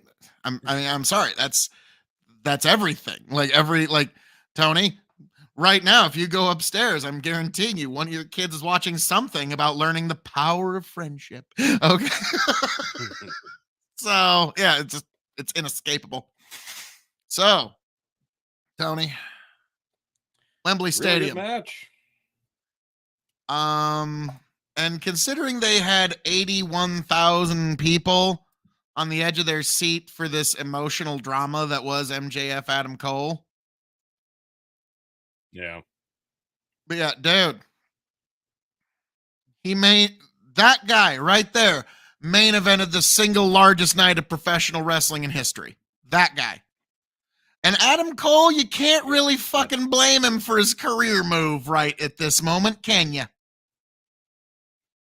No, it finally worked out. It's taken over a year. 2 years. He's standing in front of 81,000 people. All right, there's a lot of room there that was not there for other live events. I don't know. Oh, look at that. Look at that. August 25th, AEW returns to Wembley in 2024. Nice. I mean, fuck, Yeah, just I don't as know well. that they need to do a repeat of having a pay-per-view 6 days apart. No, they don't need to do that. But considering the commercial success of this, like, it's kind of telling that WWE, when they were in UK not too terribly long ago, were not able to pull this off. But AEW did. Yeah. Like for all the naysayers, this is really something worth noting. Yeah, wow. So MJF and Adam Cole are the Ring of Honor tag team champions on top of all of it. Yeah. So basically, the tag team champions are a bigger deal than anybody else on the whole fucking roster by like 50 Of a times. different company. Yep. All right. So, Tony, I did not see all of this event, but of what I did see, it's kind of like what Jim Cornette said about Double or Nothing. Some of it was double, some of it was nothing. Yeah, I got to be honest. It's one of those things where you watch this event and most of it was good, and most of the bad stuff was really, really, really fucking bad. That's the thing. Like, I'm going to give you the recap. So we started out on the pre-show. We had Aussie Open, MJF and Cole for the Ring of Honor tag titles. MJF Cole end up winning the match and the belts, and then Hook reclaims the FTW title in a no DQ match against Jack Perry. And then we started out the event. Punk retains the real world championship against Samoa Joe. And then we had, excuse me, it was, good God, where did we go from there? I'm trying to remember. Holy shit, what a... The Bucks and FTR? Yeah, I think the Bucks lost to FTR in a surprise defense. We had Jericho lost one to Ospreay. We had Saraya beating Storm, Champ, Sheeta, and Baker in a four-way. We had a god-awful stadium stampede. Best friends Orange Cassidy, Kingston, and Penta beat the Blackpool Combat Club. Sting and Darby won a coffin match against Cage and Swerve. House of Black dropped the trios titles to the Acclaimed and Billy Gunn. And last but not least, oh, excuse me, I'm sorry. I forgot about the other one that I hated. Golden Elite lost to the Bullet Club Gold. And MJF defeats Cole in the main event to reclaim the AEW World title. So I'm looking at this, and again, I said 5 out of 11 matches had no rules. And the Golden Elite versus the Bullet Club Gold may as well not have had any rules, because that's how piss poor job the rules and the officiating were in this. Like, again, it was a beautiful Cirque du Soleil in most spots, but my God, what a stupid shit show of a match in terms of actual storytelling and logic. And what a waste of Ibushi coming to America to have this match, to have him drop this match. I get the venue, but what a waste, because this could have set up Ibushi and Omega. Well, okay, coming to America? I mean, he came to the UK, didn't he? I understand, but it's an American promotion. You know. I know. I couldn't help myself. I was like, I think his plane went actually the opposite way. Leaving Japan, he probably flew over like Russia and shit to get there. Fair. So I guess let me give my thoughts quick. Yeah, the pre-show, it was fine. The Hook match, it was a shit show, but whatever. It was a crowd warmer. The Ring of Honor tag title match was Hook really good. just needs to come out, go around the ring once, flex his abs, and then go back. That's all Hook needs to do. Yeah, that's fair. Jericho and Ospreay was really good because of Ospreay. Ospreay they could do something with. They really, really could. I don't know that they'll do anything of merit. I like how you talk like, yeah, Ospreay is good. That Jericho guy, then I don't know. I don't know. I think they better cut that guy. He's just like you talk like nothing. FTR successfully defending against the Bucks. I don't know where they're going to go from here. I'm a little shocked that The Bucks didn't put themselves over in Wembley, so you gotta wonder where and how they're going to get the belts back, because that is ultimately going to happen, and I'm guaranteeing it's not going to be a trilogy as the end of this thing. Now they will get their win back. It's just a guarantee. But I'm glad FTR got the win here. That was the right call. It just does cement them as one of the best tag teams currently, and I'm glad they didn't have to do a job just to sacrifice that for the people in charge. The women's match was fine. I don't know that they're going to be able to do a whole lot with Saraya as the champ. It was a big feel win for Wembley for her. It was a big feel-good win for you too, T. Yeah, that did help me secure this. But I just don't know where they're going to go with the belt with her, because I'll say it, she's been really bad since her return, and it's been expected. She's rusty, and the rust hasn't really shaken off. And I don't know that I actually don't think she's bad. What she is careful. She's not bad. She's she's overly cautious, and because of that, she's like, I don't give a fuck if this bump looks like shit. I'm not landing in a weird way that could fuck me up, which I can't say I blame her. I'm just saying, like, when people say I don't like her work rate, she's being cautious. What the fuck you want? Let's, like, any of you go, like, after you've had a fucking stinger like that, let's see how close your matches are to fucking perfect. Okay, like that's kind of the thing I would like. I'm not saying that. What I'm saying is, she took a lot of years off. Her best days are behind her because of the layoff, because of the injuries, and it's not like her ceiling still has the same potential it once had, even though she is very young. You can't do much going forward with her in terms of work rate, so you've got to make this run. She's a transitional champion because you can't center a division around her. Exactly. You can't. You just can't. Because so I don't know if I pray not, but you never know if the injury bug might hit her again. And so, and her next injury is probably the last one. Like, she's just done after that. That's it. Like, if she gets one more scare of any kind, she's just, I'm done forever. This is just sort of her proving to all the people who said she could never do it again. I think that's what this run's about more than anything. I haven't got one more title run out of it, you motherfuckers. Yeah. So they get a little bit out of the investment on her. So in the right front, in front of the right crowd. The Blackpool Combat Club, I still think, is one of the most ridiculous stables in wrestling existence. It makes no sense. I don't care what you say. No argument you have, anybody out there is going to make me think different. It's like a bunch of pro wrestlers watched some Guy Ritchie movies and said, like, they watched Lock, Stock, and Two Smoking Barrels too many times. They said, we could make a wrestling stable out of this. I mean, sure you could, but why? Exactly. I mean, it's just a waste of the people involved. They could all be doing something better. And now, if they honestly, all came out in peaky best thing for hats, Brian Danielson, is he got hurt and he doesn't have to be involved in this shit this year. Wow. Lucky him. Lucky him. He did not have to be involved with this. Now, Tony, did he get hurt or did he get hurt? And he just like, I'm out of here. Left, he got hurt. A lot of his booking decisions on the AEW roster, I would say maybe he doesn't know better, but hopefully he did, and that's why he wasn't involved with this disaster. The best some of them you can write off just trying to be nice. To get the win there, but the John Moxley, anything involved with John Moxley, you just saw it tonight. Him shoving wooden stakes in his head for the sake of doing it. Trent Beretta basically spinal stenosising himself about 8 different times in the span of a minute and a half. Penta getting hurt, then coming back,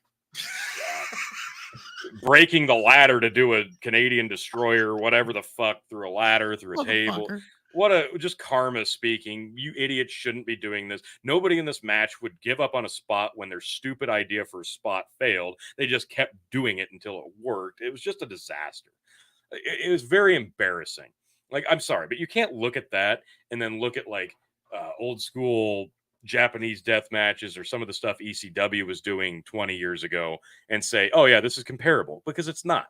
There's no athleticism involved in this. There's no storytelling involved. It's just a clusterfuck, people doing hardcore spots. This is more reminiscent of the hardcore battle royal 24/7 rule, and not in a good way, because at least that was entertaining in the fact that it was comedic. This is just sad. This is taking all the garbage indie wrestling happening today in the modern era and putting it on a main event pay-per-view in front of 80,000 plus people who cheered everything tonight. So that's not telling of how this was good. It's more sympathetic to the fact that nobody really knows in this core fan base what actual hardcore wrestling is, because this wasn't it. It was just bad. Yeah, this wasn't like hardcore wrestling. This is, as Jim Cornette would call it, lazy booking. Yeah. Because Yeah. it's like ECW, like you said. We used to think how great it would be to be able to break all the rules until we finally found out why there were rules in the first place. Yeah. You don't miss it till it's gone. And now that it's gone, what a Don't shit know show. what she got. Yeah.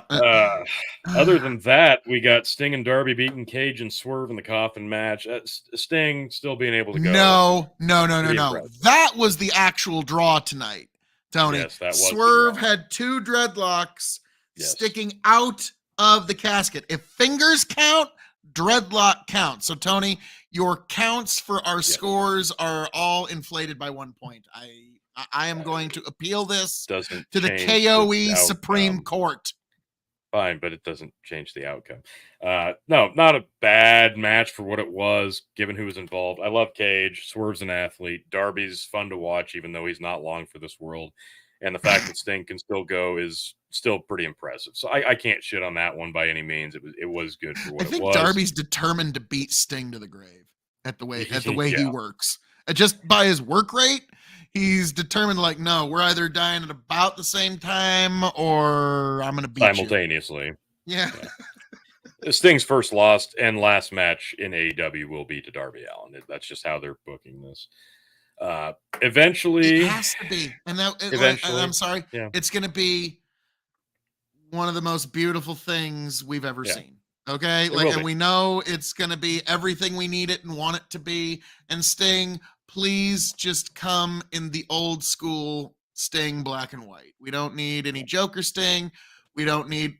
Now, if they did like a 4 series, then we could get Malibu Barbie Sting, we could get black and white Sting, we could get black and red Sting, and we could get Joker Sting all through. So. Well, they'll probably make it cinematic and do that anyway. So careful what you wish for there, Phil.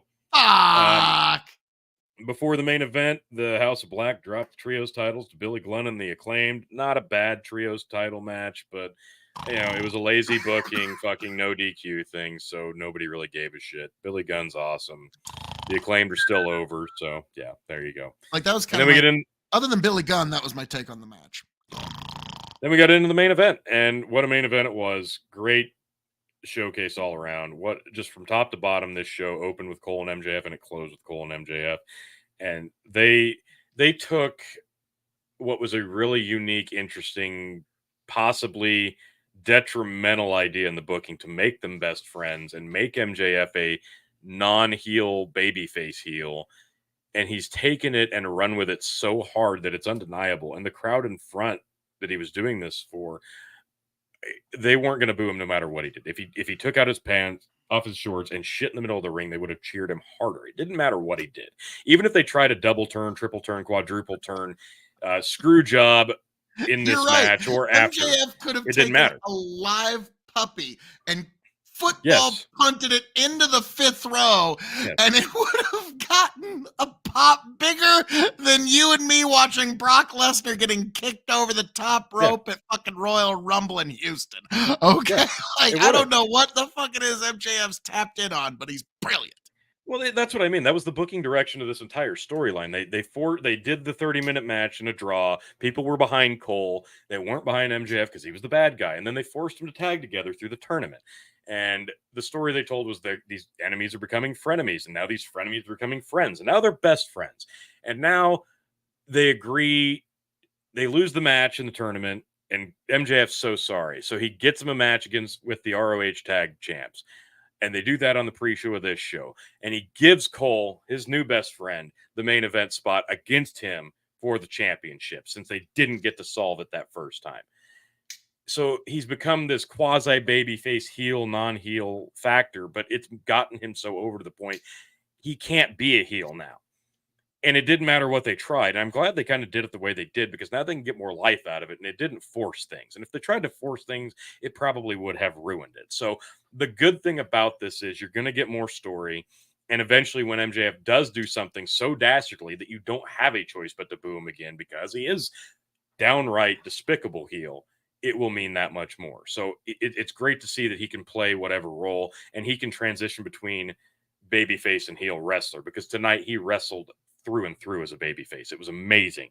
He didn't really once stray from that. Even when he did do a few heel things, it was mostly playful and for the crowd's enjoyment. And it was early on. Again, Phil, you got to watch the beginning. It was so good. Yeah, I will definitely I will give Punk and Joe a watch. And I will definitely rewatch this match, but I will say, Tony, despite you hanging on to the RWP championship, which well done, by the way, sir. Thank you. I have issue with you. You this do, evening, do you? You have caused grievous injury to me, Tony, this evening. Have I? You somehow, like, I got to give it to you. Good rib, man. You figured out a way to make me watch an Eddie Kingston match.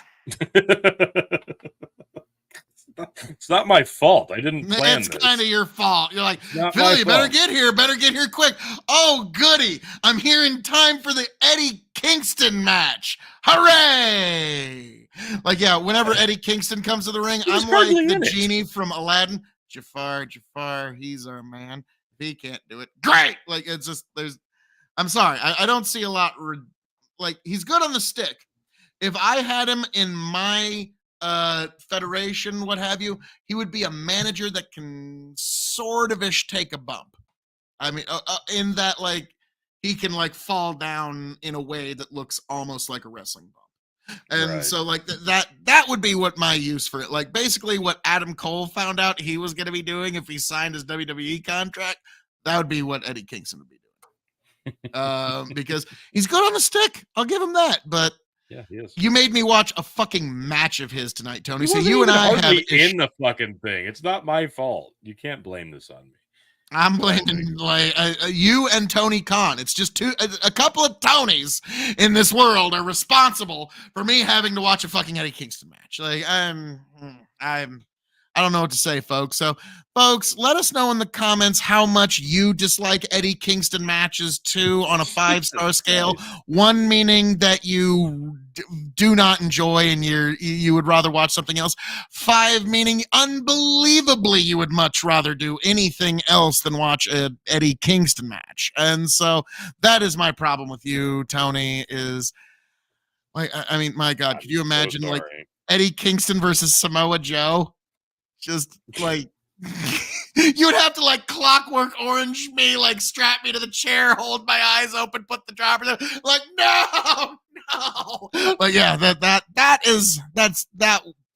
would be fun. That'd be fun, T. Wow. All right, I'm gonna look for that match. But so please don't. That being said, we've got more coming up very soon. This is what incredibly soon. Unfortunately soon, actually. So it's an interesting move by AEW to have All In today on a Sunday from Wembley. I get that. But then here in a few short days, they're coming back. But even before that, WWE Payback, Saturday, September 2nd. Yeah, Saturday, as in less than a week, coming to us. Like 6 days away, we have WWE, and then I gotta say, the commitment of we're going to do shit on Memorial and Labor Day, maybe don't. Yeah, I wish maybe don't, because we're all kind of busy. And now WWE's making another fucking pay-per-view just for this. Now, T, I'm curious. Just to fuck with AEW. I'm curious here. AEW. If WWE were to come back and they wanted to do Wembley Stadium, just a thought here. Do you think the return of King of the Ring could be what could kick them over 81,000? I think if they did it and did it right, it could. They would basically have to make it a damn near a WrestleMania. You would still have to have a marquee main event. Oh yeah, the Tribal Chief would be making an appearance that night. You'd have to have like a Roman Reigns versus a marquee name. That can be when the Solo Sikoa fallout happens. No, I think it'd have to be bigger than that. I think you'd have to you'd have to go back to the well a bit, and I think you'd have to do like a Roman Reigns versus a Cena, or a Roman Reigns versus AJ Styles doesn't have like the name draw, but it has the appeal. That was the first fucking name that came to my mind right as you said AJ. Yeah. Like I was thinking, okay, if they did some building of AJ, they could make that work. If you build him back into a main event player, it could work. Seth Rollins can work, but you got to build him for a year before you, like, as a legit world heavyweight champion, you got to let him hold that for a year and then have him drop that belt to the tribal chief as well. So he's carrying what we're two looking belts at right now, this Saturday for WWE Payback, only 5 matches on this card, no tribal chief, which is better than AEW's 3. Yeah, well, yeah, I gotta say. I mean, come on, you know, like we can give WWE shit for not fucking pre-planning their shit, but I'm kind of hoping this is the full card because it's on paper. This isn't a bad card. It's not like let's hear it. Pay-per-view worthy. So we've got LA Knight versus The Miz. That's going to be super damn good. That's going to be fantastic. I might be more excited about that than anything. LA Knight versus The Miz. That's going to be fantastic. We've got Rey Mysterio defending the U.S. title against Austin Theory in the rematch. That's also going to be really fucking good. Rhea Ripley, your women's world champion, defends against Raquel Rodriguez. Gonna be really goddamn good. Seth freaking Rollins defends the world heavyweight championship against Shinsuke Nakamura. Also going to be really damn good. And Becky Lynch and Trish Stratus in a steel cage match. This is a legitimate card. There's no like blow you away Roman Reigns super duper duper elite status. But this is top to bottom. There's nothing on there that I'm going to stub my nose at.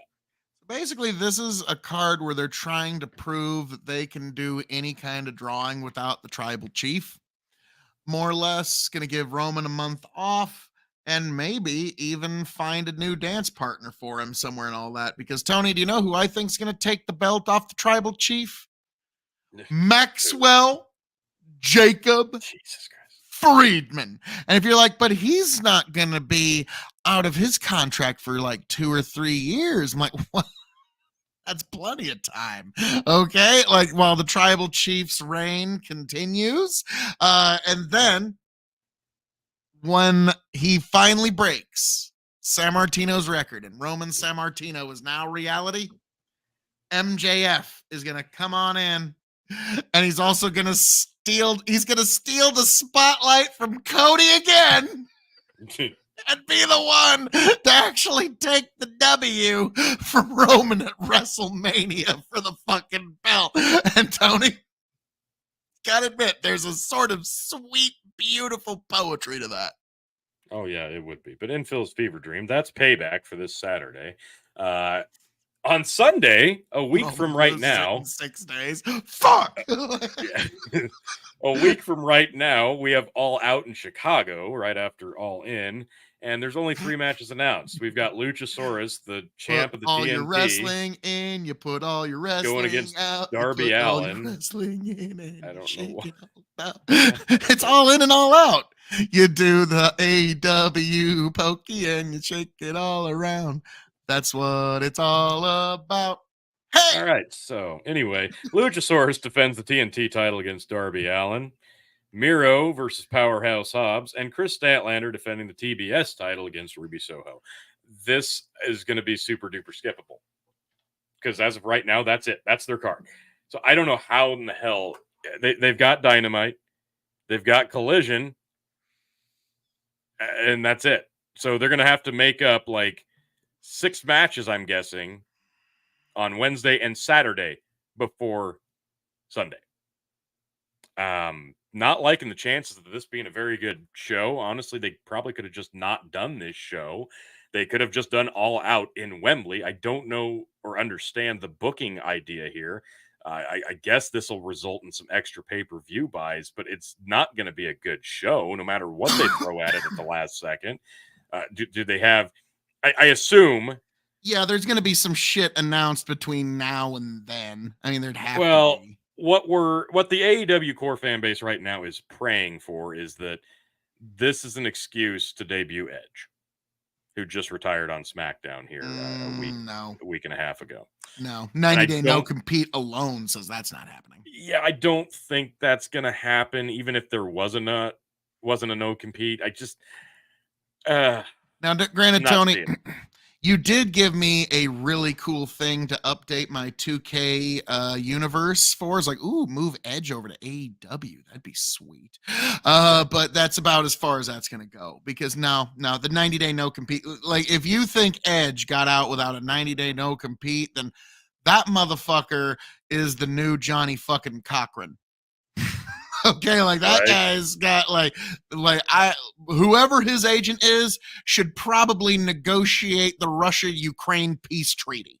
Okay, like whoa, like Edge got out without a 90-day no compete. Who the fuck got that through? So yeah, that there's no way. It's a nice fantasy. But the reason there's so few matches, Tony, is because they can't say, and defending his title, Maxwell Jacob Friedman will be going up against bleh, because then it just basically buries the whole match we just watched. Well, unless they do something to bring this whole Adam Cole feud right back less than a week later. They could do that if they had something in mind, but they can't bum rush something. So no, you put the two of them up against a top tag team. I think you put the two of them up against like either FTR or the Bucks as the main event, and or Omega Ibushi or something. Like put a dynamic duo to put up against them, not just Batman and Robin. That would be probably because that's how you actually string this friendship thing along. And then how are they going to get along, Tony? How are they going to get along? It's a pro wrestling story as old as time. How are these tag team partners going to get along? How? And it's a story we just can't resist. So, yeah. All right. So we're wrapping this up. Again, we've got freaking WWE Payback September 2nd, this Saturday. We've got AEW All Out on Sunday, the 3rd. Are they at least in the evening? Yes, they are. I don't know that we're going to be doing a watch along for all this, folks. So stay tuned, hit like, share, subscribe to make sure you're with us to find out what we're doing. I'm sure we'll get our predictions out of the way before those things drop.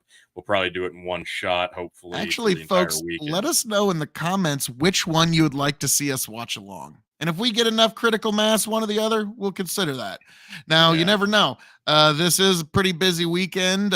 We might just be, it just really kind of depends. Like, I might just be reading everybody's predictions on Friday night and getting back to you on Sunday night as to what happened. So we don't know. It's Labor Day weekend, folks. That's why you don't do these shows on fucking Labor Day. And now both companies are doing it. Thanks a lot, Vince and Tony. Now, I was planning on taking my kiddo to the state fair, but she's actually got a band thing she's got to do this weekend. So the whole schedule's in flux. So I was going to do I'm not watching the Saturday show anyways because I'm going to the state fair, but I might actually be avoiding that human mass this year just because the kiddo is going to be busy during that weekend. So I don't know. Tony, you went to the state fair. How was it?